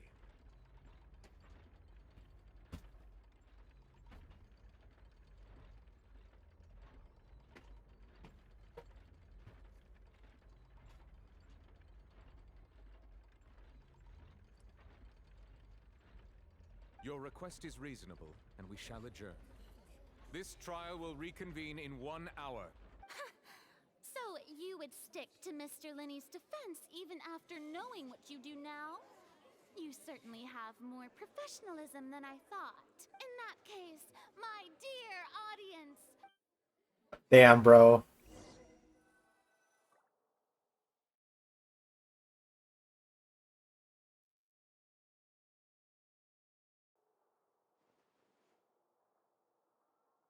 Well, this is awkward. I didn't think the Hydro Archon would dig all that up. I'm sorry, Traveler and Paimon. Yeah, sorry. Paimon doesn't know where to start. We trusted you two. We based our entire reasoning on the assumption that you weren't bad guys. Not to set the wrong tone or anything, but Paimon's really mad. I'm very sorry. I know you're angry, and reasonably so, but please, let me explain. I know you've clashed with the Fatui several times before. I wouldn't be surprised if just hearing the word is enough to make you upset. But our organization is very, very large, and the Harbingers have very different personalities and goals. Right now, we want to save people. As many as we can. That's right. I'm sure we're on the same page when it comes to this nation and the disaster that its people might face. I knew if it weren't for our respective identities, we could become good friends. That's why I didn't wish to flat out lie to you, but chose to hide some details instead. The truth is very important, but being completely transparent about everything would see us spending more effort than we need to. Right. So, you be the judge. Heck, if I were you, I fear that I'd even struggle to trust me at this Okay, point. so the trailer makes way much more sense now to me. You met a Fatus who works as a magician, a trickster by trade. All by coincidence, too. But still, I'm asking you to trust me. I am no criminal. At least, not in this case. Sorry. Please forgive us. Well, you both say that, but... Right. Let's hear your answer first, and no lies now. Of course. I'll answer any question you ask. We've been trying to find out how the Oratrice operates. We want to know why it has a consciousness. Why can it deliver sentences accurately? During our investigations, we learned that the machine's core is beneath it. From that moment on, Lynette and I have been designing this box swap trick, with the objective of getting close to the core. Is that why you needed a whole minute? That's right. In truth, the audience would take about 75 seconds to count down from 60, while I would only need 15 to get to the opposite box. So, after jumping into the tunnel, I accessed the Opera House basement via the vent, and went to investigate the room in which the core is stored. That air vent was created during the construction of the tunnel specifically to execute this step. Well, nothing. As soon as I reached that room and was about to investigate, I heard someone's voice. Which should have been impossible, of course. I was quite certain that I was the only one in the room. That voice seemed to recognize me and tried to speak to me. I chose to err on the side of caution and retreated the way I came. On the way back, I saw the broken vase and the clothes on the ground, but the countdown was almost finished, so there wasn't time to give it any thought.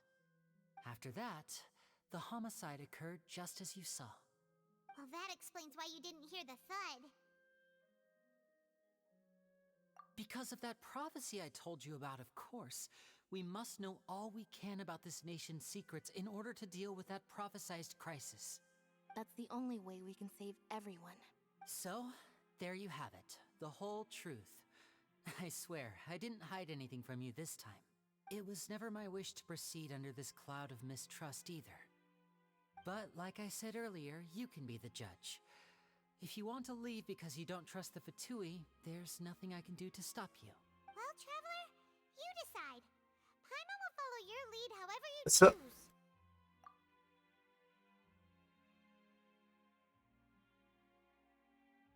Okay, thank you. Thanks for giving us a chance. The current problem is that the scales are tipped pretty badly against you two. If we want to refute the Hydro Archon's accusations, we're gonna need a seriously watertight defense. Huh? Oh, Paimon thinks she gets what you need. I don't get it. I don't get it.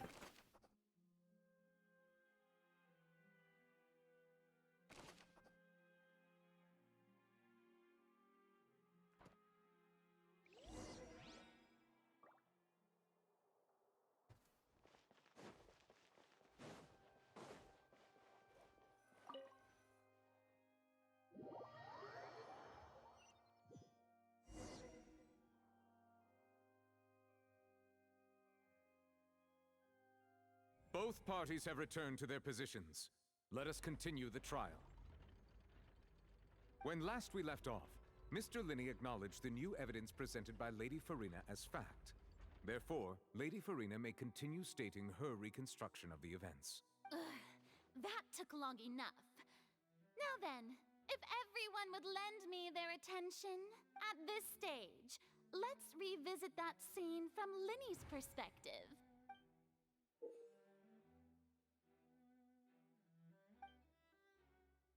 Oh my gosh, this is gonna be hard.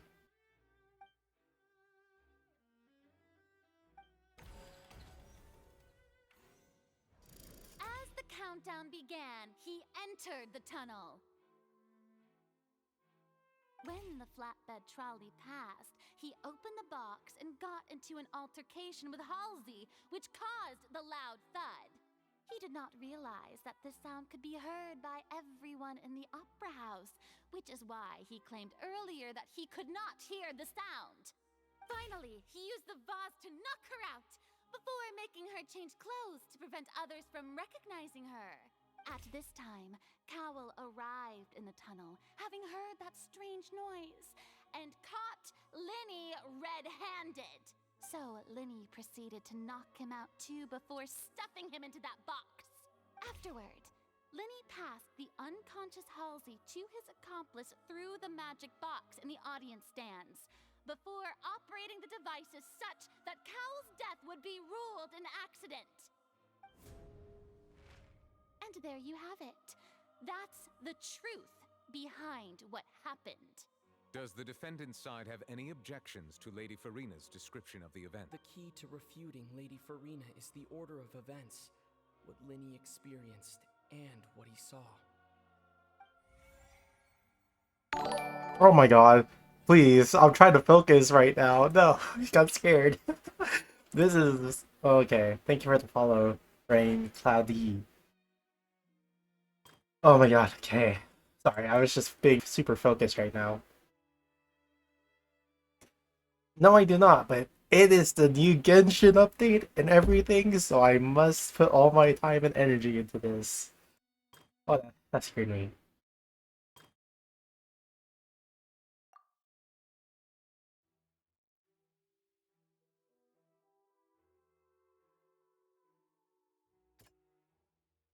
Right now, I am trying to figure this out.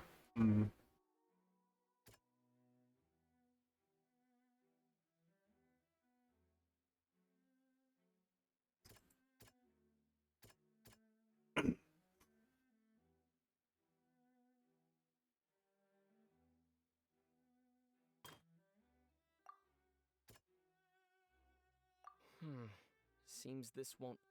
Okay.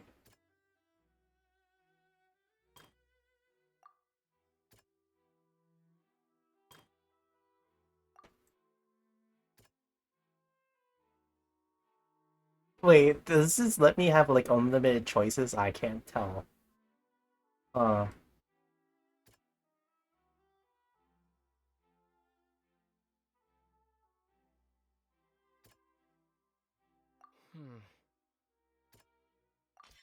Linney went to the room that contains the Oratrice's core.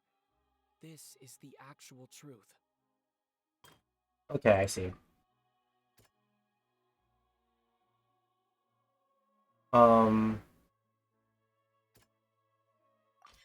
According to Linney, he left via the vent after entering the tunnel.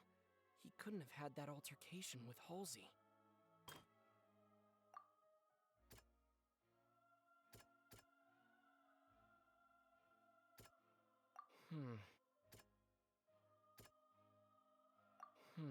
Okay, so it's this one. Oh, nothing, okay.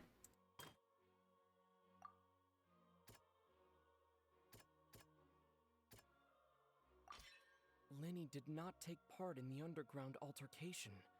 He only witnessed traces of the aftermath. Attention! Ace Detective Paimon has something to say! Oh my god. Paimon speaking for us? Oh, damn. We're gonna lose this. When the countdown started, Linney did indeed go into the tunnel. But he immediately used closed a vent to access the Opera House basement, which is where the underground core of the Oratrice is stored. Once he reached that area, he heard a voice in what should have been an empty room. Since he felt something Oh my gosh, you're definitely the first person to go to my stream. Yes, definitely. Actually, oh yeah, it's because my stream like froze up and stuff like that. Okay, I remember. The crime scene had already developed by the time he reached the tunnel again, and in order to complete the magic trick, he did not remain there for any length of time. Finally, he reached the surface, and that was when the accident happened from his point of view. Therefore, he's innocent.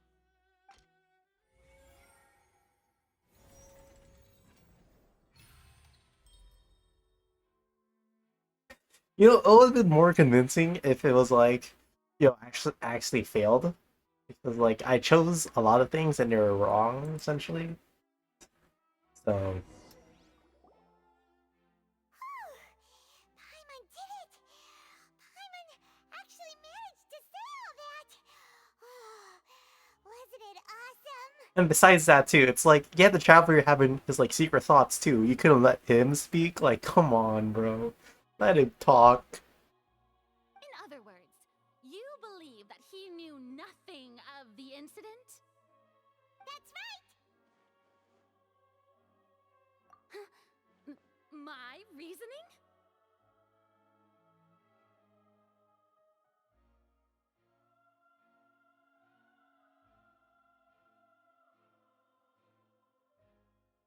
If that's the case, then if Cowell hadn't entered the tunnel, who was the entire setup meant to kill?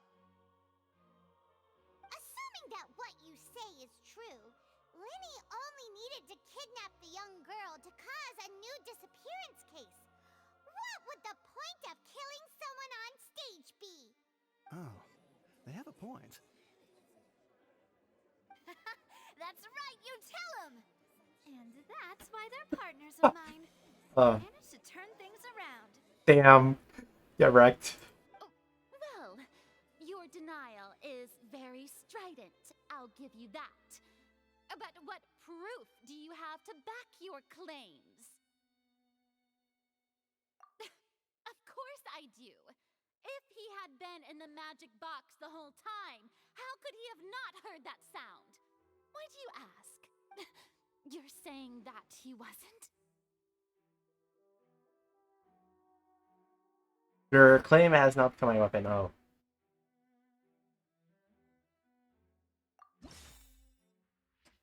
Wait, what's happening? I don't know.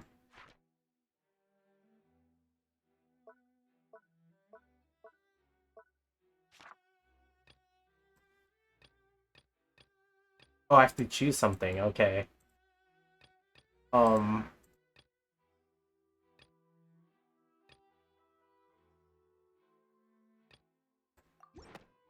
right! Linny wasn't in the box or in the tunnel. That's why he didn't hear anything strange during the performance. This means that when the crime happened, Linny had already entered the basement via the vent. The same clue you used to disprove his alibi has now become the best proof! How do you like that? Damn. Well played. To think you'd use such logic. Well then, if it wasn't Linny who committed the crimes, then who was it?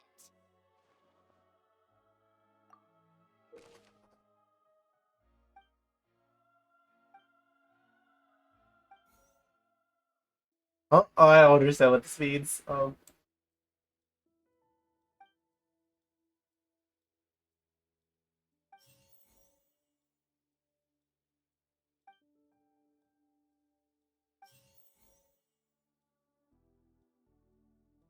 Blah blah blah. Profound. Could there have been a third person involved? Halsey is the missing person and an ordinary audience member. Or did she have her own scheme all along? The deceased's name is Cowl. Linny's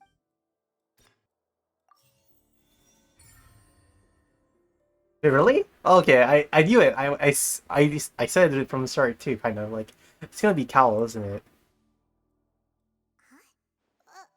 That can't be right. Are you serious? The killer was, in fact, Cowl, the deceased! Oh, is that so? How interesting! Let's hear your reasoning then. What I must do next is recreate the truth. What Cowl did, and how he went from would-be perpetrator to victim. The deceased's name is Cowl, Linny's assistant. He would have been able to tamper with the equipment. Halsey's clothing was in the tunnel, so there must have been some fear that she would attract attention. What is it? Goblins? Is it goblins? No, it's something. No one entered or left. It would have been tough for both. The sound we heard may have come from Linny was not in the tunnel at that moment. The deceased's name is No one entered or left the... It would have been tough for both people to fit in. The sound we heard may have come from a clash between the...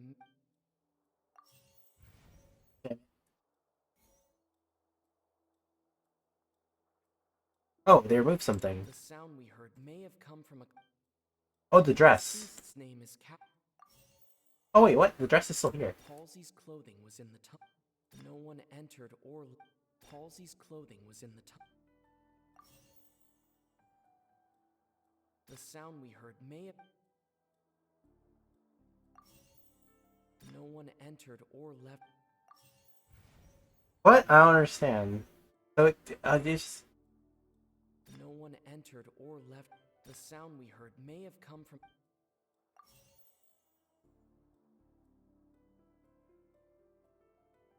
No one entered or... It would have been tough for both... Linny was not in the tunnel. Oh, it's asking the questions on top. I'm being an idiot. Halsey's clothing was in the tunnel. Sorry, I'm being an idiot right now.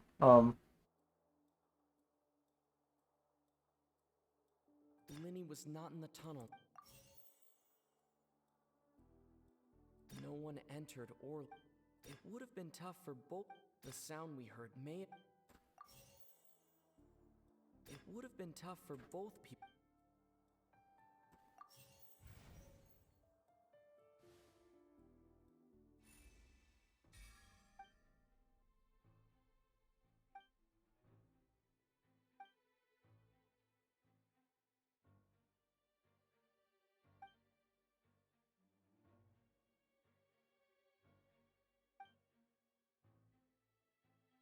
What's wrong, Traveler? Are you still having trouble figuring things out? Oh, okay. I see how it is. So this was all just a bluff. And here I thought you had something to show for it. But it seems you're still far from the truth. Look, since we're at a dead end, why not consider a different track? Just like the trick as it transpired, the end result must have been utterly different from the magician's initial design. If only we knew how Halsey disappeared. Well, that would be nice, but the tunnel only has 3 exits, and none of them seem very likely.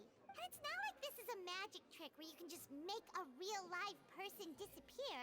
You know, like you did from that water tank, Lynette. Excuse my interruption, dear opponents, but do you not see Oh, okay. I think... growing impatient? There is no greater sin in... I think I'm starting to understand where this is going. Like, she was like some type of water bin. If the defense is unable to make further effective arguments, we will move on to the next stage of the trial. Linny was not in the tunnel at that moment. The sound we heard may have come from a... The deceased's name is The vase was not broken by chance. It was used to cover important evidence.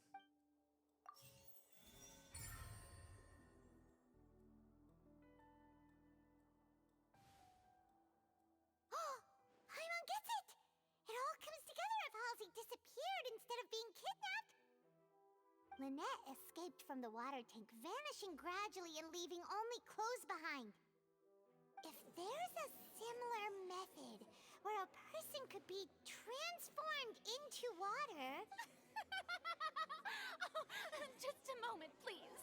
I do hope you know how preposterous you sound at the moment. How could a person ever be transformed into water?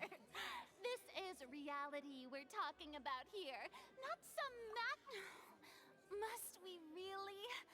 I should think that of anyone. Your friend Linny already knows this truth very well. Magic tricks are ultimately just illusions and misdirection. But Halsey's disappearance is very real. We're talking about two completely different things. Even so, I trust the traveler's judgment. The truth must be out there somewhere. Perhaps some new line of reasoning may... I am so focused on this right now. Focal points that don't make sense. Since Cal was the deceased, we haven't placed much attention on him.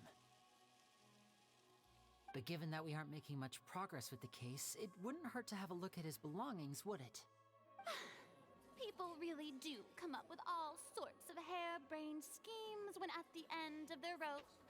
The way I see it, your suggestion that we broaden the scope of our investigation is nothing but a tactic for stalling the trial.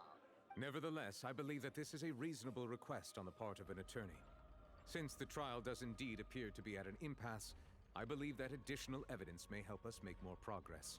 Guards, please step into the lounge and examine the personal effects of the deceased, Cowell. We are still examining the items, but we have already made critical progress that we feel must be shared with everyone post-haste. We discovered several test tubes of fluid within Cowell's baggage, each labeled separately. The notebook in his backpack claims that these fluids are... water from the primordial sea. The primordial sea? The note's contents also indicate that Cowell belonged to an organization that sells illegal drugs and that he had an accomplice. The notebook has many entries concerning safe usage of these fluids, in which the keyword dissolve appears many times. One of these tubes was labeled Opera Epiclese, along with yesterday's date. It is empty. The notes also state that these dissolution properties work exclusively on people from Fontaine. It's likely that Halsey was chosen as some sort of test subject. As such, we believe that the defense's hypothesis is, in fact, supported by sufficient evidence. You've got to be kidding! People dissolving into water? Could something so ridiculous actually be true? Wait a moment. This reminds me of a certain prophecy, but it's just a coincidence, isn't it? Huh. If people can become water, does that mean that the water tank's real use was as a means to hide water stains? And if Cowell was targeting that girl... Wait just a minute. Could that mean... You two, with me, quick! Demoiselle, wait! What about your partners? Let's go. Just trust me. Order! Order! It is undeniable that further examination of the deceased's personal effects has yielded some surprising results, but we cannot yet verify the veracity of these clues. Still, let us assume that these clues are indeed authentic, albeit with the understanding that Ms. Halsey has yet to be found. Guards, please continue examining the items along these lines. Mr. Linney, it appears your hypothesis is supported by the evidence, so please continue speaking. Of course. Thank you, Your Honor. If we uphold this hypothesis, I believe that many of this case's seemingly unrelated clues can be connected together. Right! Like the metal hook! That one didn't make sense at all. Let's think about this. Cowell's methods must have something to do with that water from the primordial sea.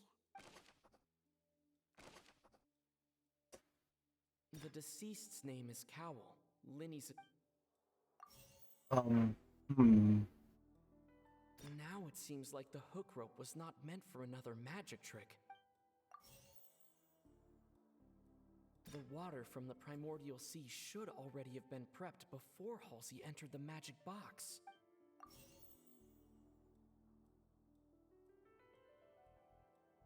the rope that held the water tank up was lit by the fireworks and snapped.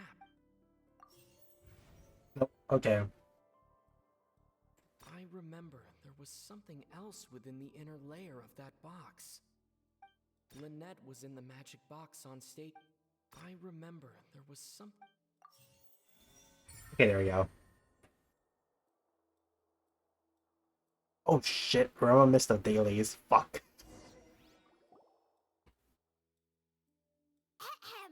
It's Ace Detective Paimon. Oh my god, it's just Ace Attorney. In the original plan, Cowl would tamper with the water tank rope and the number selector securing his target. When the magic box containing Halsey was lowered, the metal hook would retract gradually and pierce the balloon at the top of the box. When the balloon attached to the box popped, the water from the primordial seed inside it would pour down and dissolve Halsey. Afterward, Cowl would enter the tunnel and break the flower vase to conceal the water inside the tunnel, with the remaining evidence being covered up by the water tank on stage. But he encountered something unexpected in the tunnel and wound up being fatally hit by the same water tank he meant to use to cover his tracks. Huh. That does make sense. That actually links together a lot of the more confusing pieces of evidence. Oh dear, what do I do? Even I think they sound convincing now. Have I falsely accused an innocent person? What a humiliation. Just say nothing, honestly. It seems like the only point of contention remaining is the exact circumstances that led to Cal's death. His notes mentioned he had an accomplice who could be related to the situation. On that note, the guards have just contacted me indicating that they uncovered new evidence. I shall now invite him on stage to share it with us. Thank you, Your Honor. We were just inspecting the luggage of the other people involved in this case, and we found an identical sample of the water from the primordial sea among Linny's personal effects. What? That can't be. Oh, I see. Does this not clear all doubt? My dear citizen. Oh, bruh. You are being framed this time around. Allow me to... Linny did not need to take part in the dissolution of the young woman at all. Indeed, he did leave the scene via the vent. Having made modifications to the props beforehand, his accomplice Cowl then caused Halsey to vanish using the water from the primordial sea. But upon his return, in cruel avarice, Linny desired sole credit and prepared to do away with his partner in crime. Ultimately, he knocked Cowl out, and the tool meant to cover the crime up also became a murder weapon. Now, as much as I regret having come to such a viciously Yeah, there will be cuts on his body or something. it does seem that the famed Fatui is quite the cold-blooded and ruthless organization. Am I right? We've used up all the evidence we collected. There's no way for us to make a rebuttal here. Is this the end of the road?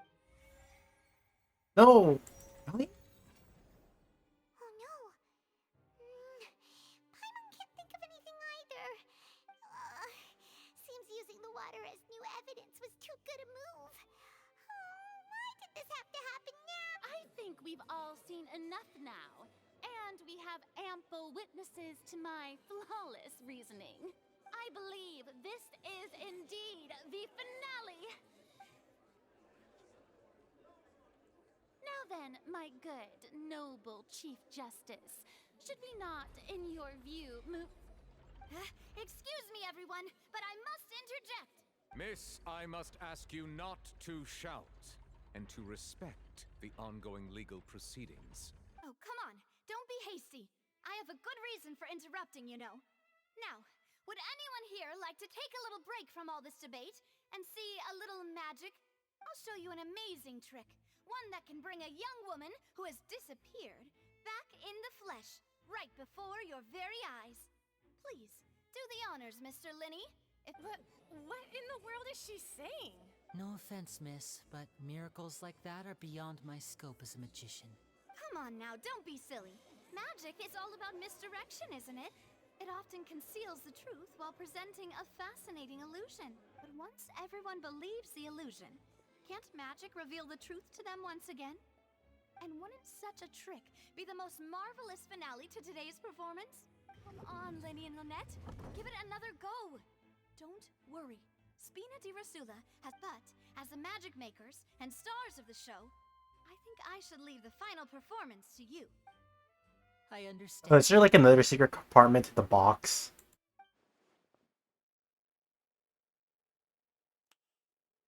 And voila.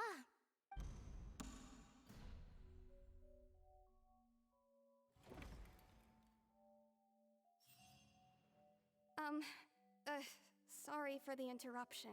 Wait, isn't that Halsey? So the whole thing about people dissolving wasn't true after all? To be clear, I'm only here because this person told me that if I testified, the merit of doing so would lessen my sentence. I was hiding outside this room listening to the proceedings because I was afraid that I would be the one put on trial.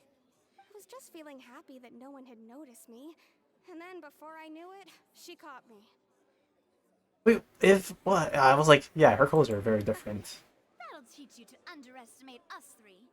Where should I begin? I'm sorry. I'm the one who killed Cowell. I admit it. What? Why? Firstly, my name isn't Halsey. It's Lillian, and I'm originally from Mondstadt. I heard that Linny's show was gonna be a real thriller, but I missed the chance to buy a ticket, so I stole one. That's how I make a living. I steal stuff here and there. And I'd never been caught before. But I was noticed at the harbor a few days ago, and I barely got away. Linny was the one who caught me in the act. Oh yeah, I was like, huh, is that the same person? Hey, no wonder you look familiar. So you were the thief. Liddy even mentioned that you were pretty skilled. Well, and I thought that would have been the end of it, but then the number selector chose me. He even mentioned the Fortress of Meripede. That's a prison, isn't it? So you can imagine how shocked I was. I thought he was onto me for sure. So I played along with the show while looking for an opening to flee, but then I got water poured on me for no reason, and then someone jumped into the tunnel to nab me. I wasn't going to take that lying down, so I knocked him out and stuffed him into the box. There was nowhere to run from there, though, so I had to change my clothes and hide in a box containing performance costumes. I slipped out after the first guard arrived at the scene and continued hiding inside the opera house. Can a person even hide in there? But I swear I didn't know that the water tank would fall down. Really, I swear it. Had I known that, I wouldn't have put him in the magic box. I may be a thief, but I'm no killer. Well, that makes everything pretty clear now, doesn't it? This time, we need to tell the entire story from Lily-Ann's perspective. Damn. Oh, that's awesome.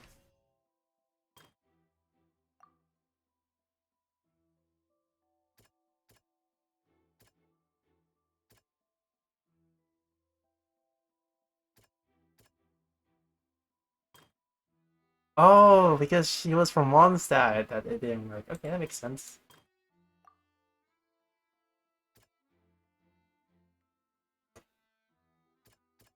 Hmm.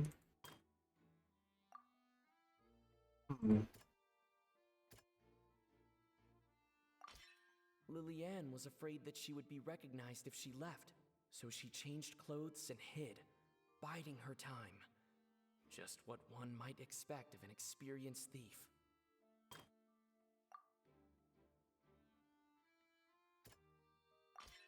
The flower vase was not broken to cover anything up, but it was smashed during the struggle between Lily-Ann and Cowell.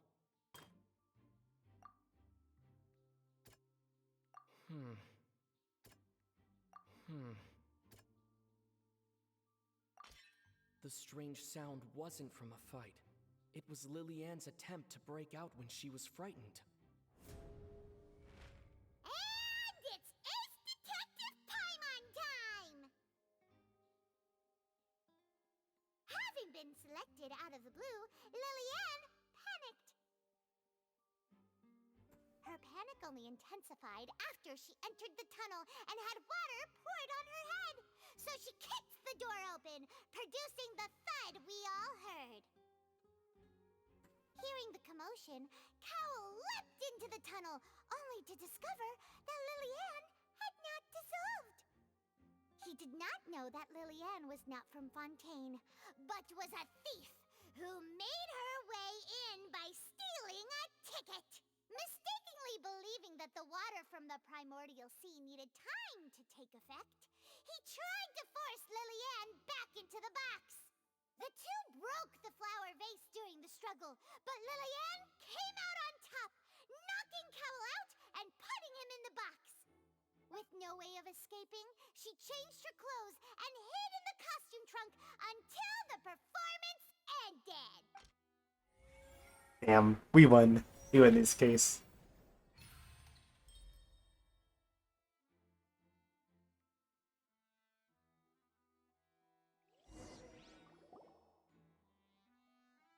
She knew that she would have to go through guard inspection if she tried to leave afterward. So, she has been trapped in the Opera House these last 2 days. She had already become desperately hungry by the time we were chatting over macarons. So, she swiped 2 of them right under our noses. Talk about a sneaky thief. Damn. At this point, all the events that happened in the tunnel have now come to light. Ah, so that's the whole story. Bravo! Bravo! Now then, Lady Farina, do you wish to speak against the defense's statements? Please answer the question, Lady Farina. Also, if I may add, the trial has not yet ended. As such, I request that the prosecution not leave the room before the proceedings have concluded. Loser. What? Are you reading my mind now? No, I have no further arguments. I admit defeat. But really, could you at least have left me with some dignity? Wow. Look at that. Yeah, let's go. She's like a deflated balloon now. If there are no objections, then as the Chief Justice of Fontaine, I shall once again repeat the full sequence of events. The actual perpetrator of the serial disappearances, Cowell, selected his next victim from the audience reservation list. With some modifications to the selector, he could ensure that the pre-selected young woman would be chosen. To cover up any evidence while committing the deed, Cowell thought of allowing the water tank to fall, which would conceal the water left behind after the young woman was dissolved. He also tampered with the rope suspending the water tank, using the fireworks at the end of the performance to cause the tank to drop and hide the watermarks. He poured the water from the primordial sea into a balloon during the preparation of the magic box and stuck it to the box's lid.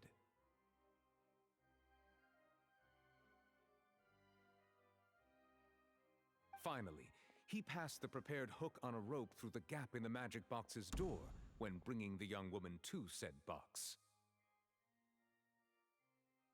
When the magic trick officially began, the box containing the woman was lowered into the tunnel, tightening the hook rope and bursting the balloon containing the water. If all had gone to plan, the young woman would be dissolved at this time. However, Lillian was not from Fontaine and thus fled the box with a loud noise. Realizing that there was trouble, Cowell entered the tunnel and met Lillian. Thinking that the waters had not yet taken effect, he decided to proceed. However, his opponent was more capable than he thought, and he was overcome, knocked unconscious, and placed into the magic box, and thus became his own final victim. Lillian, according to her own statements, then changed clothes and hid until the performance ended, before hiding in other parts of the opera house. As for Linny, he was in the underground structures within the opera house, and was thus ignorant of these happenings. From this reconstruction of events, we can conclude that Linny, the accused, is in fact innocent. Hooray, Linny and Lynette! While there is much in Linny and Lillian's conduct that should still be investigated separately, this case, at least, can be handed over to the Oratrice to make the final decision. Oh my god, dude, that's just Stariel right there.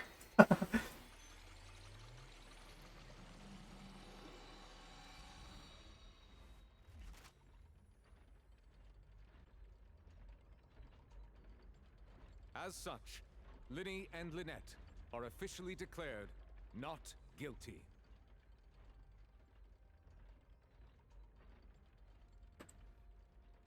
Honestly, I think how the machine operates is how, like, the perspective of the people feel, not the machine itself.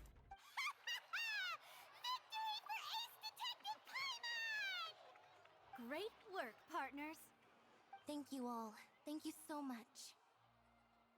Next, I think we deserve an explanation, Guard Vaughn. How did you find the water from the primordial sea in Linny's baggage? Right! Your discovery caused me to make a serious mistake, you know. Or was that not a discovery, but false evidence that you dared to bring before this court? I suspect that the accomplice mentioned in Cowell's notes was not Linny, but you, yes? I'm sure you know what you must do to lessen your sentence. Speak quickly! Unless you want to earn yourself a one-way ticket to Coupon Town. I was just following orders. We were supposed to place blame for the serial disappearances onto Linny, and thus cause suspicion to fall on the Fatui. The higher-ups said this was the best opportunity to do so.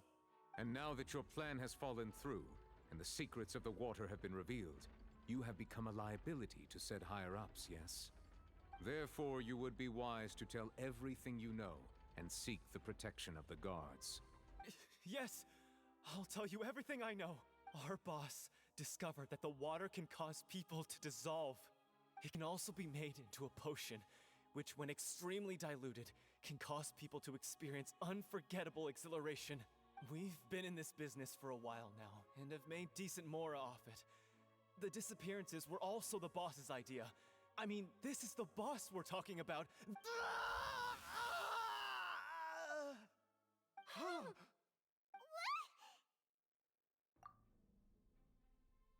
Damn.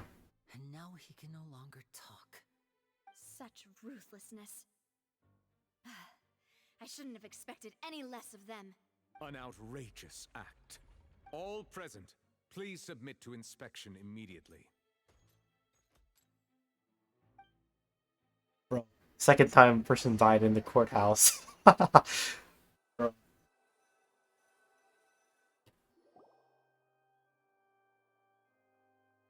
So, we're just going back now? That's true, but... Traveler, Paimon, please wait. Linny... I know you may not want to speak to me right now. Maybe you don't even want to look at me. But still, let me thank you again for defending me to the end, even after you learned that I'm a member of the Fatui. I guess. But regardless, I'd like the opportunity to set things straight. I didn't approach you with any ulterior motives or ill intent. I've spoken to you as myself, just plain Linny this entire time.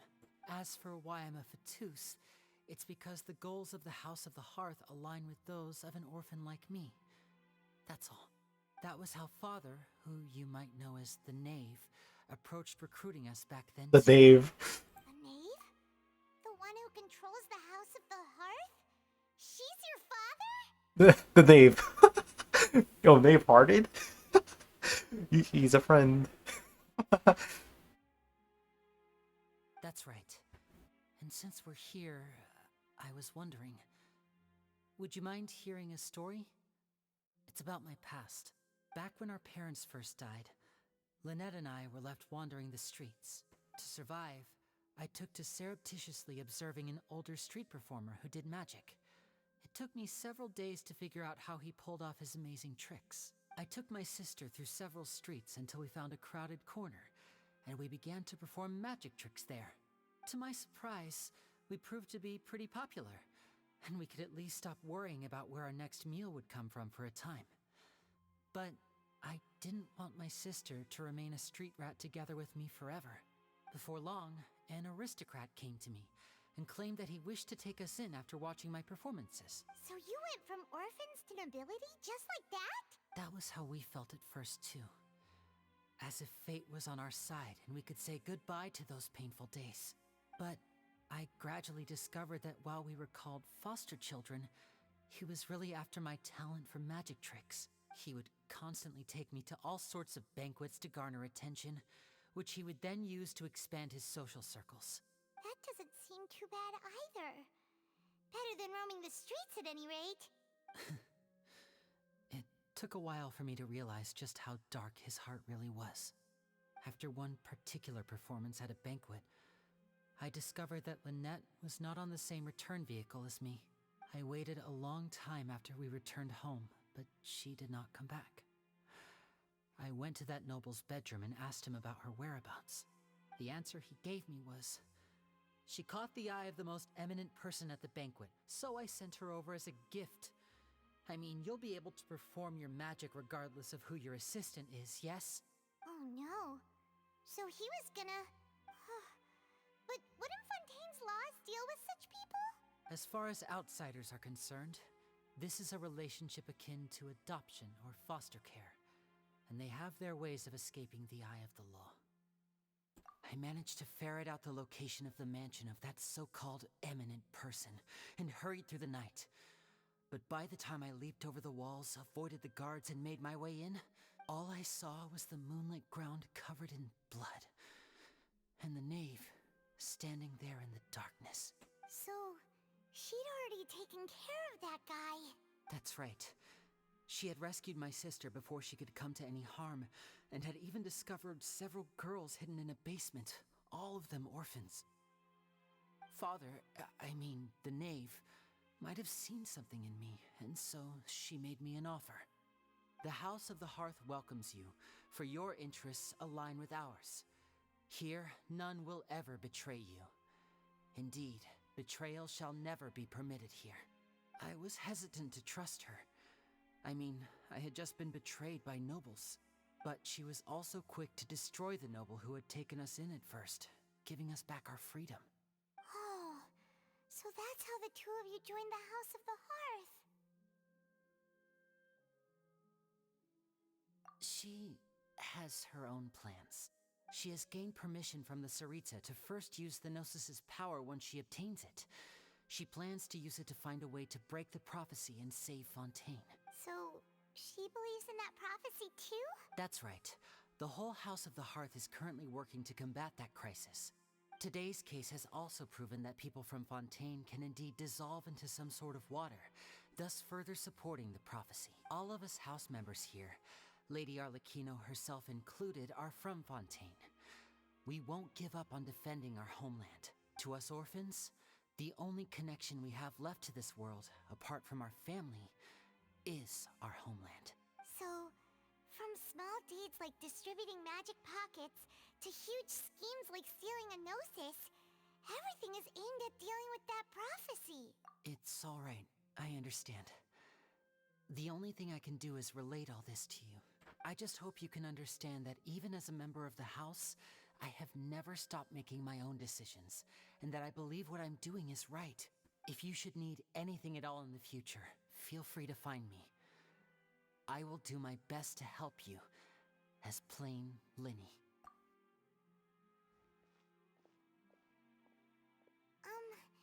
Bye, Linny!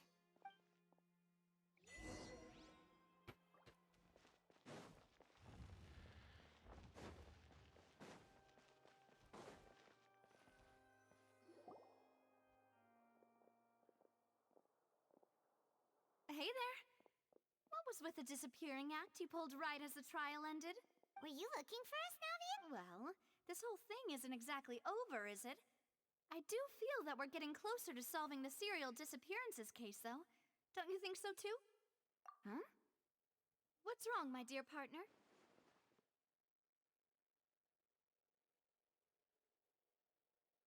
Besides, are you sure we're the friends who can crack a case that's been cold for decades now? And given that there's new evidence from the trial, there should be a trail of breadcrumbs for the Hydro Archon's people to follow now, right? Ah, I see. Well, I won't lie. I'm a little shocked to hear that from you. But I suppose you are just travelers who have only arrived in Fontaine after all.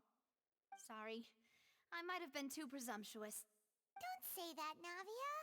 Ah, and we were having so much fun investigating with you, too. It was like having new waters flowing into a stagnant mire, causing new hope to spring forth, and the reflection in the murk to become clearer. Sorry about that. I'm a bit prone to nostalgia. Don't mind me. Wait, shall we have a farewell meal? You know, to commemorate our time as partners? Huh? Do we really need to get that formal? Well, guess you really did treat us as partners, huh? Well, I'd just like to have a proper ending to every I important feel like memory. this is where we get That way ambushed. there are no regrets 'Cause later. I remembered the trailers. Anyway, it would just be a meal, so it shouldn't take up too much of your time. You don't have to twist Paimon's arm. If Boss Navia's treating, count Paimon in. Oh, wonderful. In that case, why don't we return to the court of Fontaine and head to the Hotel de Boer? All right then, let's have our farewell meal.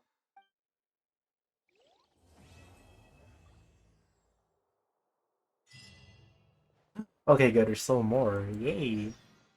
Oh, wait a minute. Oh, shit. I forgot. Oh, no. Shit, I forgot. There's 5 minutes left. No, I forgot to do it. No. 4 minutes. Oh, shit. I forgot about the dailies. That took way too long. Holy shit. No, I lost 60 primo gems. No. Come on. Let's reduce the number as fast as I can. Come on. Go, go, go, go.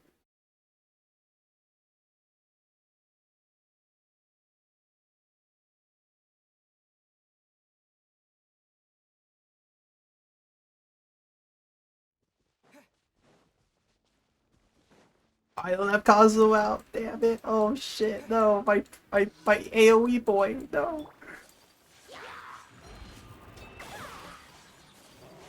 Embrace the ice!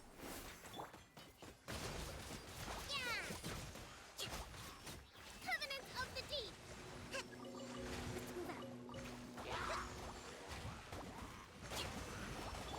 Flames, purge!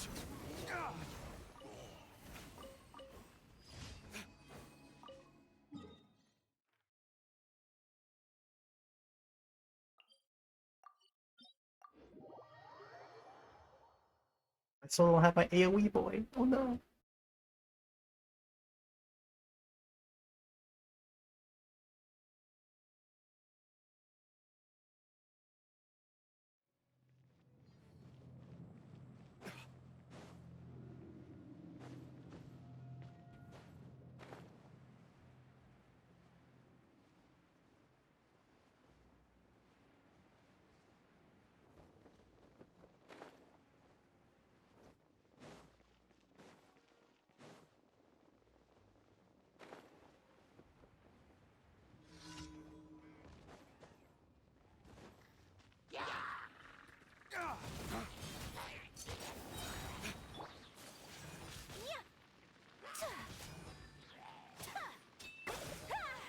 Whirling snow!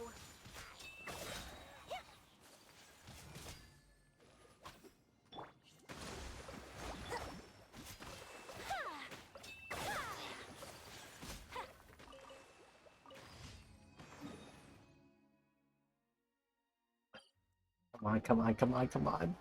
Just oh, I got 20 primo gems from that. No, I forgot. No. There.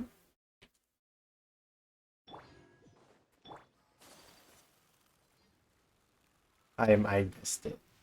I did get it, did I?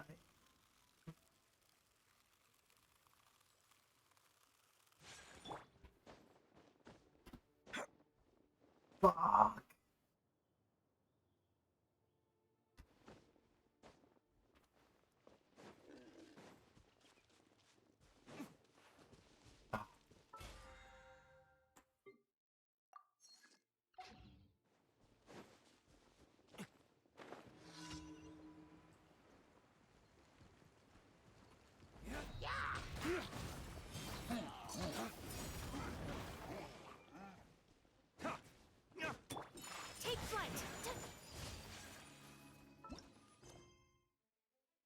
We got it. Okay, we got 30. Got half.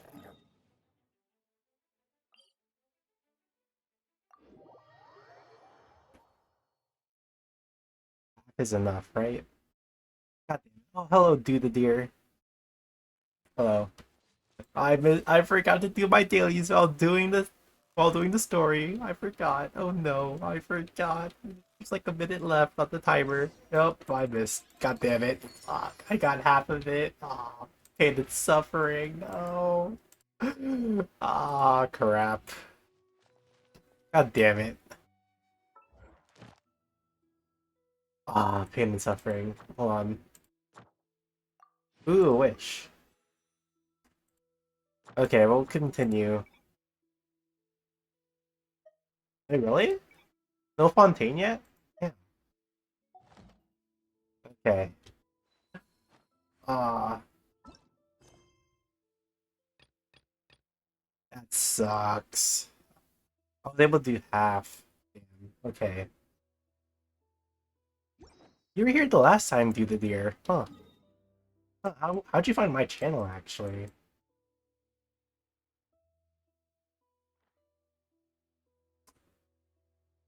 I think I should teleport here. Okay. Honestly, I felt like I should have teleported back at the city, but I think I teleport here first. Then check.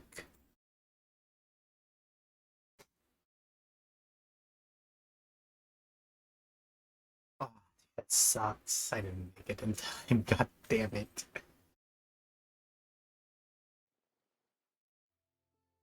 Okay.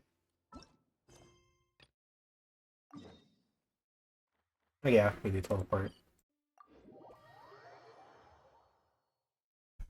Oh my god, dude, this update has been pretty cringe, not gonna lie.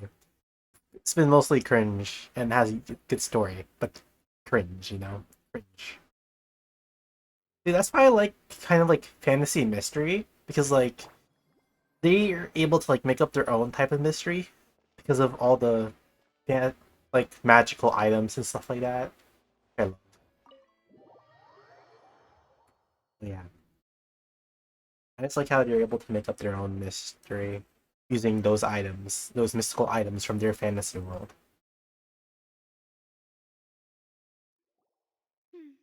I came here several times with my father when I was little, but stopped eating here as often after growing up. I hope the food here will be to your taste. Boop.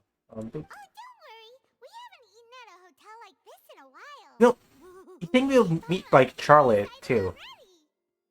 In that case, I'll go order for us first. Please wait here a moment.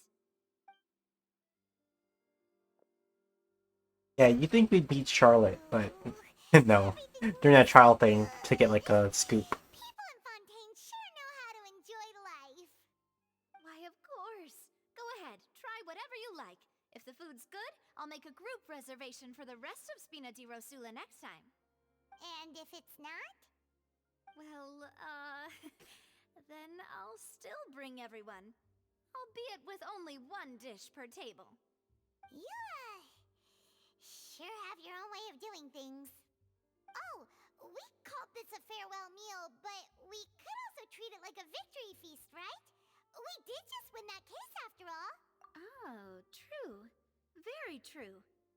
In that case, boss, we'll have another 2 dishes. Huh? Paimon didn't mean that you had to order even more food. I'm playing on this fidget spinner right now too. Speaking of cases, do you think that the mastermind behind the serial disappearances will get caught soon now that this has all happened? Well, we've certainly taken a big step forward, but I feel that's about it. We know that there's an organization that means to dissolve these young women, but we still don't know what they are really after. If it hadn't happened right in front of us, Paimon wouldn't have ever believed that a person could be... Okay, yeah. So essentially what happened is that oh yeah, so basically the girl, the thief girl, that's a man one, I think.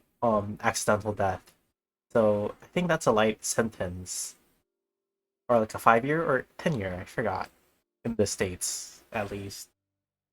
I watch a lot of crime shows. Right? Yet it was because this was such a preposterous Law and notion Order. that the investigation could never really move forward before. I actually want to watch Law and Order like United Kingdom because you know laws are always different from different places. Also in different states too. Honestly, I would like to see. In such investigations, even the smallest step can seem like a yawning chasm if the trail of clues is cut off. To be honest, I don't have high hopes for any follow-up that the authorities might conduct. It's not that I don't have faith in their ability, it's just that a different perspective is required in some matters. It's easy to guard against and deceive a single narrow perspective. A shift in thinking is required at such times in order to produce a breakthrough. Which is exactly why the Spina di Rosula exist. Those highfalutin folk are not all-knowing. That's why we exist. To seep into the cracks where filth falls through, where their watch fails them. That's the kind of problems we solve. Seems Paimon thought things were simpler than they actually are. It's all right. Well, this was supposed to be a farewell meal, so I doubt you have further interest in this business, right? Let's talk about something else. Like, what are your future plans? That's true. We didn't have a chance to speak to her after the trial ended. It didn't really seem like the right time or place to do it anyway. I see. So, your primary objective, which has been foiled so far, was to have a chat with the Hydro Archon. I've heard that there's a long line of people waiting to meet Lady Farina. I suspect you'll be waiting for quite a while, considering that you missed your chance today. Yeah, we've heard that she's super popular here in Fontaine, and that it'll be tough getting any of her time. Well, would you consider some more, unique ways? Perhaps even methods of, let's say, questionable legality? Damn. Guess that's Spina di Rosula's boss for you. Chock full of sketchy ideas. Well, what did you have in mind? Well, one way would be to infiltrate a performance troupe at the Opera House, only to abandon your act at the play's climax and ask to speak to her after the performance. I'm sure Lady Farina would be eager to see the ending, and would agree in order to finish watching the play. Don't you think? Could you suggest something a little more Damn. practical? This plan seems pretty hard to pull off. We'd have to go learn how to act, and acting's really hard. Alright, here's another. Find a way to conceal yourselves under her bed. Then, wake her up in the dead of night and demand answers. Don't let her go back to sleep until she answers all your questions. I can personally testify that this one works. When I'm sleepy, I'll do anything as long as I can finally get some sleep. That might work, but that's not really the problem. The problem is we don't want to get ourselves arrested. Valid point. I overlooked that part. I was just thinking about leveraging a person's desire for sleep. Alright, no more joking around. Perhaps you could... Oh, I don't know. Cut the line when she's on a break. You did defeat her in court, clearing citizens of hers from false accusations. False accusations she had nearly upheld personally. I imagine that she feels quite ashamed about the whole thing. You mean that if we catch her while she's on a break, she might be too embarrassed to refuse? Oh, that does make some sense. Why don't we give it a try after this meal? You know, strike while the iron is hot and all. Huh? Paimon, did you drink my Fanta? Was this your drink? Her Fanta? You mean Fanta? Fanta, Fanta, Fanta, Fanta. I like those conversations, the pronunciation thing. No, it's fine. We're just about done here. I like it when they like argue with pronunciations. Honestly, Paimon wouldn't recommend Fanta anyway. It tastes kind of salty and icky. Is that so? Well, in that case, we'll have to blacklist the Fanta here then. If we're all finished eating, then I'll go pay. Yeah, we're stuffed. Thanks for the treat, Navia. I wonder what her weapon's gonna be.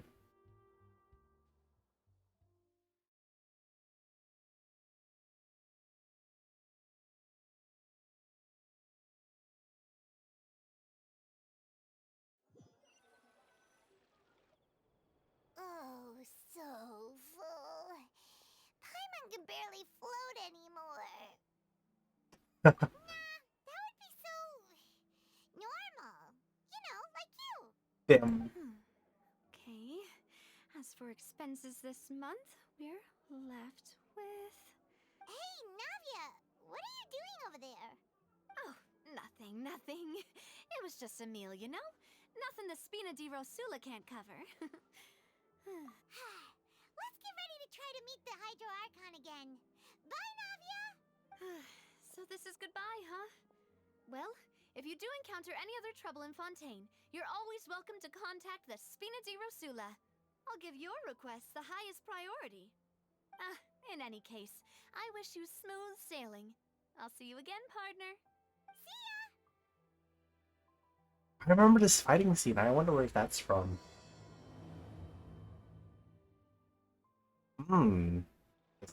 Usually the third act comes like after like 1.1 or 1.2 or the 0.1 and 0.2.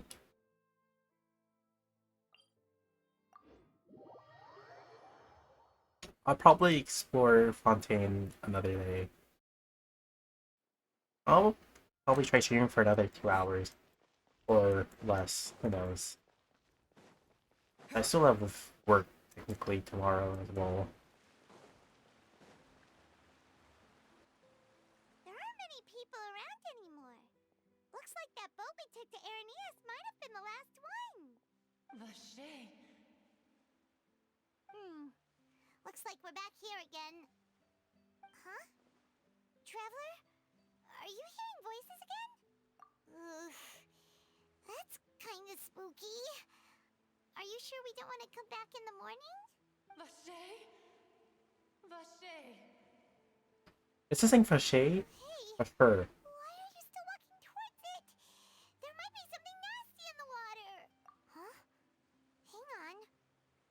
Paimon can kinda hear a voice. It's calling for Vache, right? Hey, Traveler? Stop walking! Come on, wake up!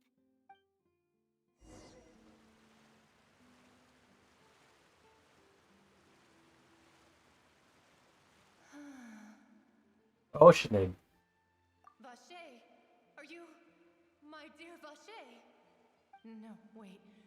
You seem to be someone else. Do you know Vache? Do you know where my love is? Wait. Who am I? I'm very sorry. I fear I do not know. My memories feel like they have been washed away like a flood. So many fragments dissolved amidst the tide, never to be recovered. How much have I lost? How many things that I once held dear while on land have I since forgotten? Yes, that is what I was once. But now, I am but the consciousness of one who is lost, therefore. I do not know how I came to be like this either. I only vaguely remember being covered in light blue water, and then all grew dim. I also remember going to many places. I loved adventure, loved exploring places of peril. No matter where I went, Vache would go with me. I knew how dearly he loved me, and I also loved him equally as much. But now, we can no longer go back. The pain of such parting. I never knew how heavy it could be. No, our reunion no longer has any meaning. There is no way for us to create any new memories. The thought of me gives him no succor. So let it lie forgotten beneath the waters. If you meet Vache, tell him not to look for me. Tell him to move on. That is the only thing I still remember. Perhaps that is so. As I was submerged in the waters, losing consciousness, I saw Vache above the surface. His eyes were filled with such sorrow, such longing. If only I could So have Vache is probably the crime boss, isn't he? told him that I did not suffer. a great warmth. Is that what you call it? Dissolving. If anything, I consider it a form of release. It was a state of neither fear nor frenzy, with only an endless peace, like the water's still surface. I could also liken it to being a thirsty person who drinks water for the first time, and only then sees how they have lived for so long in a world of endless want and anxiety. I think I hear your companion.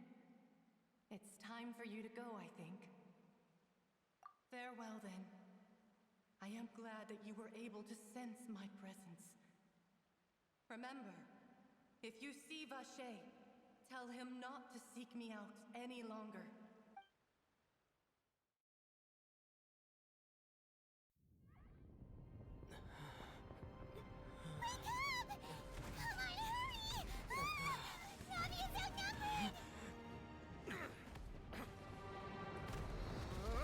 Oh, badass scene.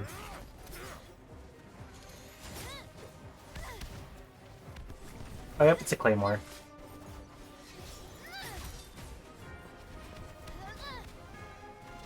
Demoiselle, look out!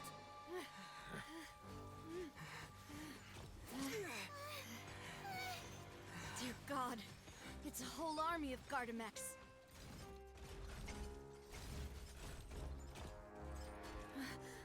Chlorand? Oh, is he helping? I thought she was, like, against us in the trailer.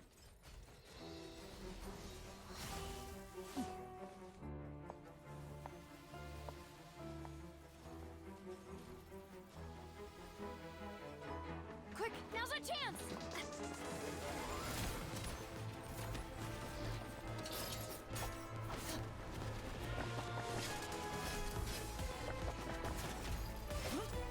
Oh, damn.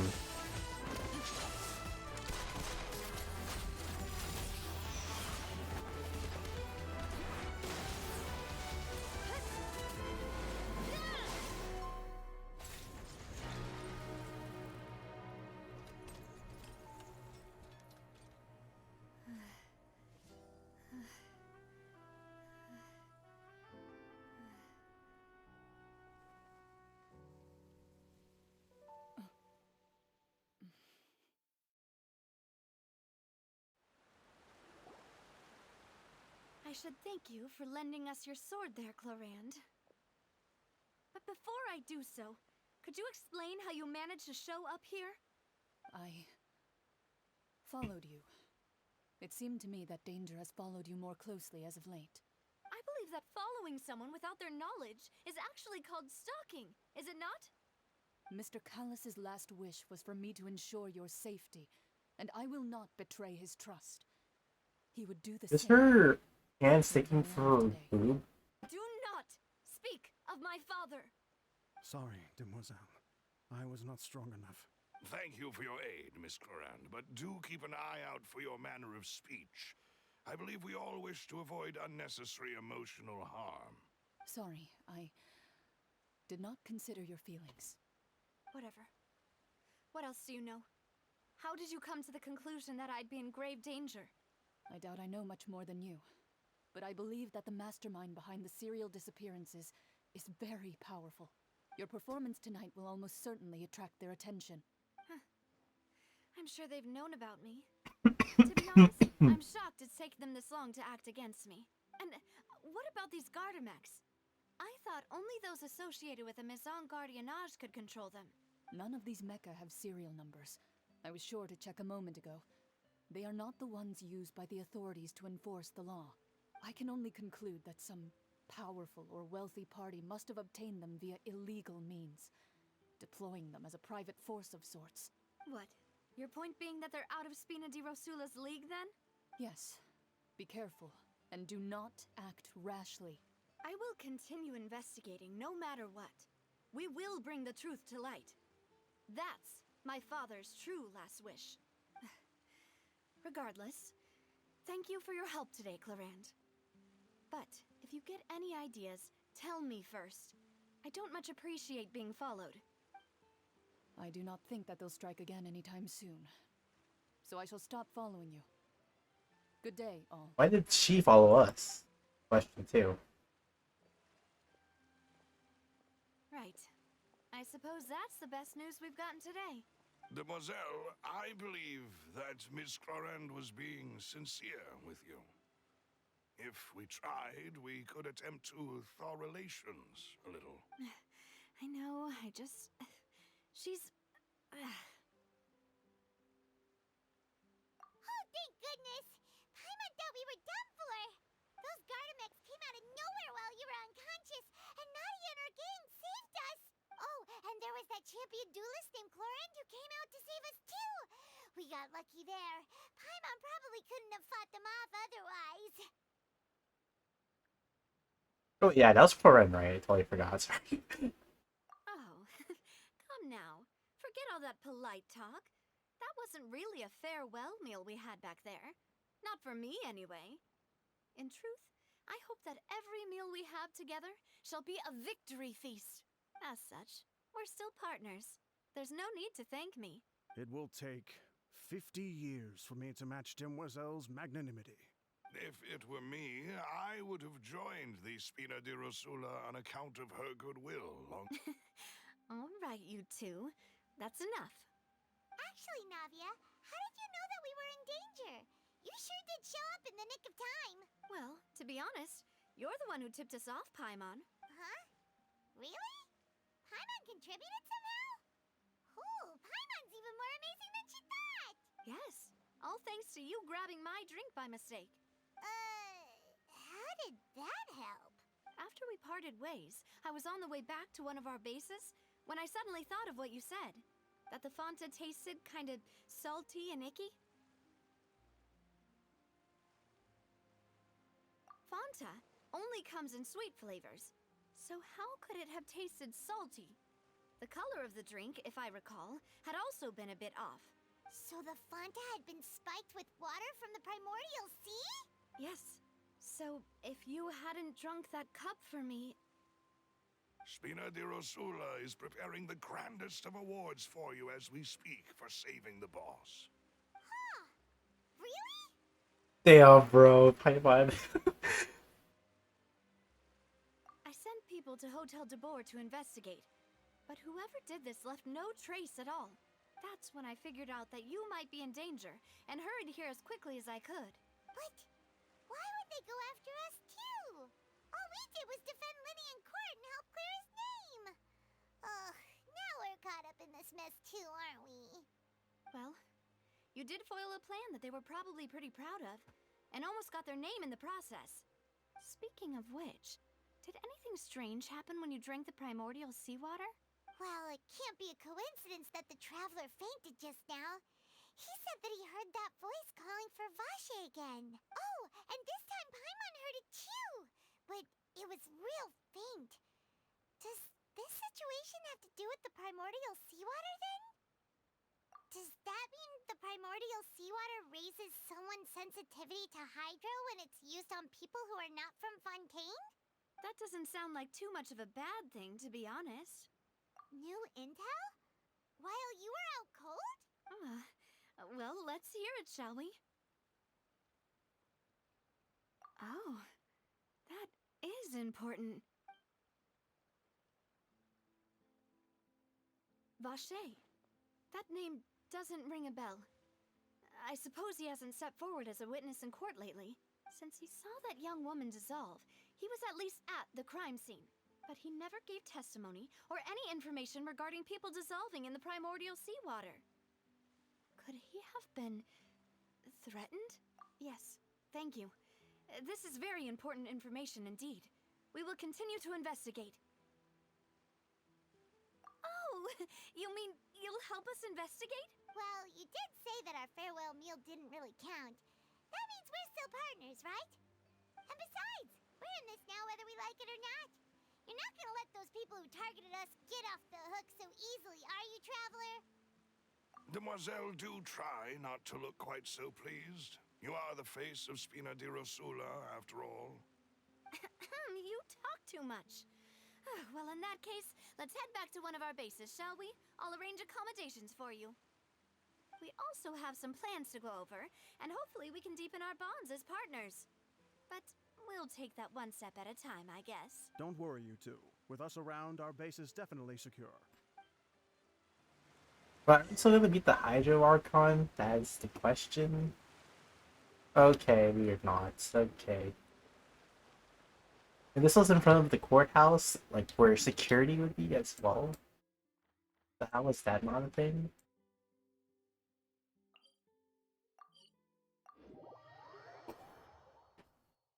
Damn, loopholes everywhere.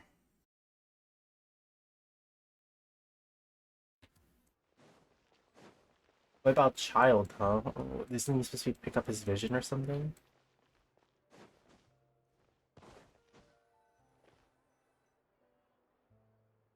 It's right up ahead, but let's make sure we weren't followed first. I've been keeping watch, Demoiselle. Oh, that's Spotted such a any large suspicious entrance. Very good. But let's not let our guard down for now. I shall find rooms for our respected guests. Thank you, Malus. Now, let's continue, traveler.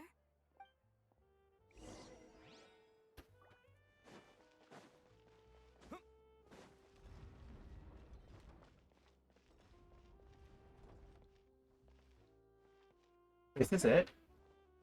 What is? Okay, we're going to the basement. Or to the underground.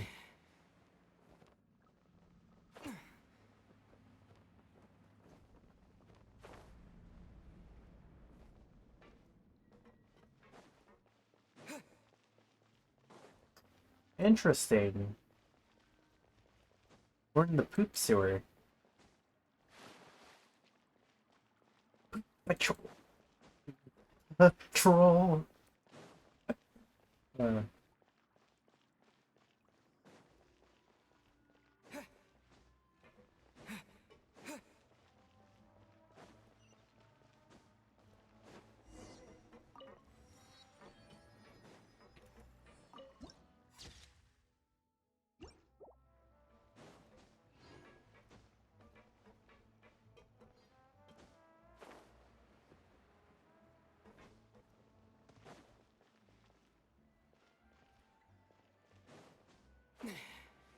Finally on the right path.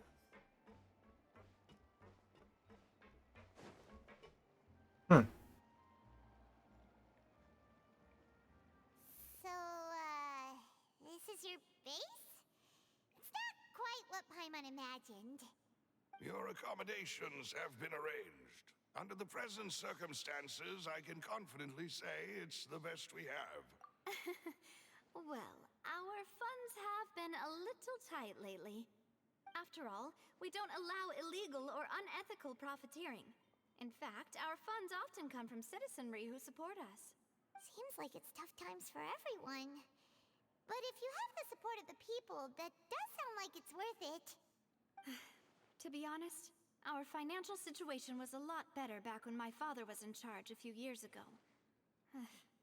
I'm afraid I'm not quite his equal. Your father... He was the previous boss of Spina di Rosula, right? How did he... Demoiselle, if you'll allow me to explain. No. I'll explain it myself. I suppose I couldn't run from this topic forever. And as partners, this is something I hope they can understand. My father's name is Callus. Yes, the same one they call Callus the Unfaithful in the streets. 3 years ago, he was accused of murdering his own friend. But he chose a duel to defend his honor instead of standing trial. He died in the duelist's ring. Oh no. But I do not believe my father was a murderer. At the time, I believed that if he only stood trial and was duly investigated, something amiss would crop up and prove his innocence. But strangely, he not only requested the duel himself, but rumor has it that even after being seriously injured, to the point where he could be deemed as having lost the duel, he refused to surrender, determined to die in the arena. 3 years later, I still don't understand why he did that. How could he protect his honor if he's dead? If anything, he gave up his chance to defend himself. The closest piece of info I have is that my father had been investigating the serial disappearances case at the time of his death. Oh, so, you know, threatened. That's why you're so determined to get to the bottom of that case. That's right. I've also tried to investigate the murder my father was implicated in, but I haven't found a single new clue in my countless reviews of the investigation records. However, I believe that if the murder case is related to those behind the disappearances, they must know something. I must know what really happened. Was my father coerced? Framed? Even if he really did kill his friend, I must get to the truth. If only he'd been more open with me when he was still alive. He even hid the fact that my mother died due to complications when giving birth to me. And now, here I am investigating his death. You really are a handful, aren't you, Pop? Oops. Demoiselle, please, if there is anything I can do, anything at all. I also will never believe that Master Callus murdered anyone. There are none whom I respect more than the two of you, Demoiselle.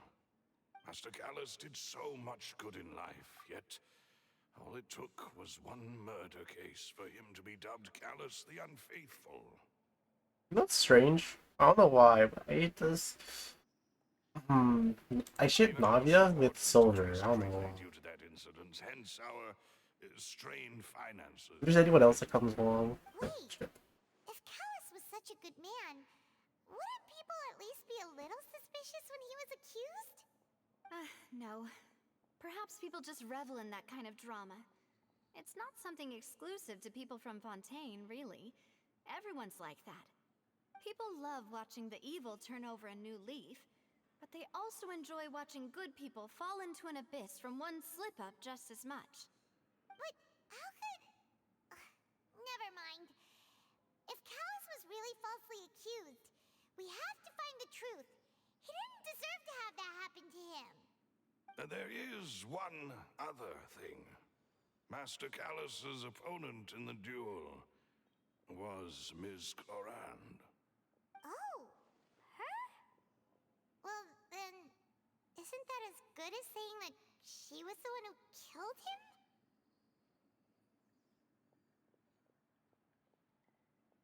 Yeah, that's not the sort of thing that you can just let go and move on from. Ms. Clorand has always placed great emphasis on the honorable nature of the duel. If her opponent doesn't yield, she will not stop either. She knew Master Callus beforehand and greatly respected him, but seeing how he was resolute in the arena, there was only ever one choice she could have made.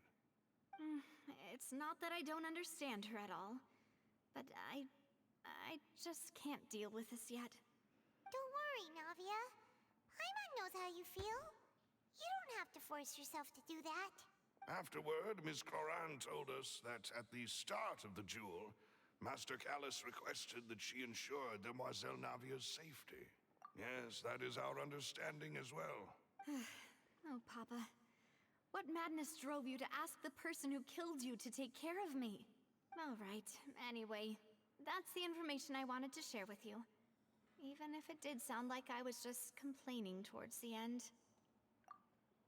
Thanks. You two should go and rest. This was quite a day after all. Yeah. Paimon's feet. Please, relax and get some sleep. We will ensure you rest soundly.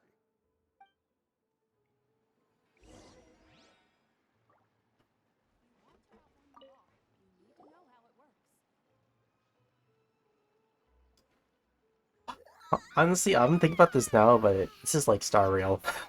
Fontaine is basically Star Rail. Feels almost too safe. Huh? Navia? Where did the other two go?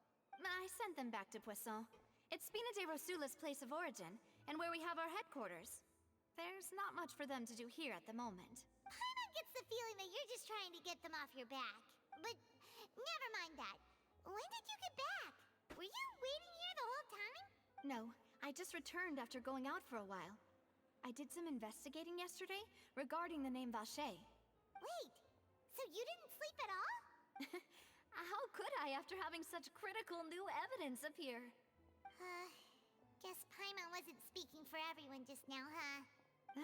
Unfortunately, this name seems to have been wiped from existence. It doesn't seem to have a match anywhere.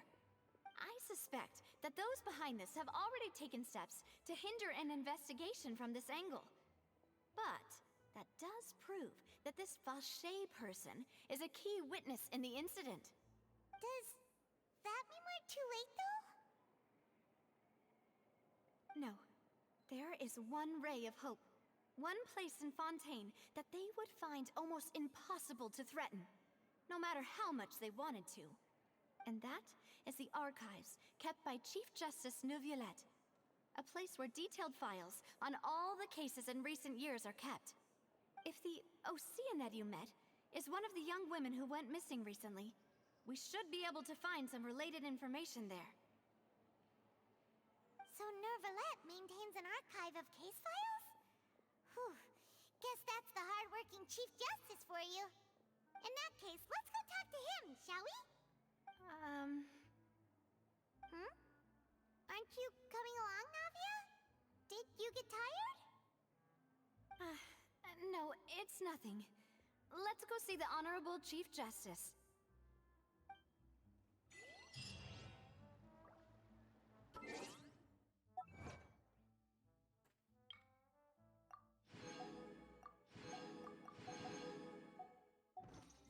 Yay, okay.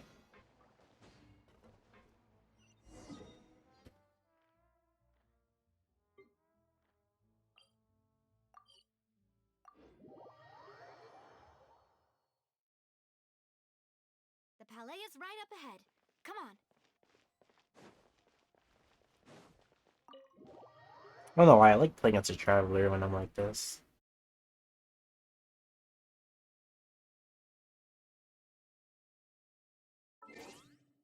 Actually, hold on, let me try this.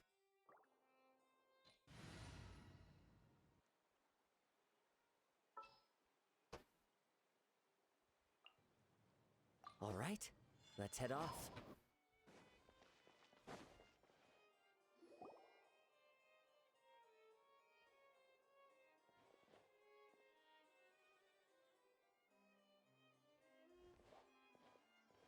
Halt! Please state your business here. The Chief Justice is presently occupied with official matters. Huh. This place does look pretty heavily guarded. Guess that proves that Neuvillette's files are really secure. Hey, don't you recognize us? Huh? Who are you? Just to be clear, I don't care who you are or who you might be related to. Our rules make no exceptions. See? They've got great discipline, too. Yep. Paimon can tell. If you're here just to crack jokes, I can point you towards the exit. Unlike some, we're busy, so please leave if you don't have a reason to be here. No. What I meant to say is, shouldn't you remember us from a few days ago? We were at the trial of the great magician Linny. Oh, yes, I remember. I read about it in the Steambird. You must be Linny's attorneys. It's all coming back to me now. We're here today to report and archive some information on a follow-up case. Huh. Is that even a thing? Of course. Don't worry. We're here on official business. You can trust us. All right then, I'll let you through. The Chief Justice Okay. is just inside. Yeah, that doesn't mean it's very... Thanks so much. That doesn't sound very secure, kind of.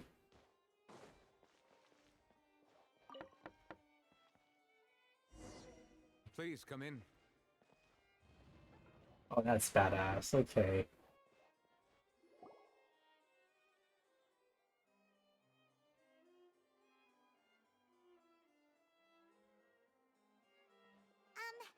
Sorry to barge in, Monsieur Neuvillette. We only lied to get in because we didn't know any other way. It's all right. Please let me know how I may be of assistance to you. So you're not mad at us? We're looking for a man called Vache. He may have been an eyewitness in the serial disappearances case. If we can find him, we may be able to unearth some key information on the case. Ah, I see. In that case, please wait here a moment while I browse through the files.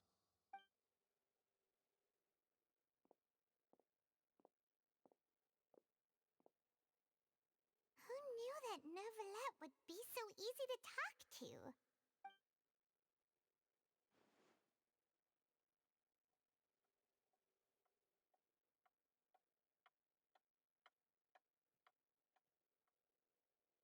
Unfortunately, I'm quite certain that no one by the name of Vacher has been involved in any case, criminal or civil, in the past several years. There are no records of him either in the files or in my memory. Traveler, what if it was really just a dream? Is that so? All right then. Thank you so much, Monsieur Neuvillette. We'll take our leave now. Ahem.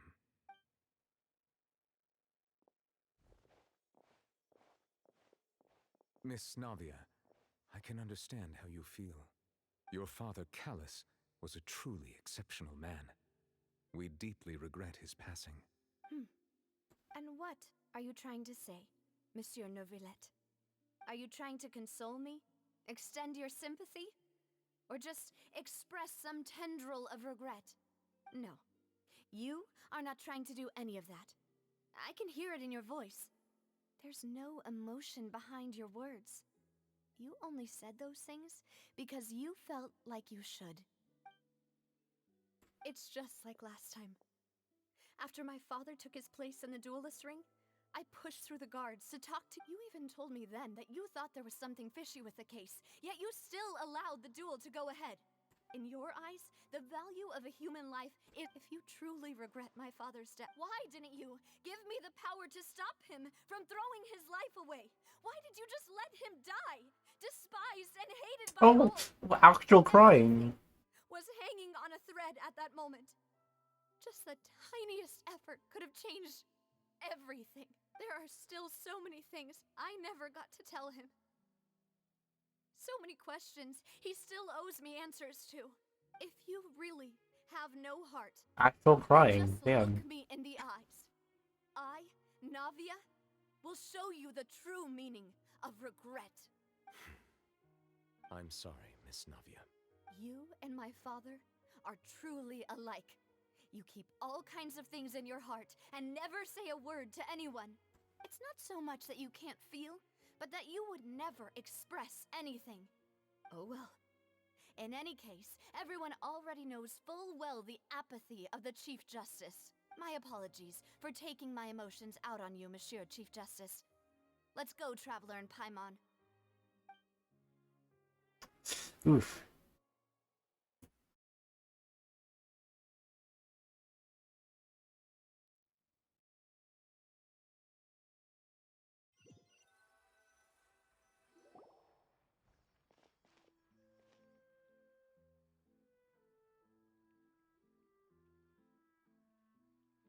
Navia, are you okay? I'm fine. Rain. It's raining. You're right. Wasn't it still sunny when we went into the building? And there shouldn't be any active trials today. How strange. Now that I think of it, on the day my father was convicted of murder, it was also raining. What is it? Did you think of something?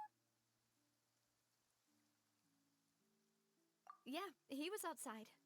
It was uncovered and the rain could fall there. Why? Do you think the rain could have affected the crime scene? That thought has occurred to us before. We've even expanded the search area to try to account for that, but didn't find anything of value. Oh? Wait. You don't mean... So you're saying that the true murderer could have been turned into water? And then got washed away with the rain? Yeah.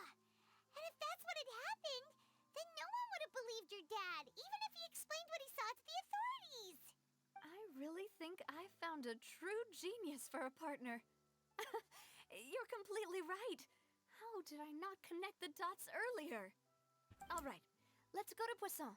With this new lead in mind, we'll get to the bottom of my father's case for sure. Yeah, We're gonna make progress for sure this time! Do you want to go with me now? Or do you want to head over by yourself later? Great. I said now, didn't I?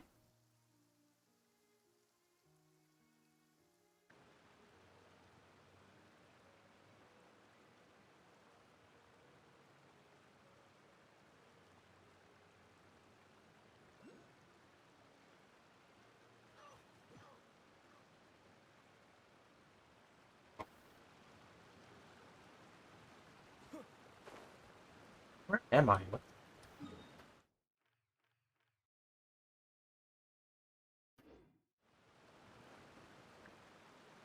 Interesting. Oh, there's a thing here. I must get it by law.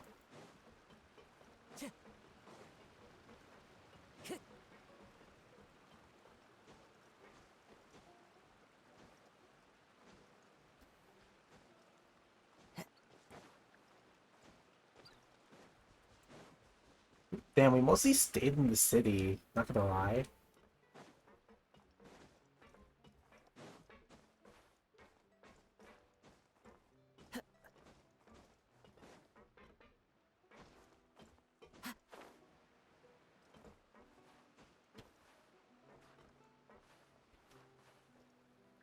One with nature.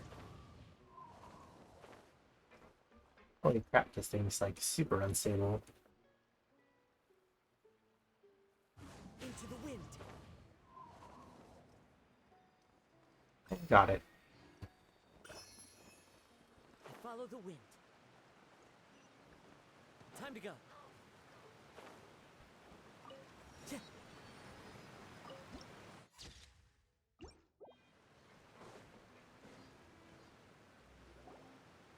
Whoa! What a huge ship! Why would a ship be anchored at a place like this? There's no need to be so surprised. While it may look like a ship, it's actually Spina di Rosula's headquarters. My father was the one who asked for it to be built like this. Perhaps our taste in exterior design is the only thing we occasionally had in common. A gigantic and glamorous ship embodies discovery, opportunity, ambition, and conquest. It symbolizes Spina di Rosula's bright and limitless future. And Paimon thought you were bluffing when you said Spina di Rosula had a glorious past. Paimon was confused why a group with such a history would live in the sewers. But now that Paimon has seen this ship for herself, she's been convinced. Well, Poisson is where Spina di Rosula began, after all. It's our main base, our home.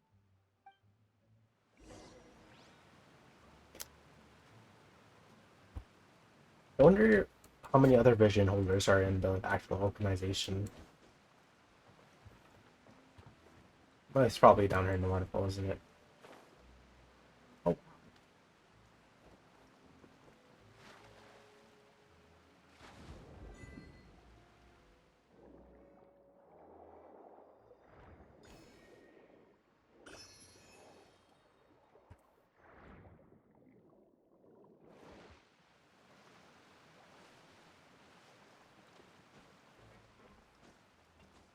So I wonder if we get more Hydro Oculus, if it doesn't give us more stamina underwater. Oh, interesting.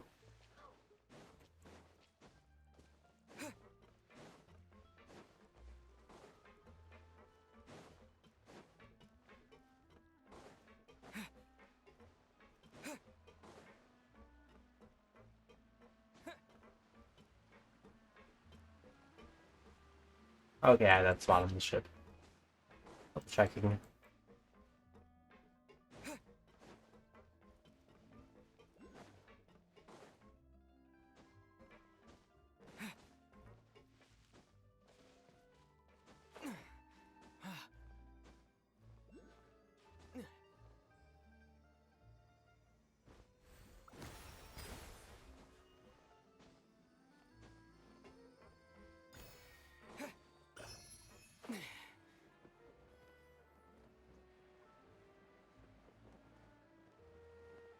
Nothing here, is there?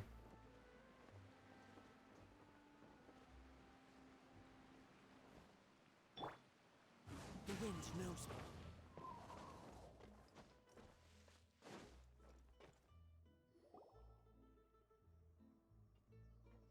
Maloose, we're back. Apologies for the wait, demoiselle, and our most important partners. You said before that you still had some business at the court. What brings you back to Poisson so quickly? About that. It's because my partner here reminded me of something really important. You see, what if my father's case had something to do with water from the primordial sea? You still remember, right, Maloose?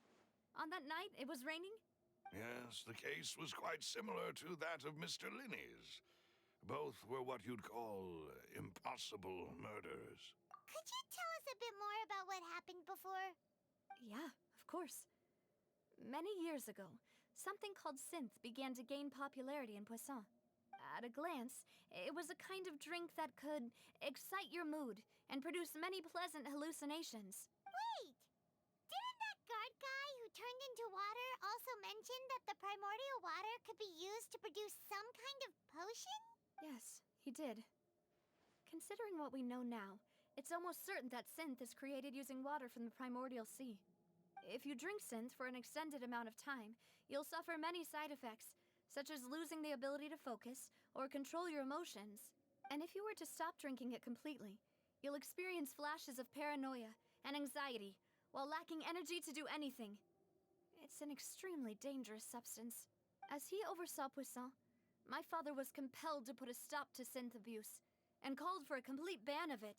Boss's uncompromising attitude incurred the synth vendor's wrath, but no matter how much they threatened or bribed him, he refused to yield. Not only that, Boss became determined to find the mastermind behind the synth operation and put an end to the problem once and for all. Yes, but the enemy was very cunning. So he could never get anything out of the dealers, all of whom only sold the stuff and weren't privy to the rest of the operation. Recognizing that, my father decided to contact the dealers in secret and cultivate personal relationships with them. Finally, he was able to convince someone to become his informant. The man's name was Jacques. He felt greatly ashamed about his work after seeing many families destroyed by synth abuse. That night, my father hosted a banquet at his countryside estate. He planned to meet up and exchange information with Jacques over some food. But then, we heard 2 gunshots from the courtyard. We raced to the scene and found my father, still holding a gun, and Jacques, who was already dead on the ground. Huh? How did that happen? Aren't they on the same side? Sounds just like Lenny's case, doesn't it? In both cases, the culprit seemed obvious, but neither appeared to have any motive at all. Looking back on it, though, I now believe the most important clue was something we all overlooked at the time. There were pieces of clothing left at the scene. Precisely. It's all thanks to you that I made the connection now. Back then, we all just thought they were some costumes that Jacques used to disguise himself at the banquet. But, considering it now, it's almost certain that they belong to a third person at the scene. With one extra person, we'll also need to reconsider why the 2 shots were fired. You're right. We still don't know what happened. But my intuition tells me that we're on the right track to figuring it all out. I'm finally headed towards the truth. Jacques was an empathetic man who was infinitely remorseful for his past actions. It's unlikely that he turned on Boss with 0 warning. I think this third person is probably the key to the full truth. On that note, however, even though this will not please you, demoiselle, as your and your father's butler, I must still offer a word of warning. Our opponent is insidious and cruel. They are extremely difficult to deal with, and Boss has already lost his life trying to bring them to justice. Even though Spina de Rosula has lost most of its former glory, Poisson has welcomed a new time of peace, and we have been allowed to live out our lives. There is no need to follow your father's path. It would be both wise and in line with Boss's wishes to step back and give up on the case. If that's indeed what he wished for, then he should have told me that himself. Was I not the closest person to him? And yet, I was the one most... And she is playing such an important part in this. What's the point of him dying without sharing any of the secrets he knew? Did he manage to protect anything in the end? Synth is still here. Callus the Unfaithful is still his epithet. And Spina di Rosula is barely getting by. Nothing has changed. Did he think I'd just accept his meaningless death and live out my life just as meaninglessly? I've never accepted that. Ever. Not since that day, and certainly not now. I want to find out the real She answer becomes for a 4-star. everyone's sake. For the missing girls, for the victims, Okay. and for myself. Tavia. This is indeed the best moment to act. Your partner appears to be quite reliable, and more importantly, demoiselle, I think you're also ready to take this on. So you do know something else, Malus? Yes, I do. In fact, even before that banquet, Boss already knew of the connection between Synth and the serial disappearances case.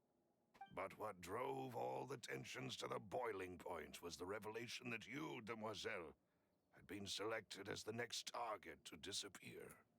What? Boss also didn't tell you that he had been diagnosed with a rare illness. The doctors told him that he had no more than 5 years left to live, and the serial disappearances case caused him great anxiety. 5 years was nowhere near enough time to resolve this long-standing conflict, but once he passed away, all the danger would pass on to you. Knowing all of this, he decided to use one final intimidation tactic before his death. He claimed to have already gotten his hands on some key incriminating evidence for the other side, and even told some members of Spina di Rosula about the details. But as long as you remained safe, he would not share the evidence with the public. If something were to happen to you, then he and all those he told would immediately expose all they knew about Synth and the disappeared victims. Right, so nobody would be able to get off scot-free. As we've seen, Boss's tactic has worked. Even though Boss has been gone for a long time, the other side has not tried to take Demoiselle's life. No, I don't believe it. He never appeared to look sick to me. No father wants their daughter to see them weak and haggard, especially someone as proud as Boss. To him, dying in a duel and suffering lasting dishonor as the unfaithful was still far preferable than losing face in front of his daughter. So he chose to die in silence, so that he could protect me. I'm afraid you're not understanding this correctly, demoiselle. What Boss wanted to hand to you was not a parasol, but a sword. If Boss's spirit could hear you telling me that you want to find the answer for the sake of everyone involved, I'm sure he'd be extremely proud. That fool.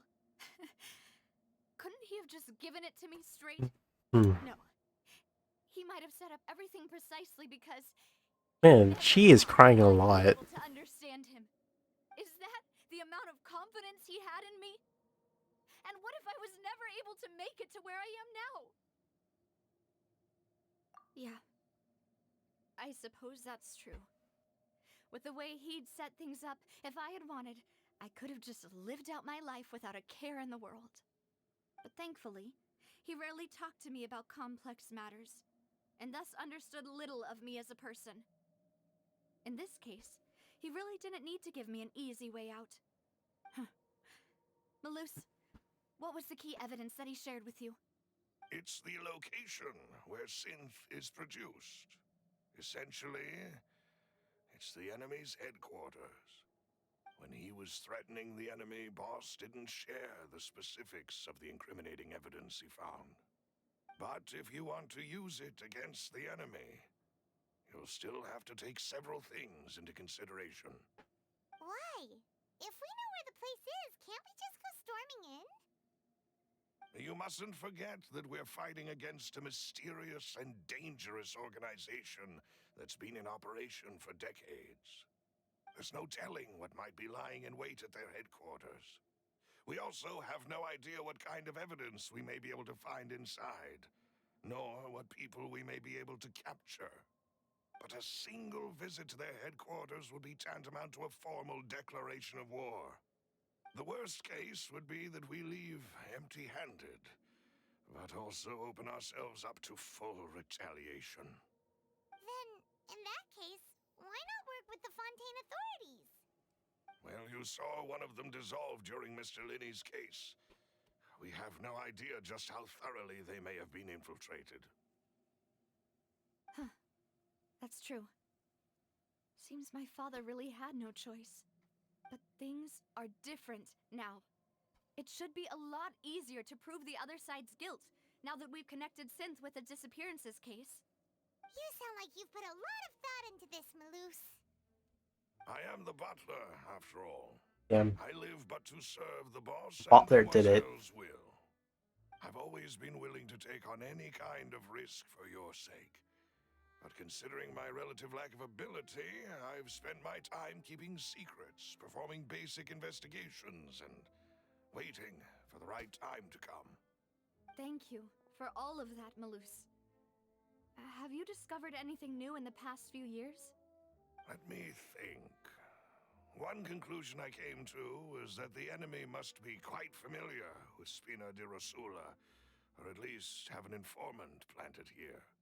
When I announced orders to the organization's members on Demoiselle's behalf, I used to deliberately keep a few people in the dark and observe the reactions of the synth vendors.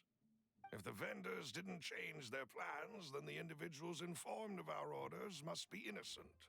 If the vendors packed up and fled, however, then someone must have given them the news. After several rounds of testing and investigative tracing, I've narrowed the suspect list down to 3 people. The first is Florent, Spina di Rosula's senior advisor. Huh? Florent? Yes, surprising, isn't it? He was one of the people Boss trusted the most, which also means that he was someone who understood Boss really well. Thanks to his position within Boss's innermost circle, he always knew our upcoming plans and could thus avoid capture this whole time.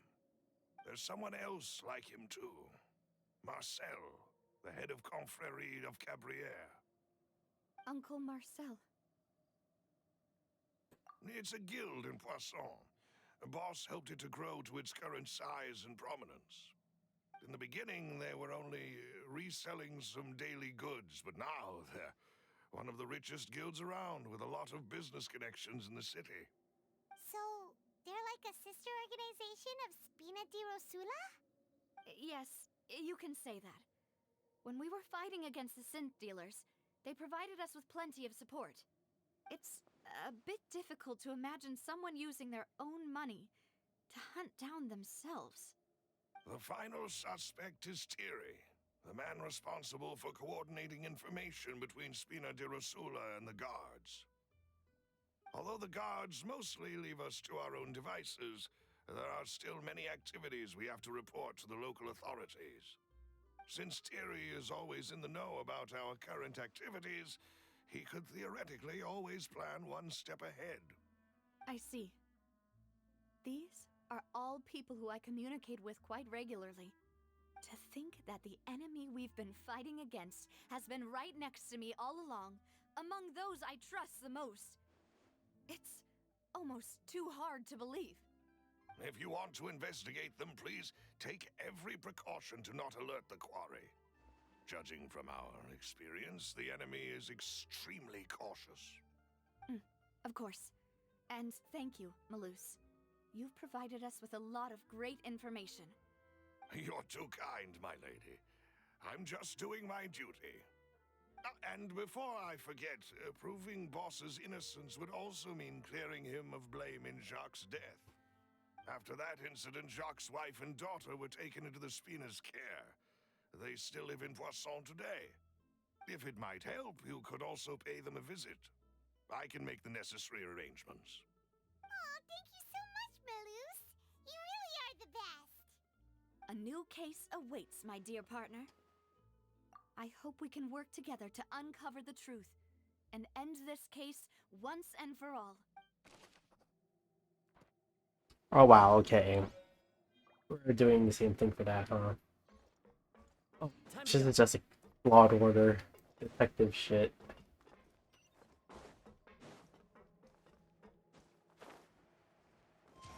Follow the wind.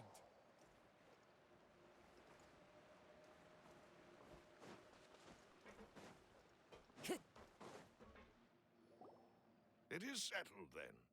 Please excuse me, and enjoy your conversation at your... Thank you for arranging everything for us, Melus. Excuse me, miss. Do you need anything from us? Oh, Hey, Navia's all quiet. This isn't like her at all. I'm sorry that I only came to visit after all this time. After what happened, I didn't know how I was supposed to face the two of you. Ah, if it's about that, there's no need to apologize. After my husband died, Spina di Rosula sent us a lot of mora and support. I understood your guilt and apology to be genuine. But aren't all of those things nothing compared to the loss of Jacques? I can understand the kind of pain that comes with losing a father so needlessly. You don't understand at all. I didn't know how to face you, because I didn't know what I could possibly bring as a consolation. I know only the full truth could bring closure to you. I'm sorry. I appreciate the sentiment, but you don't have to carry all that guilt. On the matter regarding my husband, my daughter and I have more or less found our answer already. Would you mind sharing it with me? I really can't believe that my father could ever bring him. I always knew that my husband's money was earned through others' suffering. He told me countless times that if he could turn back the clock, he would never go into the synth business again. He had many regrets, and felt that he took the idea of providing for his family too literally. For the longest time, he thought Mora was everything. So when Mr. Callis came to him with a proposal, he accepted it almost immediately. He tried to be as careful as he could, but even so, he was still found out by the higher-ups. They found out about his betrayal? Papa didn't say that exactly, but Papa did tell me that I should never be ungrateful. Before he left that day, he told me that he had no choice. It was only later that I realized it was his final farewell to the two of us. I don't know that for sure, but you could say that's the conclusion I eventually came to. Which is why I'm the one who should feel guilty. Callis had always taken great care of us, both when he was still alive and after he passed away. Even if he fired the shot that killed my husband, it was likely in self-defense. It is impossible for me to hate him for what he had done. But Mama, why is Papa still the bad guy if he did the right thing? Papa always wanted to be a good man, so why did he have to do a bad thing in the end? Well, things aren't always as they seem. You still feel like your papa was a good man, right? Yeah, Papa was a really good man. The best in the whole world. Then you should hold on to that. If a good man had to do a bad thing, then he must have had his reasons. Regardless of whether he left you a parasol or a sword. Oh. Thank you for everything you've told me. I will This definitely is so hard to find hear. the It's such a sad story. The current state of things is not something I'm willing to just sit back and accept. But oh my god, this story is so focused on her, Nalia. Thank you. I'm very grateful to hear this from you. Even though your Like, the first part personality was is about so Lynette different from and... your father's, your determination when you speak is really Lynette and... Their names are too similar, goddamn, I forgot. You really think so? That's Lynette and the Lene? first time anyone Hmm. said that to me.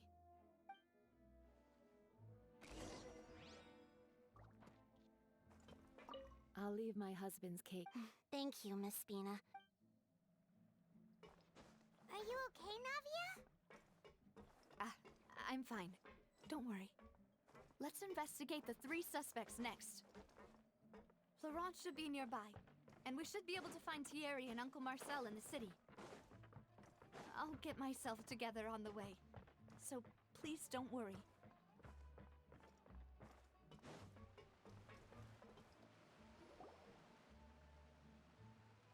Greetings, boss.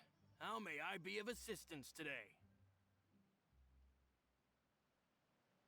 I'm sure you've heard about what happened at the Opera House? Someone got turned into water right in front of us. Yeah, I've heard. With something that dramatic, I'm sure journalists will milk it for all it's worth.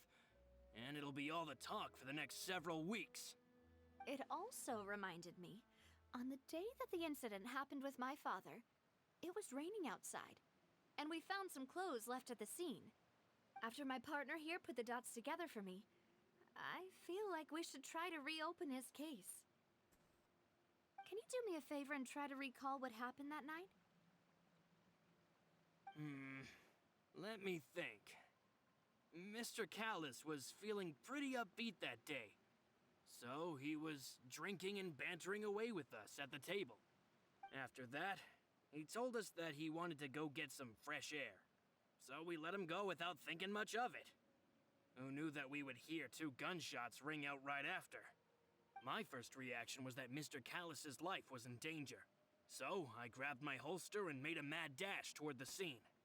But when I got there, it was already too late. Mr. Callis was standing over a dead body with a gun in his hands. All we could do was look back and forth at each other, not knowing what to say. So you also remember 2 gunshots then? Indeed. The guard said that the first shot didn't hit anyone, while the second killed Jacques. But I've never really bought that explanation. Reason being, Mr. Callis had left his gun on the table. I even made sure to confirm that before running to the scene. But according to the guards, that doesn't mean he couldn't have had other guns on his person. About the clothes left at the scene that you mentioned. Do you think there was a 3rd person there who was turned into water? At least from our perspective, my father had no reason to kill. So he would also have no reason to bring an extra gun with him. The gun he was holding probably belonged to Jacques, or a 3rd person on the scene.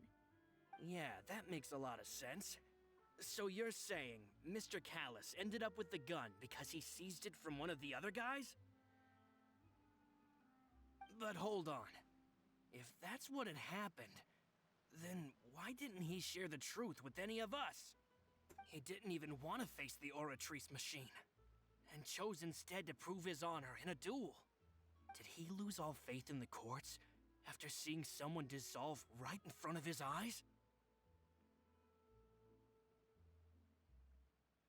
About that, Malus told me a thing or two. So, I think I can understand why he committed to the duel. I'll tell you everything, once the whole truth has been revealed. I understand. Then, I'll leave Mr. Callis's honor in your hands, boss. I don't think And if I may just Florence say one more one thing. isn't. The whole Callis the Unfaithful epithet has been a thorn in my side since the day it was invented. Many people have laughed at me for still calling him Mr. Callis, even after so many years have passed. But it was Mr. Callis's trust that allowed me to rise through the ranks of Spina di Rosula and live the life I lead today. No matter what others might say, he'll always be the man I respect the most. And he'll always be my boss. Don't worry. I will definitely find the truth. You and all our other comrades at the Spina deserve to know the truth as well.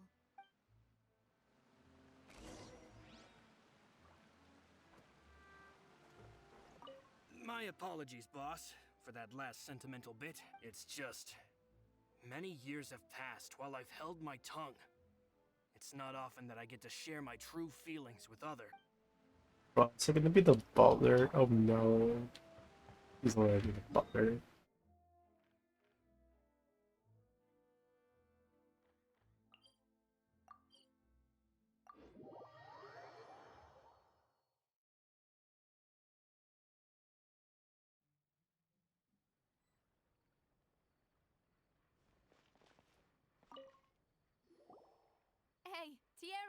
it's me. Oh, now, what brings you here, Miss Navia? I've heard that you made quite the name for yourself at the Opera House. Oh, so you've caught news of that already. Oh, okay. Hey, I'm also a member of the guards, you know. The way you make it sound, people would think I was sent off to Poisson because I had done something wrong. Are you sure there isn't a little bit of truth in that? Under normal circumstances, shouldn't you have been called back to the city already? I mean, where I work is really up to me. Let's just say I enjoy the ambiance of Poisson. Callis did a fantastic job running the town, building Spina di Rosula from the ground up and clearing many obstructions in my way. It would be next to impossible for me to find a similarly easy but high-paying job in the city. Anyway, enough chit-chat. Are these two friends of yours? You, here for some formal business? Yes. These two are my partners. What happened at the Opera House made us realize that Linny's case and my father's may be related. We're trying to reinvestigate the details of my father's old case. Ah, I get it. You think there might be more to the case now that we know people can be dissolved into water, right? I was also flabbergasted when I first heard of it. If you want to go through the original files from your father's case, I can help you look for them. That'd be much appreciated. Thank you. Actually, I have another question. Do you have the authority to dispatch Gardamex?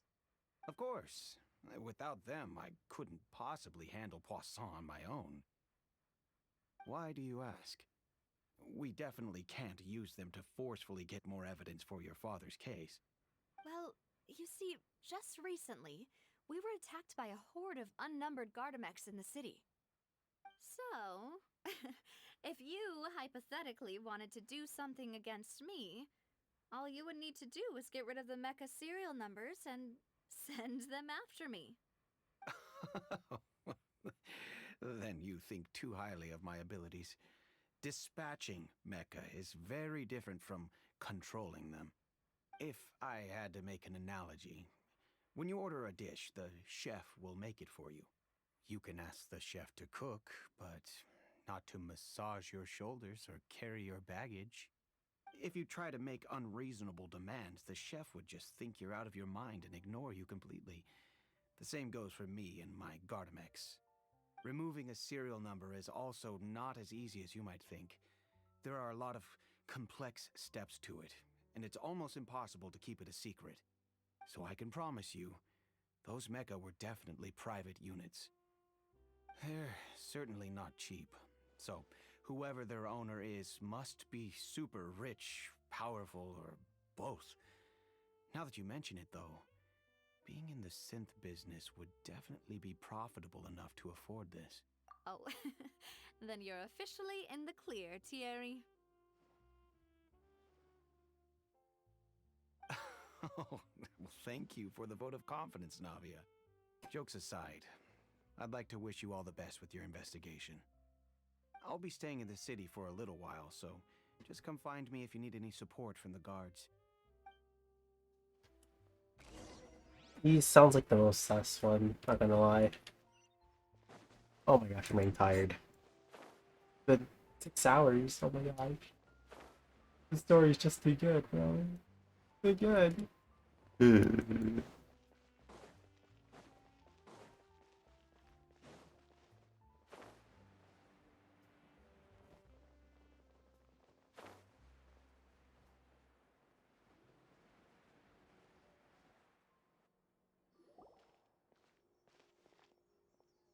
Hello, how may I help you?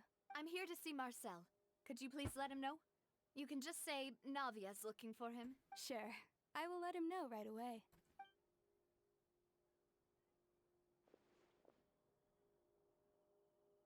Ah, Navia, hello. Sorry to keep you waiting.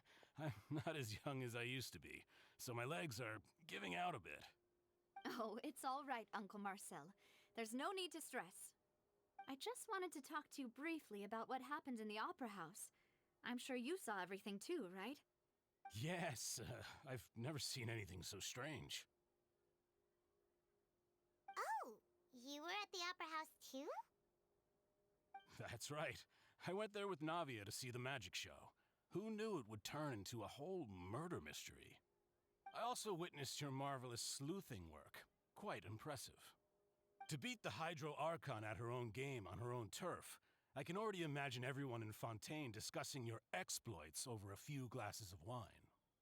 Oh, Paimon doesn't want to become the talk of drunkards. Apologies. It's just how Fontaine is as a nation. Everyone loves drama and theatrics. Uncle Marcel, you've also noticed that other thing, right? The fact that humans can dissolve in water? Yes, I was reminded of your father's case right away. Is that what you're investigating now?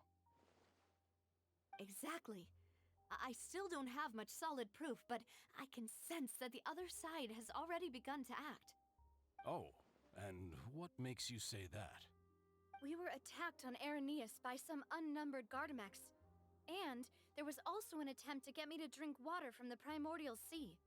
If not for the vigilance of my partner, I probably wouldn't even be here talking to you right now.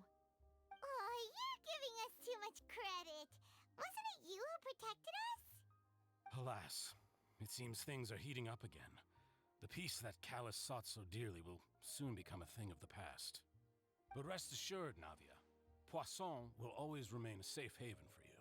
If you're scared, you can always return there. If anyone dares to lay their hands on you there, the Confrérie of Cabrières will use its funds to the last Mora to bring them to justice. Thank you, Uncle Marcel. But I don't intend to go into hiding. I'm going to strike while the iron's hot. Do you have any new thoughts on my father's case? About that. Sorry, my age is catching up with me, so it'll take me a while to recall my memory.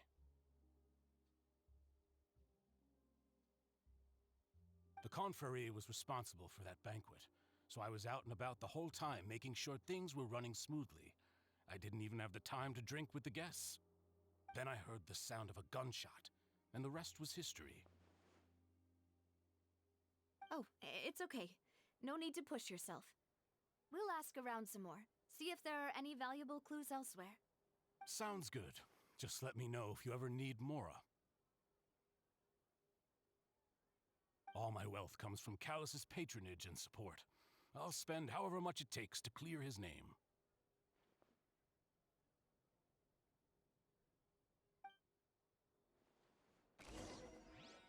Oh my gosh, I'm starting to fall asleep.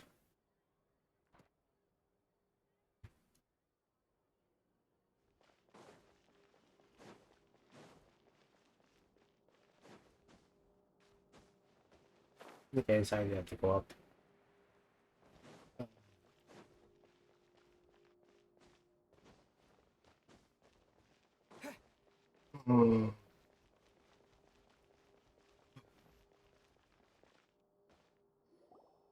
We've talked to all three suspects, purely based on their conversations with me.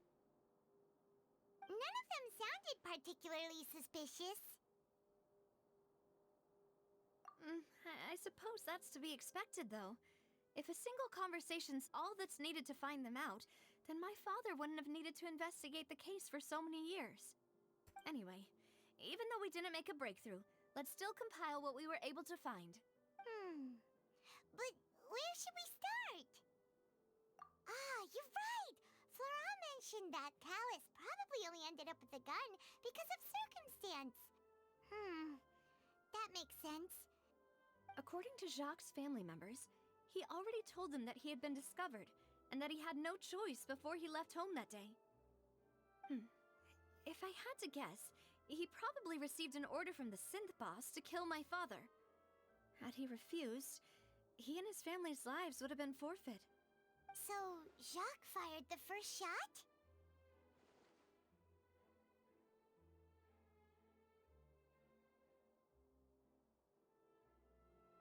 Oh? And why is that?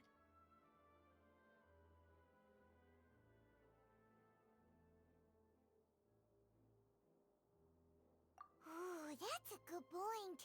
Jacques probably already knew that he was just being used as a tool for murder. And once he had completed his mission, he'd be of no more use to his boss. Huh.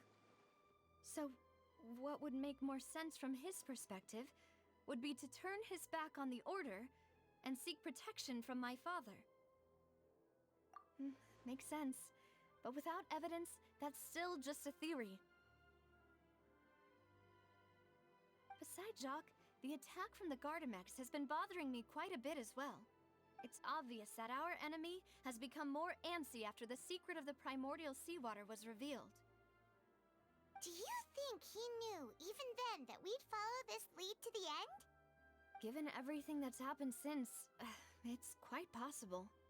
But who among the 3 suspects would have the ability to control privately owned Gardamex?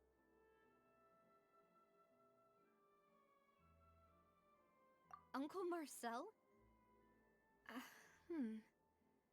My father did really trust him. And they worked together on a large number of projects. Maybe that's how he got to know Jacques. And with funds from the Confrérie, he could also afford a large number of Gardamex. It's still really hard for me to imagine, though. After all, Uncle Marcel has been around since I was just a child. Also, wouldn't this mean he has been spending a whole lot of mora and energy to fight his own synth business? Thierry, you say? Huh. It is possible that he's figured out a way to convert the Gardamex for personal use. But I didn't feel like he was lying when he was talking to us about the mecha. I also don't think he'd be able to keep that kind of tampering under wraps. Yeah. Had he actually tampered with the mecha, we'd be able to prove it with a simple check of the guard's inventory. If the mecha were taken from the guards, it should be pretty easy to find out when and how that happened. Florent? It is true that he was closest to my father, and thus had the best chance of learning about his dealings with Jacques. But as Spina di Rosula's advisor, his work mostly deals with personnel and security, so he shouldn't have much means when it comes to finances. So you're saying he's too broke to afford a mecha army? Exactly. He can't. And even if he could, I don't think he would be able to dispatch a whole group so quickly. Who could it be?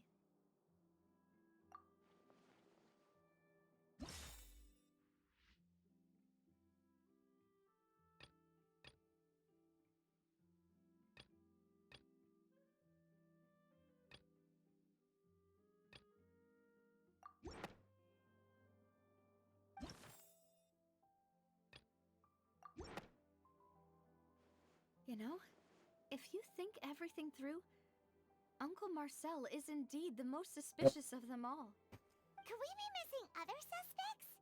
Malus didn't know about the people turning into water thing when he narrowed it down to these 3, did he? Malus has always been very reliable, and his judgment of others' trustworthiness has been fair and well considered. When he laid out his case for the 3, the rationale he gave me made a lot of sense as well. The suspect is knowledgeable about the Spina's internal affairs, has the means to dispatch Mecha to assassinate us, and possesses significant intellect and foresight. Even if I don't want to believe it, I'm starting to see how things could all tie back to Uncle Marcel. Well, we still have another trump card on top of all the theorizing and speculating. Yes, Malus did say that charging straight in there would be extremely risky, but we don't have any other options right now. We need far more solid proof before we can hope to go charging in on our enemy. Navia, here you are. Oh, I've been looking for you. Huh? Aren't you the guy from the guards? Did something happen? Yeah. News came from Irenaeus just after you left. We've got another trial on our hands. Wasn't that place built specifically for holding trials? What's so newsworthy about this one? I know. But they said the person they're putting on trial is a Fatui harbinger called Tartaglia. What? Is that someone you know? Yeah, we know him. Maybe even a little too well. Well, he's been accused of being the true culprit behind the serial disappearances case. It's absurd, don't you think? Wait, how? None of our investigations have had anything to do with him. That's what I thought was strange about it, so I came to tell you the news right away. If the charge against him stands, then it'll be next to impossible to get the guards to support any of our planned investigations. Right. Because they'll think they've already found the culprit. Yeah. And it'll be a lot harder then to clear Mr. Callus's name. I understand. Well, partner, what do you think we should do? We still haven't found any Bro, conclusive child, bro. evidence. Huh? Split up? What do you mean?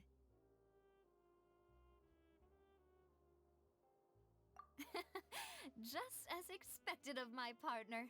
Since this is a trial about the serial disappearances case, the culprit's attention will be focused on Irenaeus, leaving his home base wide open. You're right.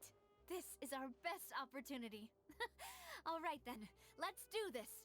I'll stall them at the Opera House and charge Marcel as the true culprit. I won't have any chance of making that charge stick though, unless we find more evidence.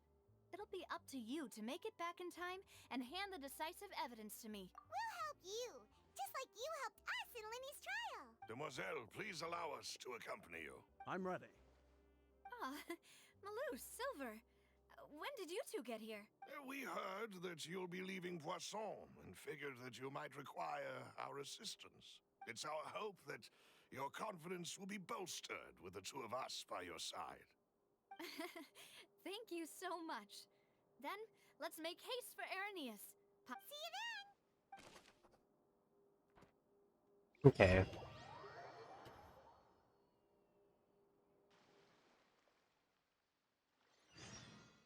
Now that Navia has set out for Irenaeus, we should also get going. The location has already been marked on the map, so let's head over. Huh. According to Malus's info, the synth production base is underwater. Let's go and try to find the entrance.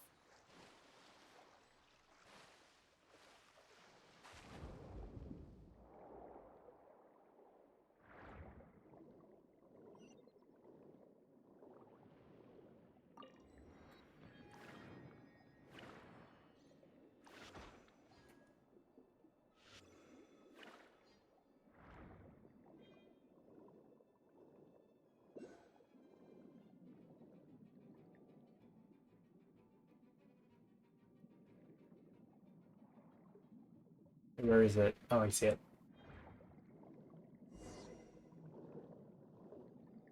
God damn it. Finally found it! Huh. So this is the entrance that leads to the synth production base. Ah, you're right. An important place like this is bound to have a ton of protective measures and mechanisms. Navia's probably arguing up a storm right now to stall for us. They didn't let us. Oh, wait, never mind. This is a back and forth thing.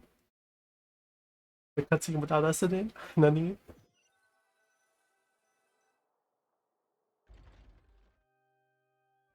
It would appear that I must repeat my question again, Mr. Tartaglia. Do you accept the charge that you are the true culprit behind the serial disappearances case? To be perfectly honest, I don't understand your country's complicated court system, or the reason why I'm being charged with something I've never even heard of. However, I did hear that people who have been charged can choose to participate in a duel to clear their name. Is that right? In which case, as long as I accept the charge, I can have an all-out fight with that champion duelist Clorend, right? I've got to admit, that's one of the most enticing offers I've ever received. When I privately sparred with her last time, she was obviously holding back. Real disappointing. Hey, don't you understand? You're currently the prime suspect for a major case. This isn't the place for you to be looking for fights. Oh? Sounds like the Hydro Archon wants to lecture me on the ways of the Opera House. Then why don't you duel me too? I'm the kind of student that learns best in the heat of battle. No. That's not what I meant. Alas, it would appear that communication with the defendant is going poorly. and we have made very little progress. In that case, let me explain everything from the very beginning again. The goal of this trial is to determine the culprit behind the serial disappearances case. That case had nothing to do with him. Huh? What's going on? Why is she interjecting again? I told you it couldn't be one of the Fatui harbingers. Miss Navia, this is the second time you've interrupted the court proceedings. I only tolerated your behavior last time because you were able to provide the court with a key eyewitness. But that was an exception rather than standard court protocol. I can very well charge you with contempt of court for your interjections. Oh, please. Did you ever think I had any respect for this place's pointless theatrics? We can put that discussion aside for now. I'm not here to argue with you. I'm here to charge the true culprit behind the serial disappearances case. And if my charges prove true, then Tartaglia here will be proven innocent by default, correct? Oh, a young lady has charged in and offered to clear my name. How fascinating. Well, I've gotten half bored to death by all these rules and procedures anyway. So I'll take you up on that offer. So, Your Honor, is there nothing else for me to do now? You may take a seat for now in the audience, but that doesn't mean the suspicions against you have been lifted. Now then, Miss Navia, who is the person you would like to charge instead? That person is...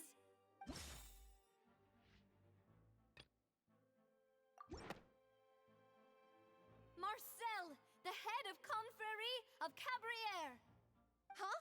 What confrérie? Never heard of them in my life. I've heard of them, but weren't they Spina di Rosula's sister organization? Oh, is this going to be a friends to enemies type situation? Please let me remind you, Miss Navia, that charging someone is an incredibly serious matter. Committing to the charge also means taking on the legal responsibilities associated with it. And if the charge fails, depending on the circumstances, you may also be charged with the crime of making a false accusation. Knowing this, do you still wish to charge this man? Yes, I do. In that case, I declare the charge to be valid. Miss Navia and attorneys, please take your places on the court. Members of the guards, please contact Mr. Marcel right away so that he may stand trial.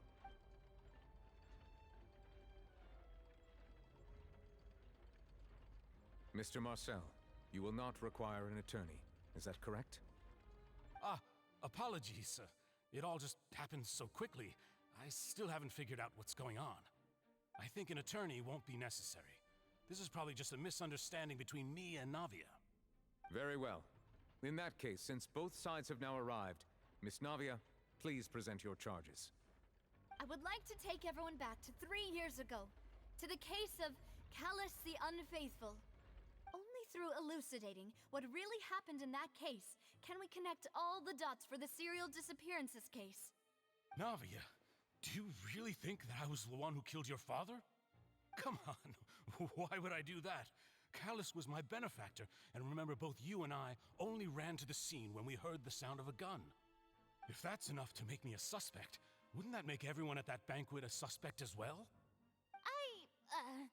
I think there's no point in getting into the specifics right now. The audience doesn't even have the big picture yet. Even I'm struggling to remember some details of that case. Exactly correct, Your Honor. I must refresh everyone's memory about that case before I can explain my charge and reasoning. I see. In which case, I will recount the findings about that case as originally recorded by Maison Gardiennage.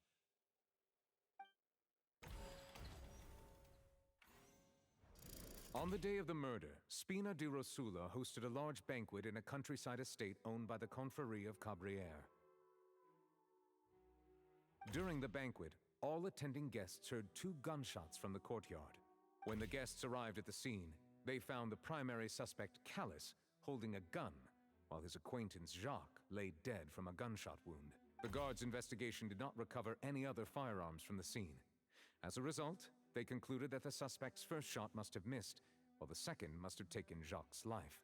The suspect did not dispute this conclusion, and also declined to defend himself in court. Instead, he chose to prove his innocence through a duel.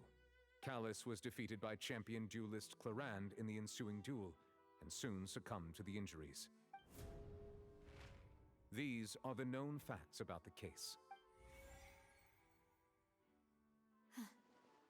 The one with the motive to kill was Jacques, not my father. And even so, Jacques still had no reason to pull the trigger. In truth, the third person shot Jacques first, and was shot in turn by my father when my father seized the gun from him. After that, the true culprit turned the third person into water, erasing all traces of him from the scene. Thank you for the summary, Your Honor. Of course, the guard's conclusion appeared quite sensible to us at the time. However, we should revisit the case now that we've gained new information about the abilities of water from the primordial sea.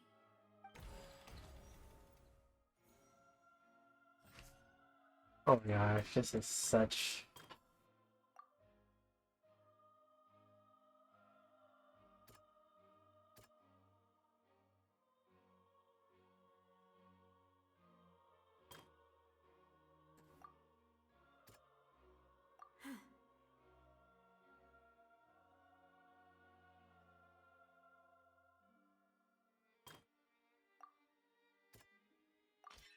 This assassin first shot Jacques, then turned to shoot Callus, only for Callus to wrestle the gun from him and kill him instead.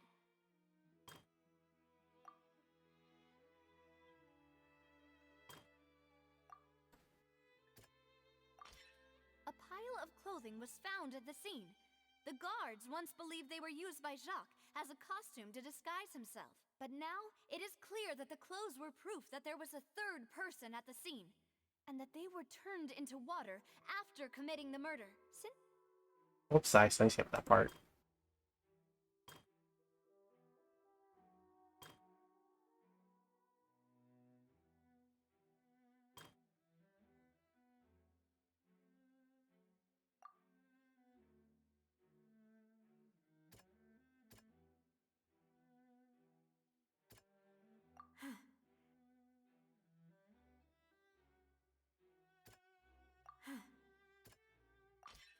The testimony of the victim's family confirms that Jacques had thoughts of assassinating Callus when he set out for the banquet.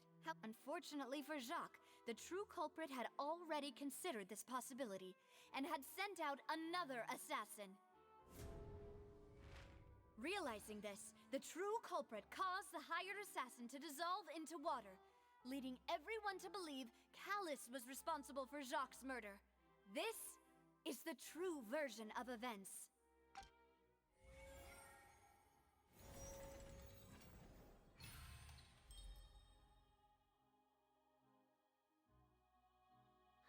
So that's what happened. Wait, you're telling me something as dangerous as water from the primordial sea has been used for all these years? What a great theory. It also explains Callus's and Jacques' respective motives. I guess they didn't shoot each other after all. Mr. Marcel, you are the one being charged with the crime. You should provide a rebuttal if you wish to prove your innocence. But I think I agree with everything Navia just said. Then, may I ask some questions? In my opinion, we primarily need to determine two things. One, do you have the evidence to back up your claims? I'm a... Boo! If you don't have any... I may not have the evidence with me, but I know where I could go to collect it. If we look up the deserted clothes against a record of people who went missing around the same time, we should be able to find a match. Considering the serial disappearances case, the guards probably kept careful records of all missing persons from around that time, regardless of age or gender. That makes sense to me. Monsieur Neuvillette, I would consider this to be a reasonable investigative direction. Why do I feel like Farina's acting a little differently today?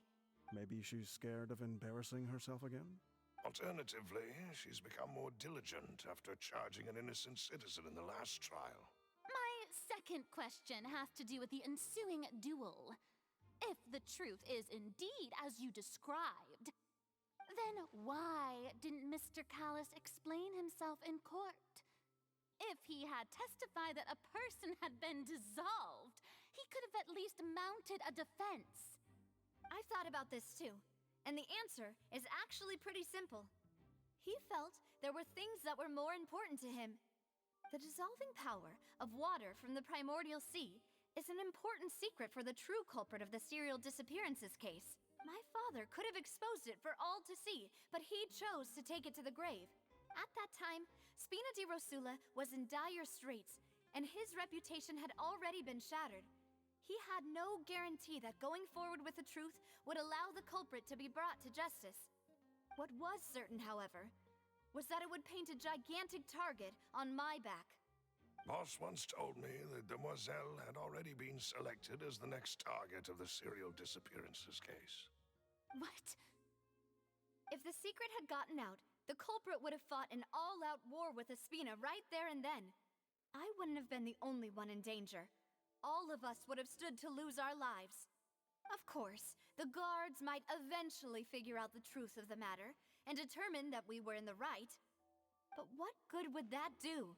How can a hollow verdict protect anyone? Had this opera house ever given my father any kind of confidence in its brand of justice, Spina di Rosula would have had no reason to exist. But by staying silent, we retained the ability to deter our opponents and continue the stalemate. I was able to become Spina di Rosula's president, which made me harder to target, as well as giving me more time to grow and learn. And once I have figured out the truth and stepped up to the challenge, I will do what this opera house cannot, and restore my father's truth and honor back to him. So, you mean to say, your father intended to die in the duelist's ring? That's right. Do you have any proof? Of course. All you need is to ask his opponent, Clarand. I don't need your apology, your guilt, or your support from the shadows. You don't have to do anything for my sake. But since he entrusted his will to you, Clarand, you should tell us the truth about his sacrifice. So, during the duel, did you believe that Callus was intending to die? Yes, I did. As a champion duelist, I've fought many battles and taken a countless number of dishonored lives. In my line of work, I've seen all kinds of people give their all for the faintest hope to continue living. Some were determined, others passionate, and some even manic and twisted. Just one look and I can tell if a duelist is hoping to live or if they're looking to die. I hereby swear on my name and honor as a champion duelist that Mr. Callus never intended to leave the ring alive. Since that's your testimony, I have no more questions. It appears there really are good grounds to reopen this case. I concur.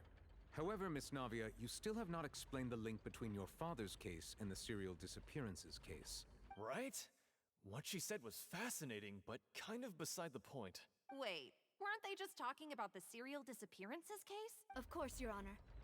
The two cases are connected via a matter of timing. In my father's case, the culprit intended to kill both Jacques and Callus. As a result, they planned to act after hearing 2 gunshots. And, at the end of Linny's trial, the culprit also only dissolved the victim in front of everyone because they realized they were at risk of being identified. The culprit could only time their actions so precisely if they were already at the scene. Coincidentally, Marcel attended both the banquet and the trial. So that's why you suspected me. Even after hearing your reasoning, I still can't help but find it a little preposterous. I'm used to it, though. You've always been an impulsive and sentimental child, Navia. No need to appeal to pathos. I won't try to refute your points one by one, but even if everything you just said was true, can you prove that I was the only person present at both events? On top of that, does a person have to be physically present to control the timing? Can't someone remotely monitor the place? Don't know what she can say to that. I know that even with that, you might still think you can reduce the list of suspects with some further investigations, until I'm the only one left on the list. Alas, who won't feel at least a little hurt by an accusation of murder from a girl you see as your own daughter? But if I were to dismiss this completely, you'd also think I'm not being considerate of your feelings. Ah well, Let Uncle Marcel teach you another lesson. Do you know what the biggest flaw in your reasoning is? I suppose you're gonna tell me anyways. It's timing again. I'm a businessman by trade. From that standpoint, there's no reason for me to kidnap young women. It's a high-risk action with nothing to gain. In addition, I left my home in Snezhnaya when I was young to come to Poisson and work in some trade. My business only thrived when I received Callus's patronage. But the disappearances began before I ever stepped foot in Fontaine. I do apologize, demoiselle. This was my mistake.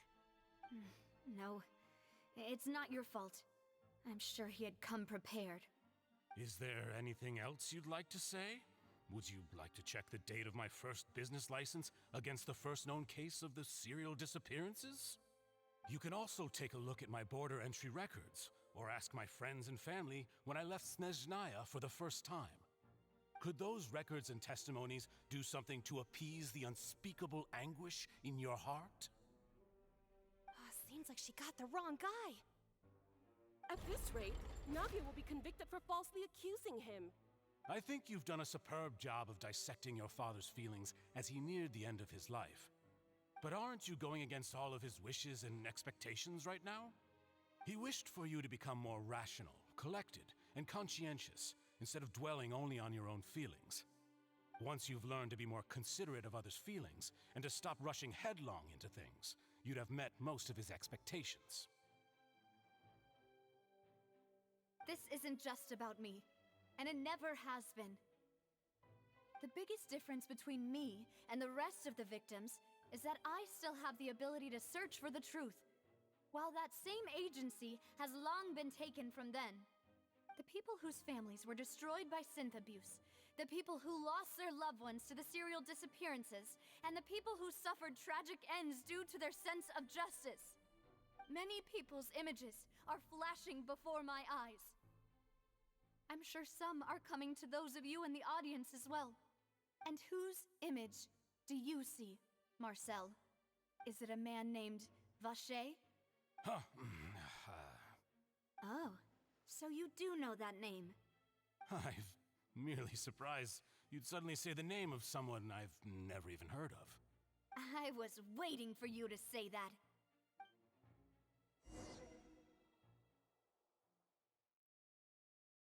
Oh my gosh, finally we're back.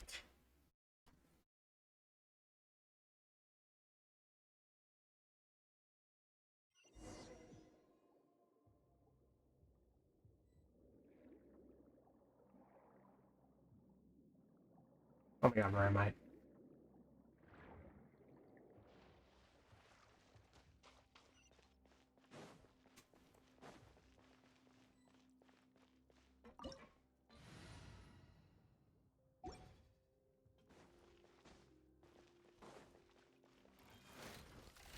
Oh, I totally forgot. One with nature. Wipe out!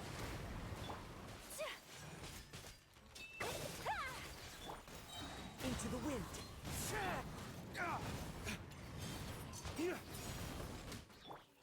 My apologies.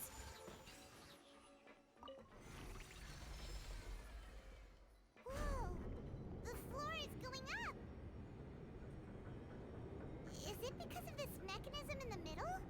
That guy really prepared a lot of stuff for this place.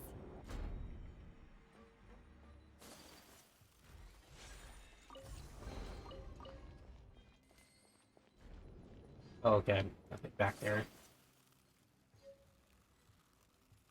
That was my first time getting a hydro seal. Thinks we need to go up, but Paimon doesn't see a way. Let's take a look around. Maybe we'll find a hidden mechanism that'll show us the way up.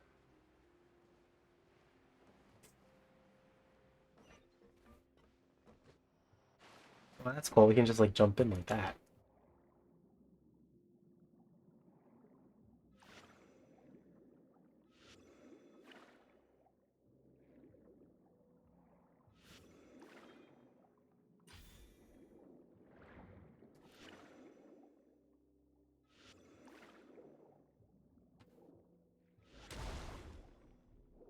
Oh, that's badass.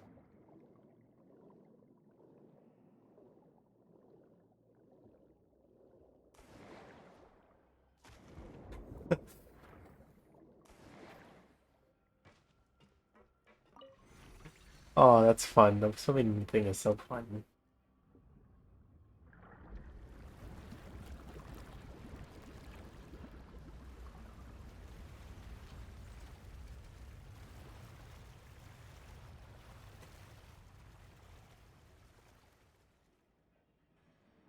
The water level is rising. Now we can swim to the top. But this is still a ways away from where we need to go.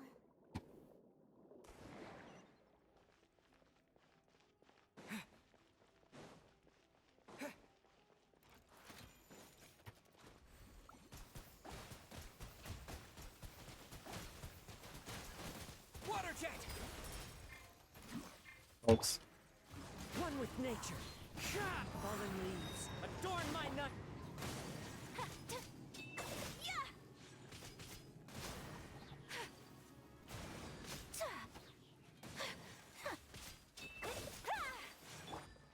Into the wind. Whirling snow.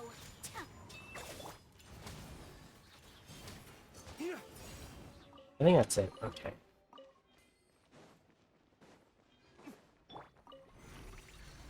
Actually, I don't see Aika swim. Actually, I wonder how all the characters look like swimming. I'm curious now. Now the path is clear. Let's go. Here's Zelik swimming.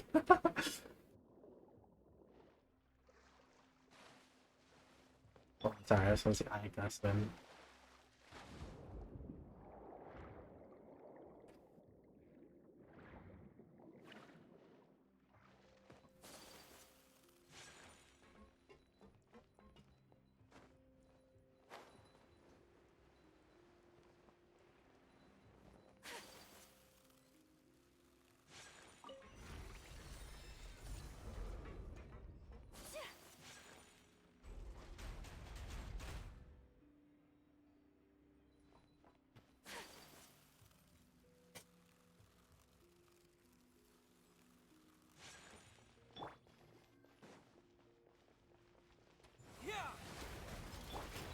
As one with wind and cloud. Sakura swirl.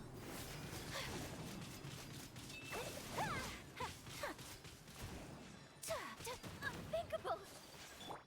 The wind knows me. Lay waste to the wicked!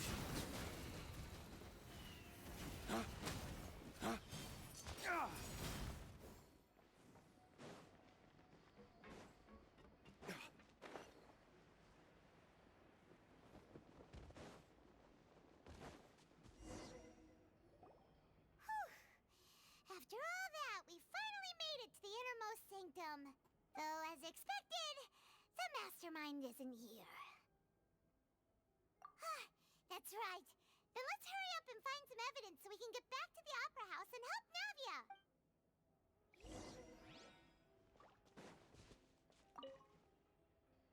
What's all this?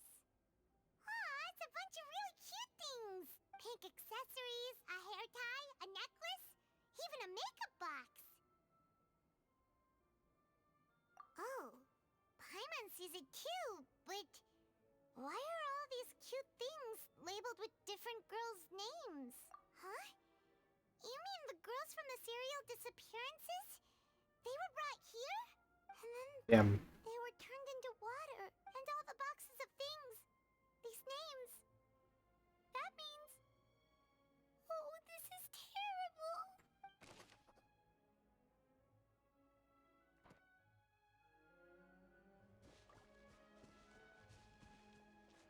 Oh, that's probably the primordial water. What's this over here? Looks like some kind of place for research. Experiment number 16 aims to verify Jacob Ingold's research conclusions on the primordial sea and use his theory as a foundation to achieve a breakthrough. The experiment was a failure. No individual managed to resurface from the water from the primordial sea. Female specimens 22, 23 and 24 were dissolved. Sorry, Traveler. Paimon will try her best. It's just that Paimon's never read something so scary before. How can someone write something that terrible in such a matter-of-fact tone? You read the rest. Paimon's too scared to keep going. So that's why he did all of these experiments. Wait, did he really think he'd be able to find a way just by dissolving people over and over? That's just insane! Huh? Isn't that the name you heard by the fountain? Paimon thought he was an eyewitness in the serial disappearances case. You mean Vacher is the one who did all of these... experiments? So that's it! Vacher was no victim, but personally took his lover and... No, that's not it either! If that's the case, why would he want people to resurface from the water? In any case... Oh yeah, trying to like save his lover.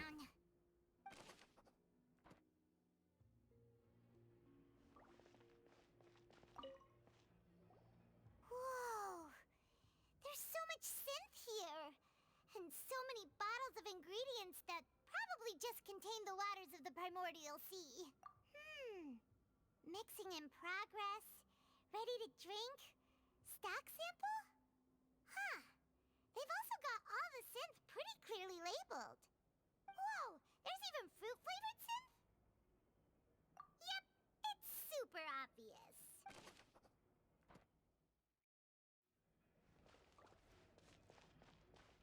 Oh. I just noticed that.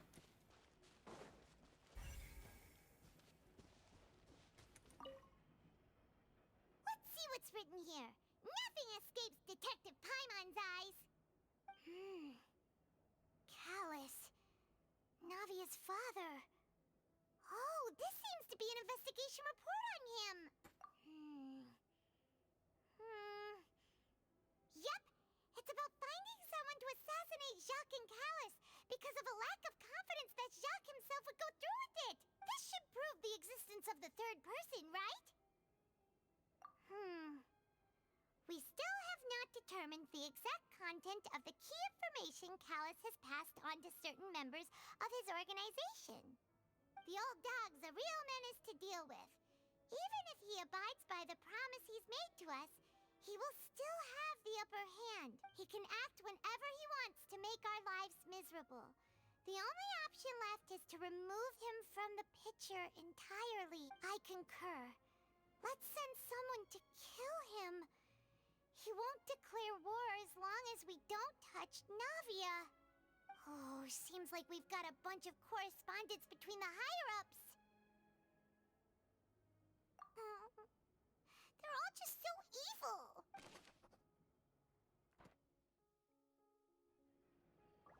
And then this is the last one. Oh, look! There's an important-looking basin over here, and it's full of water. That means this is where they make all the synth, and that special water is the main ingredient. If you dilute it with normal water, you'll get synth, but the pure stuff can dissolve a human.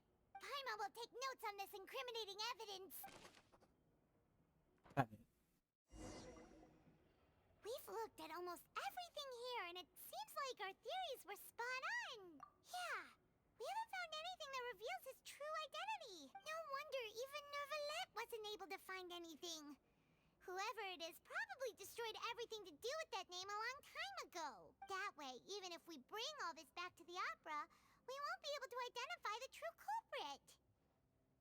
Sure thing. Paimon won't admit defeat to this guy either.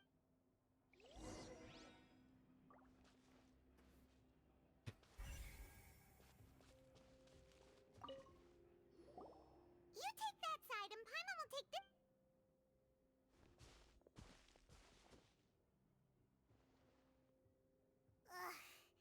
Nothing at all. And Paimon can't even find snacks either. Whoa, really? Let Paimon see.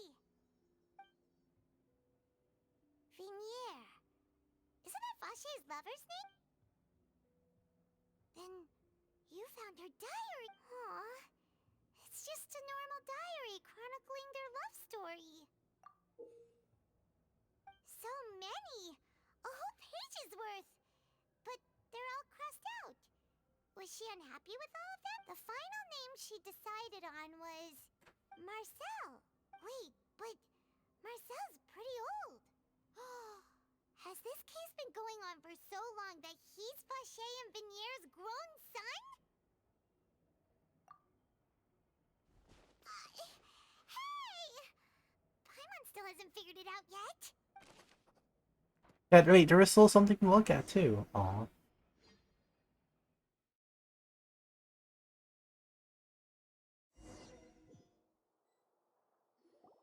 And whose image do you see, Marcel? Is it a man named Vacher? Oh, so you do know that name. I'm merely surprised you'd suddenly say the name of someone I've never even heard of. I was waiting for you to say that. Navia! We're back! As expected of my partner. I just knew you'd return in the nick of time. Just how often do you intend to flout the rules of this court? It's all right, Monsieur Nervalette. Given their confidence, I expect they've found the crucial evidence.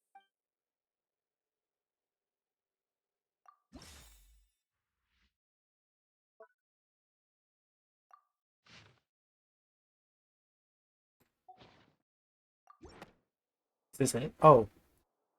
Yes, I am. I'm going. The truth of it, Marcel, He's talking. is that you've always been Vacher. Huh?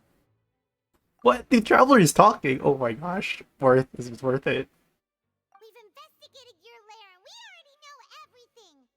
After your lover, Vinier, was dissolved, you kept abducting young women to experiment on the hopes of bringing her back to you. You even created Marcel as a new identity and destroyed all records of your past as Vacher. So that's it. Even the villains in opera performances rarely go that far. And with that, Marcel's motive has now been established. This information regarding your past also dismantles your prior timing defense. Well, Marcel, do you know where you went wrong? You fixated your gaze on the lover that passed away, instead of paying attention to the living people around you. So, you never noticed how we changed, or how we grew as individuals. You also never understood Boss's real expectations for his daughter. Or our determination to see things through. Your determination. Mr. Marcel, please speak up now if you would like to defend yourself. Otherwise, the trial will move on to the next stage. Do you really think I wanted to do any of this? Pay attention to you? What for? Have you ever paid attention to me? Ever empathized with my pain? Ever known how it feels to watch the love of your life dissolve right in front of your eyes? No one helped me. No one even believed me. All those decades ago, even the officers from the Maison Gardiennage were laughing at me. They said there's no way a human being can turn into water. So I must have gone mad from grief. Vinier's death was brushed away by all of you as if it didn't matter at all. Well, now you know, don't you? Ha! Well, it's too late now. All those who were dissolved are gone forever. You only have yourselves to blame. You set up this ornate opera house in pursuit of your so-called justice, your beloved drama, while turning a blind eye to the suffering of the people. Vinier is dead. We promised each other that we would always be together. Wherever she goes, I will follow. But I'm not from this blasted place, so I can't be dissolved. No matter what I do. Actual tears. Hey, is that water from the primordial sea that he's drinking? I can't dissolve! Can't dissolve! Can't dissolve! Do you all see? I can't go, I can't follow. So if I can't go where she is, what choice do I have but to try to bring her back? I did all of that, and in the end, that accursed Callus still got the better of me. I spent my entire life living on pins and needles, only to get stabbed by his idiot daughter at the very end. Dude, the boy is literally a large The simp. suspect is exhibiting signs of mental distress. Guards, please restrain him. Don't touch me! Don't anybody come near me! I still need to save Vignier. I promise. We made a promise. Vignier. Vignier! Please, Vignier. Don't think badly of me. All I want to do is fulfill our promise. At this point, the verdict of this trial is clear. With Mr. Marcel's conviction, the charges against Mr. Tartaglia no longer have any basis. Fine by me. I was in a bad mood, but after a show like that, I'm actually feeling pretty good. Traveler, please submit all the evidence you have collected to the guards, so that I might review and summarize the truth behind the serial disappearances case. Damn, that wasn't it. This is the second The man act. now known as Marcel was originally named Vacher and worked as an adventurer with his partner and lover Vignier. During an underwater expedition, Vignier accidentally came into contact with water from the primordial sea and was dissolved in front of Vacher as a result. Vacher learned of the primordial water's existence through the work of others and began to kidnap young women for research, with the goal of discovering a method to restore Vignier back to life. To cover his tracks, he invented the new alias of Marcel and began to operate a business in Poisson. During the course of his research, Vacher discovered that a diluted concoction of water from the primordial sea can induce feelings of euphoria, and began to manufacture and market synth. However, as he accumulated wealth to fund his continued research and expanded the scope, he came into conflict with Spina di Rosula. After exchanging blows with Spina di Rosula for many years, Vacher decided to assassinate their president Callus at a banquet.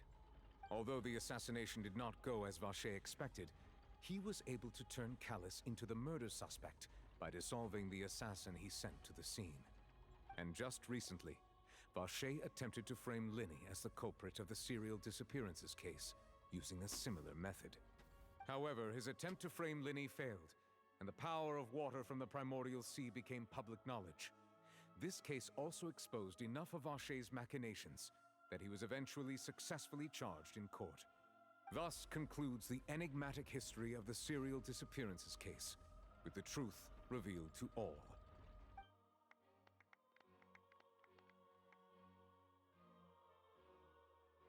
The oratrice will now deliver the final verdict regarding the charges against Mr. Vacher.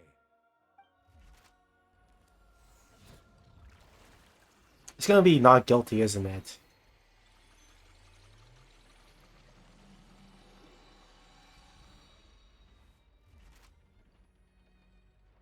According to the judgment of the Oratrice Mécanique d'Analyse Cardinale, Mr. Vacher is guilty. Oh, damn. Guards, take Vacher away. Okay. Good. It's what he deserves. With that, the serial disappearances case is over now. We really just witnessed history. Who would have thought the true culprit would be such a polite and well-spoken guy?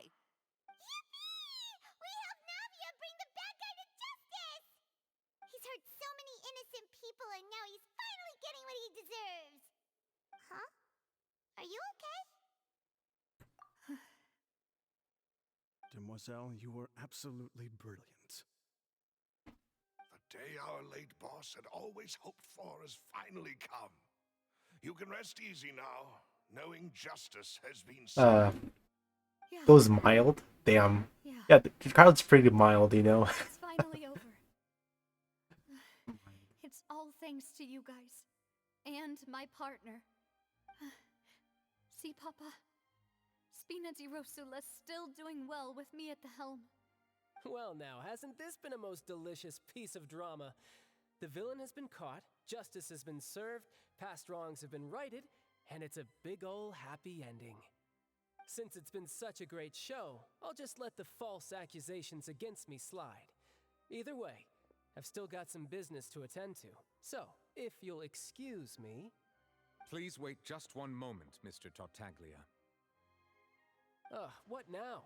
None of this has anything to do with me.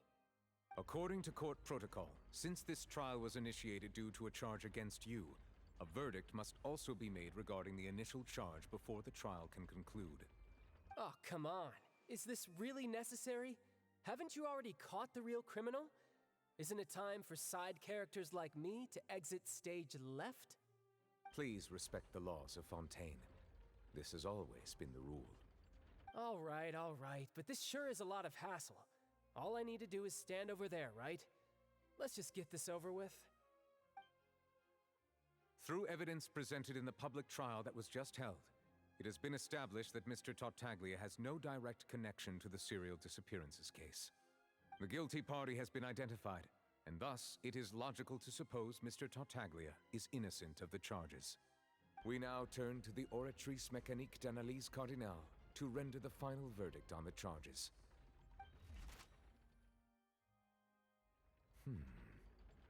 According to the judgment of the Oratrice Mécanique d'Analyse Cardinale, Mr. Tartaglia is... Guilty? Guilty. Hey! That's not funny! Didn't you just say I'm supposed to be innocent? Damn. I thought so. What's with this verdict? Is your justice machine malfunctioning? Huh? This has never happened before. The Oratrice actually returned a different verdict from the Chief Justice. I mean, have you ever heard of an innocent Fatui Harbinger? Do you think the Oratrice might have just convicted him on general principle? But weren't the charges about the serial disappearances case? No matter what else he's guilty of, it shouldn't affect the verdict in this case, right? The judgment of the Oratrice Mécanique d'Analyse Cardinale is, by law, the final verdict of the court. We must accept the guilty verdict. Guards, please take the suspect into custody per court protocol. What? That's just... damn.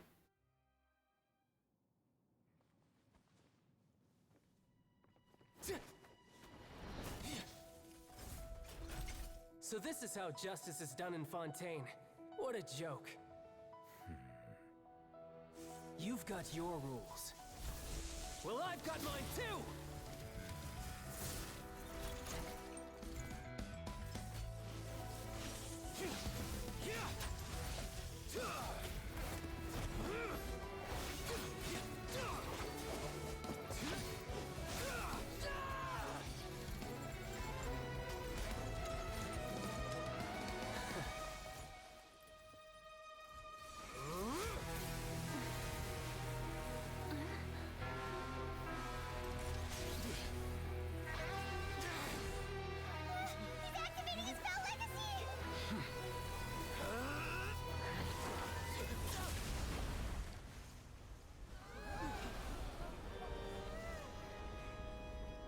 Damn, bro, denied.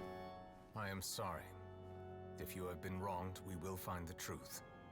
But the rules of the court must be upheld.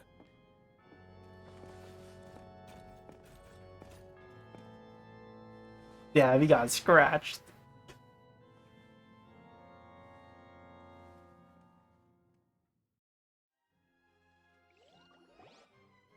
Hey, Monsieur Novelette, what's going on? Shouldn't they have been cleared already? Apologies. This is also the first time I've encountered such a situation. However, according to the rules established at the conception of Fontaine's court system, the Oratrice's judgment is the final verdict of the court. All I do is follow court procedure. As for why the Oratrice arrived at the conclusion it did, you should probably ask someone more knowledgeable than me. Why are you looking at me? I had nothing to do with it! I don't know what happened there either! Hey, stop staring at me! What does Lady Farina mean by that? She says she has no idea either, but that's impossible. Didn't she create the Oratrice herself? Yeah, so are the verdicts reliable or not? Can results like this really be called justice? My dearest citizens, did you really think we'd allow an incorrect verdict to be handed out in this court? Did you really believe Oh my that God. the judgment could be mistaken or be the result of some sort of random mishap? Don't tell me you thought even I had been blindsided by the Oratrice's result. But the way she looked just now, it was pretty obvious she had no idea what was going on. However, given the state of things, I shall give you an explanation. Everything that just took place, including my supposed shock and bafflement, Oh my God. Dude, this Archon such a... and excitement. And, of course, for every performance, there is a script. Everything has unfolded exactly as I expected from the very beginning. As the embodiment Bro, she's just trying to chip up an image. of justice. If you thought Child had nothing to do with the serial disappearances case, it is only because you've been blinded by the superficial appearance of innocence. Everything he's done, not to mention the danger he poses, are beyond ordinary comprehension and completely unforgivable. All shall be revealed in time. You will come to understand my noble intentions, as well as the absolute correctness of the Oratrice's verdict. Now, having said that, although I hate to leave things hanging in suspense, it is now time for this performance to end. As the lead actress, I shall be the first to take my leave. Toodaloo! So she chose to make her escape after all, did she? So you're saying we shouldn't put much stock into what she just said? She Damn. probably just put on that performance to save face. As for the truth, it's unlikely that she actually has any idea. However, please be assured that I will continue to investigate this case in a personal capacity. Just as I promised, if the judgment has been incorrect, we will do our utmost to clear his name. All right.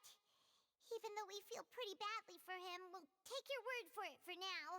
After all, he's done plenty of bad stuff, so he should have known he'd go to prison someday, right? Damn. Ooh, we can talk to him. Oh, Monsieur Nervalette! That power you showed when you took him down. Who are you really? I'm the Chief Justice of Fontaine, of course. If officers of the law lack the strength and capability to enforce it, then it makes a mockery of justice. Damn. I want him. He's cool. He's badass. I want him. And I can probably get him next update. I'm skipping the next banner. I have 9,000 primos. And soon that's gonna be, like, a lot. So yes.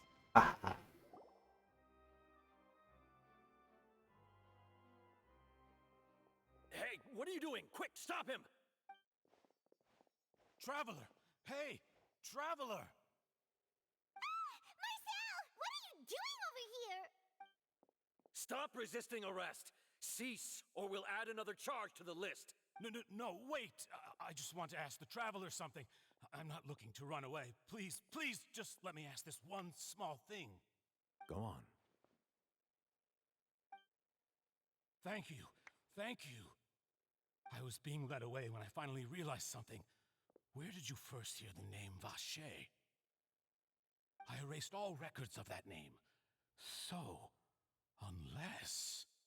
Are you still trying to prove your innocence? Give it up. You've already been convicted. Really? You did? You're sure? You met her? But how could that be? How did you manage to do it? The Fountain of Lucine? Then she's been so close to me all along. And I just never... Please give me a chance to talk to her again. Just let the Traveler take me to the fountain to see her one last time. This is the last request I'll ever make in my life. You can do whatever you want to me afterwards. I don't care. What? Give an inch and you want to take a mile? Do you think serial killers get to make requests like that? Paimon agrees. Why should we give him what he wants when he's only done a ton of super terrible things? This request, is it worth as much to you as your life? Of course! Wait, no.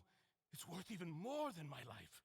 Humans, will they betray the instinct to live just to satisfy spiritual needs? Very well. I will grant your request. Your Honor, I fear that... I will go with him. You do not need to worry about any escape. In that case, I shall leave him in your most capable hands, Chief Justice. Thank you. Thank you.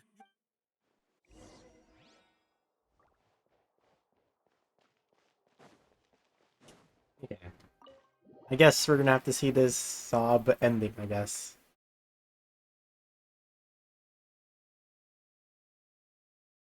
Okay, it's been 7 hours. Okay. Honestly, if I hadn't been fooling around with Seer and Despair, I probably would have finished this earlier.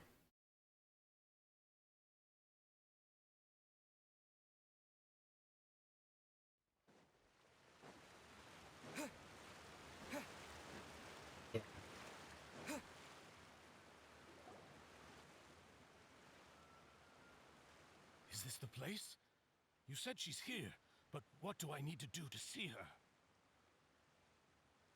Yeah, and even Paimon could hear her after drinking that thing. Didn't you just drink a lot of it on the stage as well? Oh, in that case... Vache! Ah! Yes, that's it! So you heard it too! Vinier, it's me! It's me, Vache! Vache? Vache! I'm here! I'm here! Where are you, Vinier? I'm coming for you. I'm finally here. Hey, wait! Be careful! Hey, what?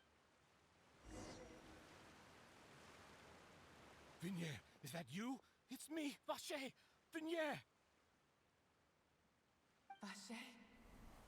Why Oh did God. you come? Didn't I say? You don't need to look for me. You look a lot older than I remember. How long has it been? It's been more than 20 years. I've suffered for I hate over bots. 20 years since the day you left.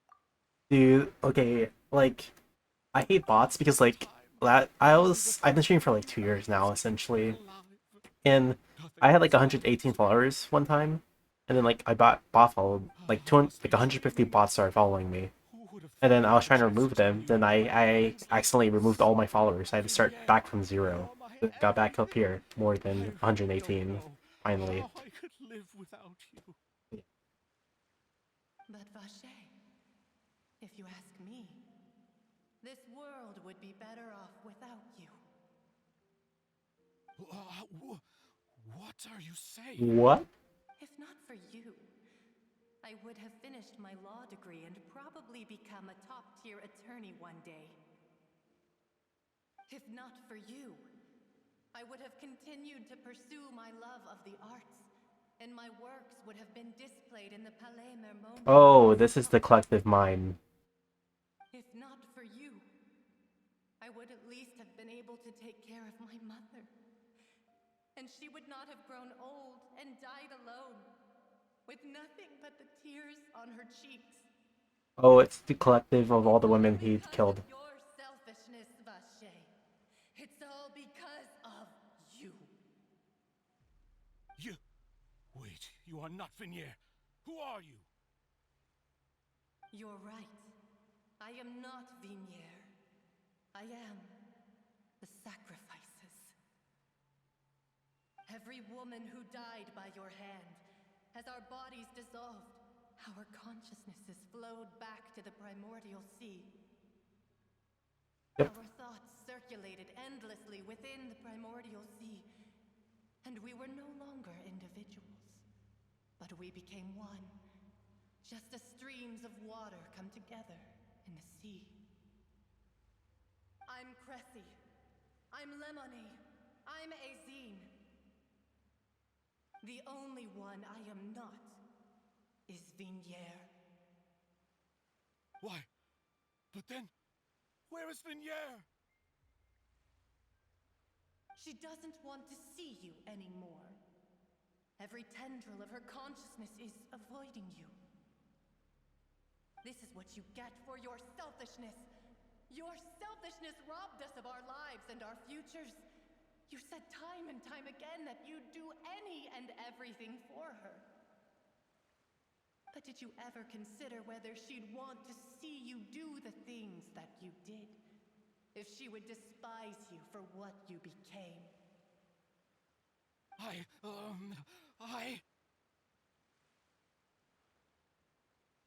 You are a liar, a heartless murderer, and a cowardly narcissist. Damn. The only thing you are not is Vignier's beloved. From the moment your first victim died and her consciousness merged with Vignier's, she has had nothing but pure hatred for you.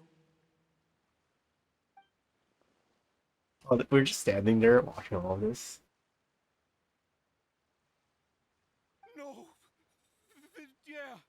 She can't hate me. Let me see her, please. Have mercy. You still don't understand. When I said don't look for me, that came from the real Vignier. She really doesn't want to see you anymore. But on top of that, she also said that because it's her final drop of pity for you.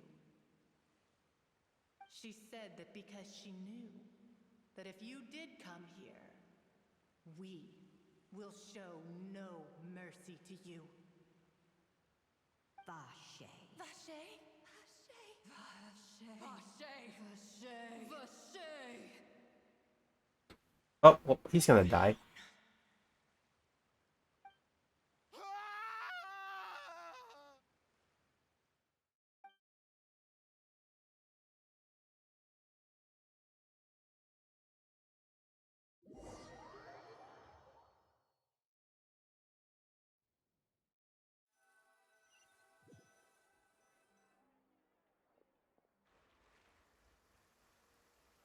Damn.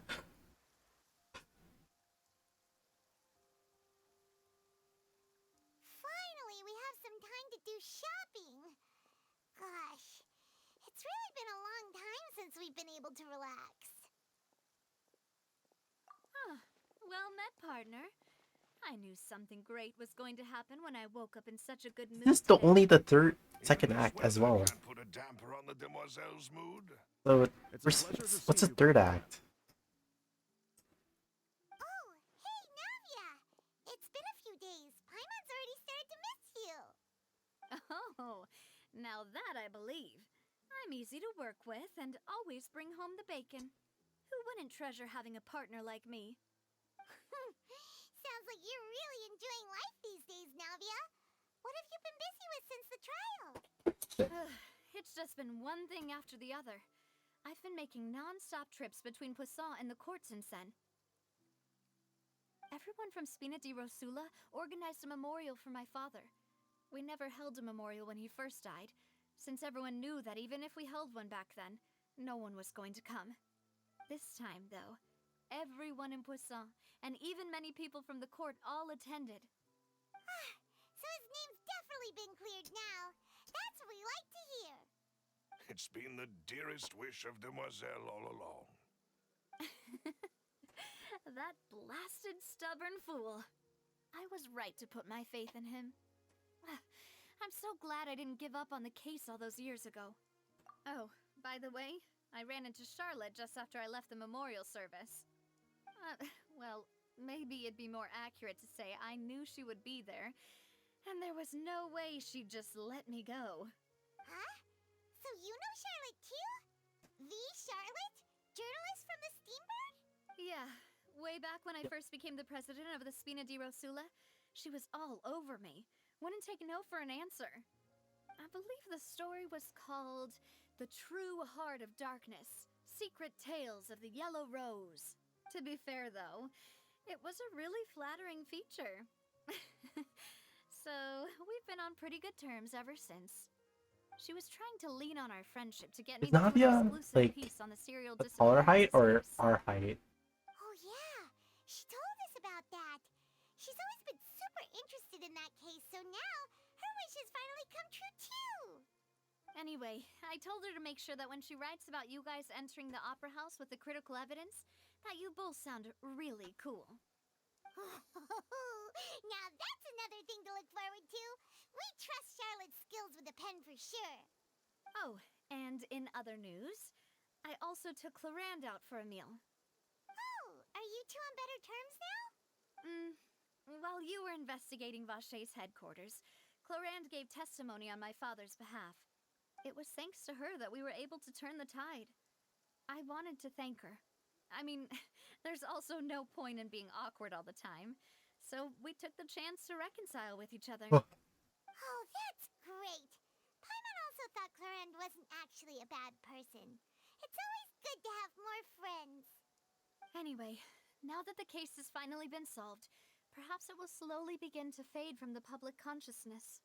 Oh, actually, there's still one last thing I need to do. What is it? I should pay a visit to my father's grave and tell him the truth of what happened, as well as how it all ended. And on top of that, just how much people still look up to him to this day.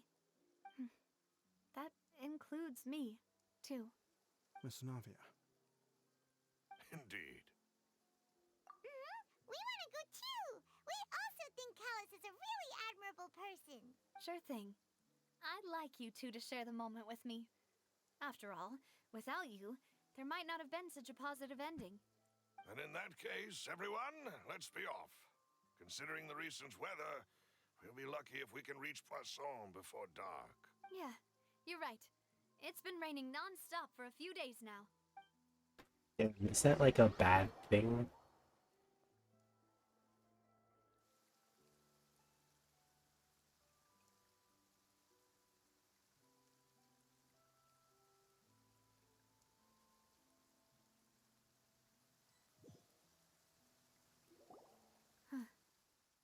This is where my father's grave is. To be perfectly honest, even I haven't been back here for a long time. Huh? There's someone there already. Wait. That figure. It can't be... Isn't that Neuvillette? Why would the Chief Justice be here? Huh? Navia? To be honest, it's like, where's Tartaglia? He was innocent, bro. My apologies. Child was I innocent. should have asked before coming to pay my respects. Don't say that. Sorry about that. Oh, I was trying to say there's no need for you to apologize. I wanted to show my father how much I've grown, but still, I doubt I've grown to the point that even the Chief Justice would feel compelled to apologize to me over and over. Because I need the money. In that case, I will stop apologizing for now. JK. You really could use some pointers on understanding human emotions, Monsieur Neuvillette. In any case, why did you come to Poisson? Well, ever since that day, I've been turning a question over and over in my head. Just what is justice anyway? What is There this was once vision? a time when I didn't want to believe that there could be anything more important to humans than life itself. Oh, rather than that, it's probably more truthful to say I didn't believe humans were capable of resisting the most basic instinct of living things. That they could rebel against their own nature, or consider certain things to be more important than their own lives. Which is also why I didn't stop your father from beginning that fateful duel. I believed that a truly innocent man would never throw away his life like that. That there was nothing, should have been nothing more important than one's own continued survival. But Mr. Callus proved me utterly and decisively wrong. If not for his sacrifice, the serial disappearances case would have remained unsolved to this day. Mr. Callus made the choice he did for his daughter, for his associates, and for many people completely unrelated to him. And in the end, from a certain perspective, one could say that he did it all for the sake of justice. a justice that's higher than life itself. So, you asked me why I came here. I just wanted to say my apologies to Mr. Callis in person. I should have noticed all of this much sooner. This regret has filled me with a sadness that has haunted me for days. That high and mighty chair in the opera Epiclese indeed insulates one from many important things. Spina di Rosula, thank you so much for your hard work and perseverance. I'm sorry for being mad at you before. So, you're actually one of those types that's cold on the outside, but pretty thoughtful on the inside, huh? That reminds me of She's Silver. gonna be a 5-star, One of right? my guys. Like a 4-star? Sorry about that. Self-expression is not one Yeah, of I my wonder how her strong 5-star suits. story quest is going to be. Didn't I just say you don't need to apologize? Ah, so Navia and Neuvillette seem to have made their peace as well. Let's not disturb them for now. We can wait till after they're done.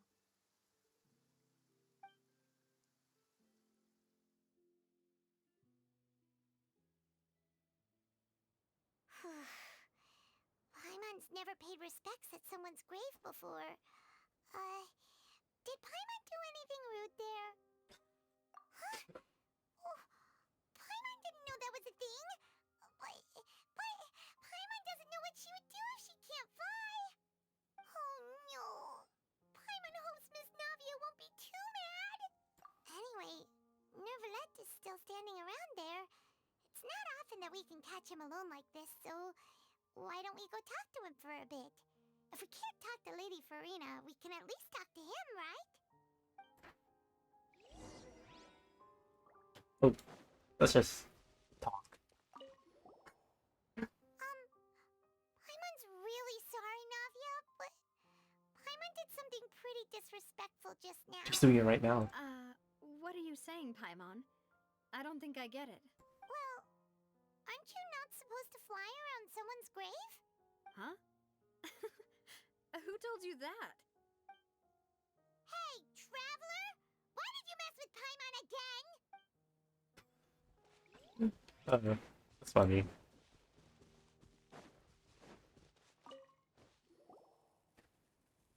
Oh, it's you two. Did Miss Navia invite you to come pay your respects to her father? Mm-hmm. We ran into Navia on the streets today, so we just followed her here. I see, I see. Then is there something that I can help you with? Well, it's pretty hard to run into you like this since you're usually super busy. So we figured we could try to ask you a few questions, if that's okay. Please feel free.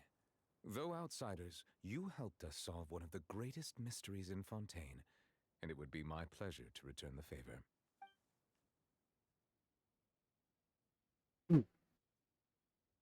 My apologies. My investigation has still not reached its conclusion. However, I still believe the judgment of the Oratrice was not rendered arbitrarily. But you also said you thought he was innocent. For many years, I have been quite aware that the Oratrice does not simply mechanically repeat the verdict that I give on each case. As a divinely created mechanism, the people's unified faith in the concept of justice is integrated into it. Not only can it produce the incredible power of indemnitium, but it likely also possesses other traits, such as self-awareness. Which is all to say, I have been prepared for a situation like this. Huh. So when Lenny told us that he heard a human voice from the room where the Oratrice's core is stored... I was not aware such a thing had occurred. Perhaps that could serve to prove my conjecture. I will add that to the list of items to investigate. In any case, I am inclined to believe that the Oratrice does have a methodology all its own. We just do not have enough information. Based on Farina's reaction, I doubt even she had any idea what was going on. She managed to bluff her way through it, though, with her time-tested twin tricks of bravado and drama. While we do intend to get to the bottom of this, for now, we regret to say that the Fatui Harbinger will just have to bide his time in the fortress of Meripede. If we did incorrectly convict him of crimes he did not commit, we will most certainly compensate him to the fullest extent allowed by the law. If you ask Paimon, the only compensation he'll want is a no-holds-barred fight with you. Is there anything else you'd like to ask me about? Um, So, at court, the bad guys referred to that special water as water from the primordial sea, but what is it really? Truthfully, that name is already quite accurate.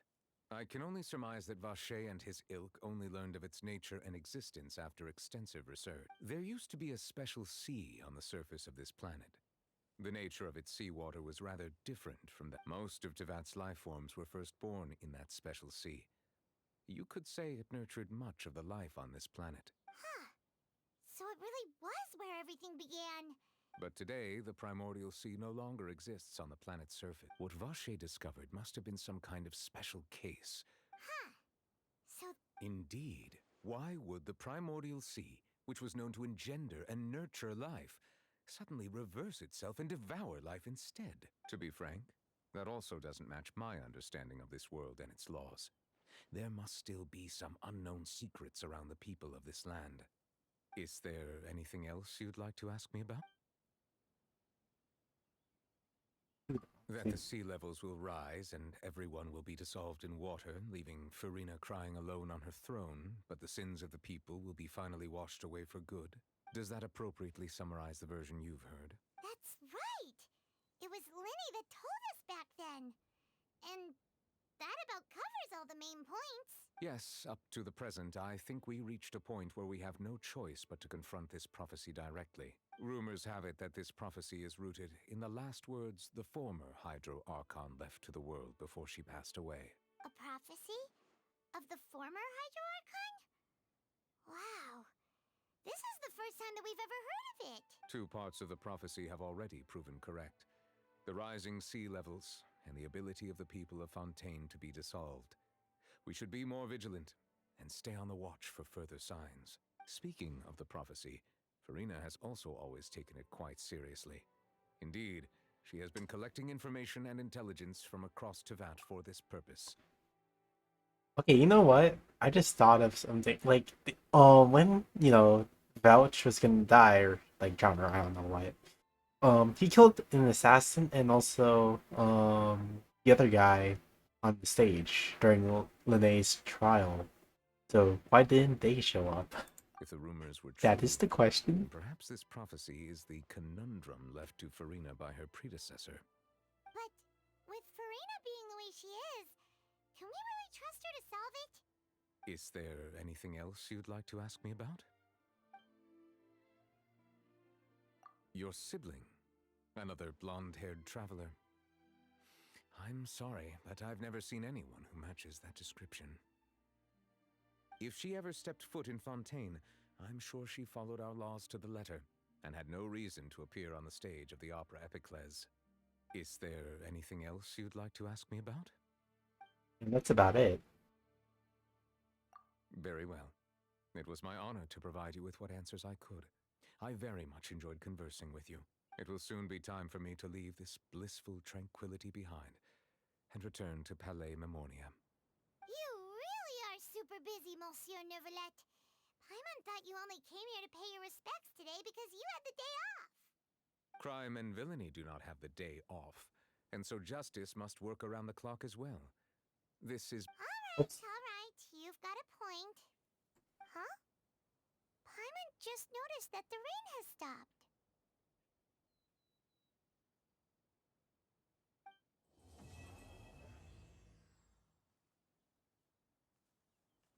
Okay, we're done. Holy shit. That was long. Constellation.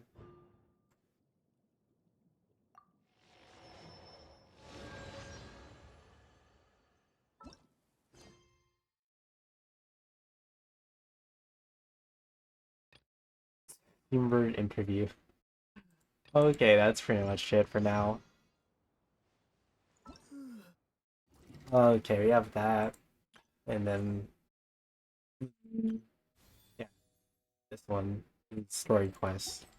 That's gonna be doing tomorrow. So yes, I'm just gonna do it tomorrow.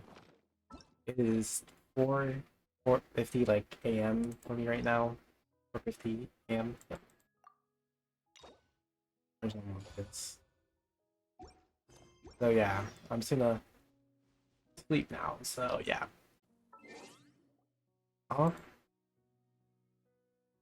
Yep. Have a good day. Bye bye.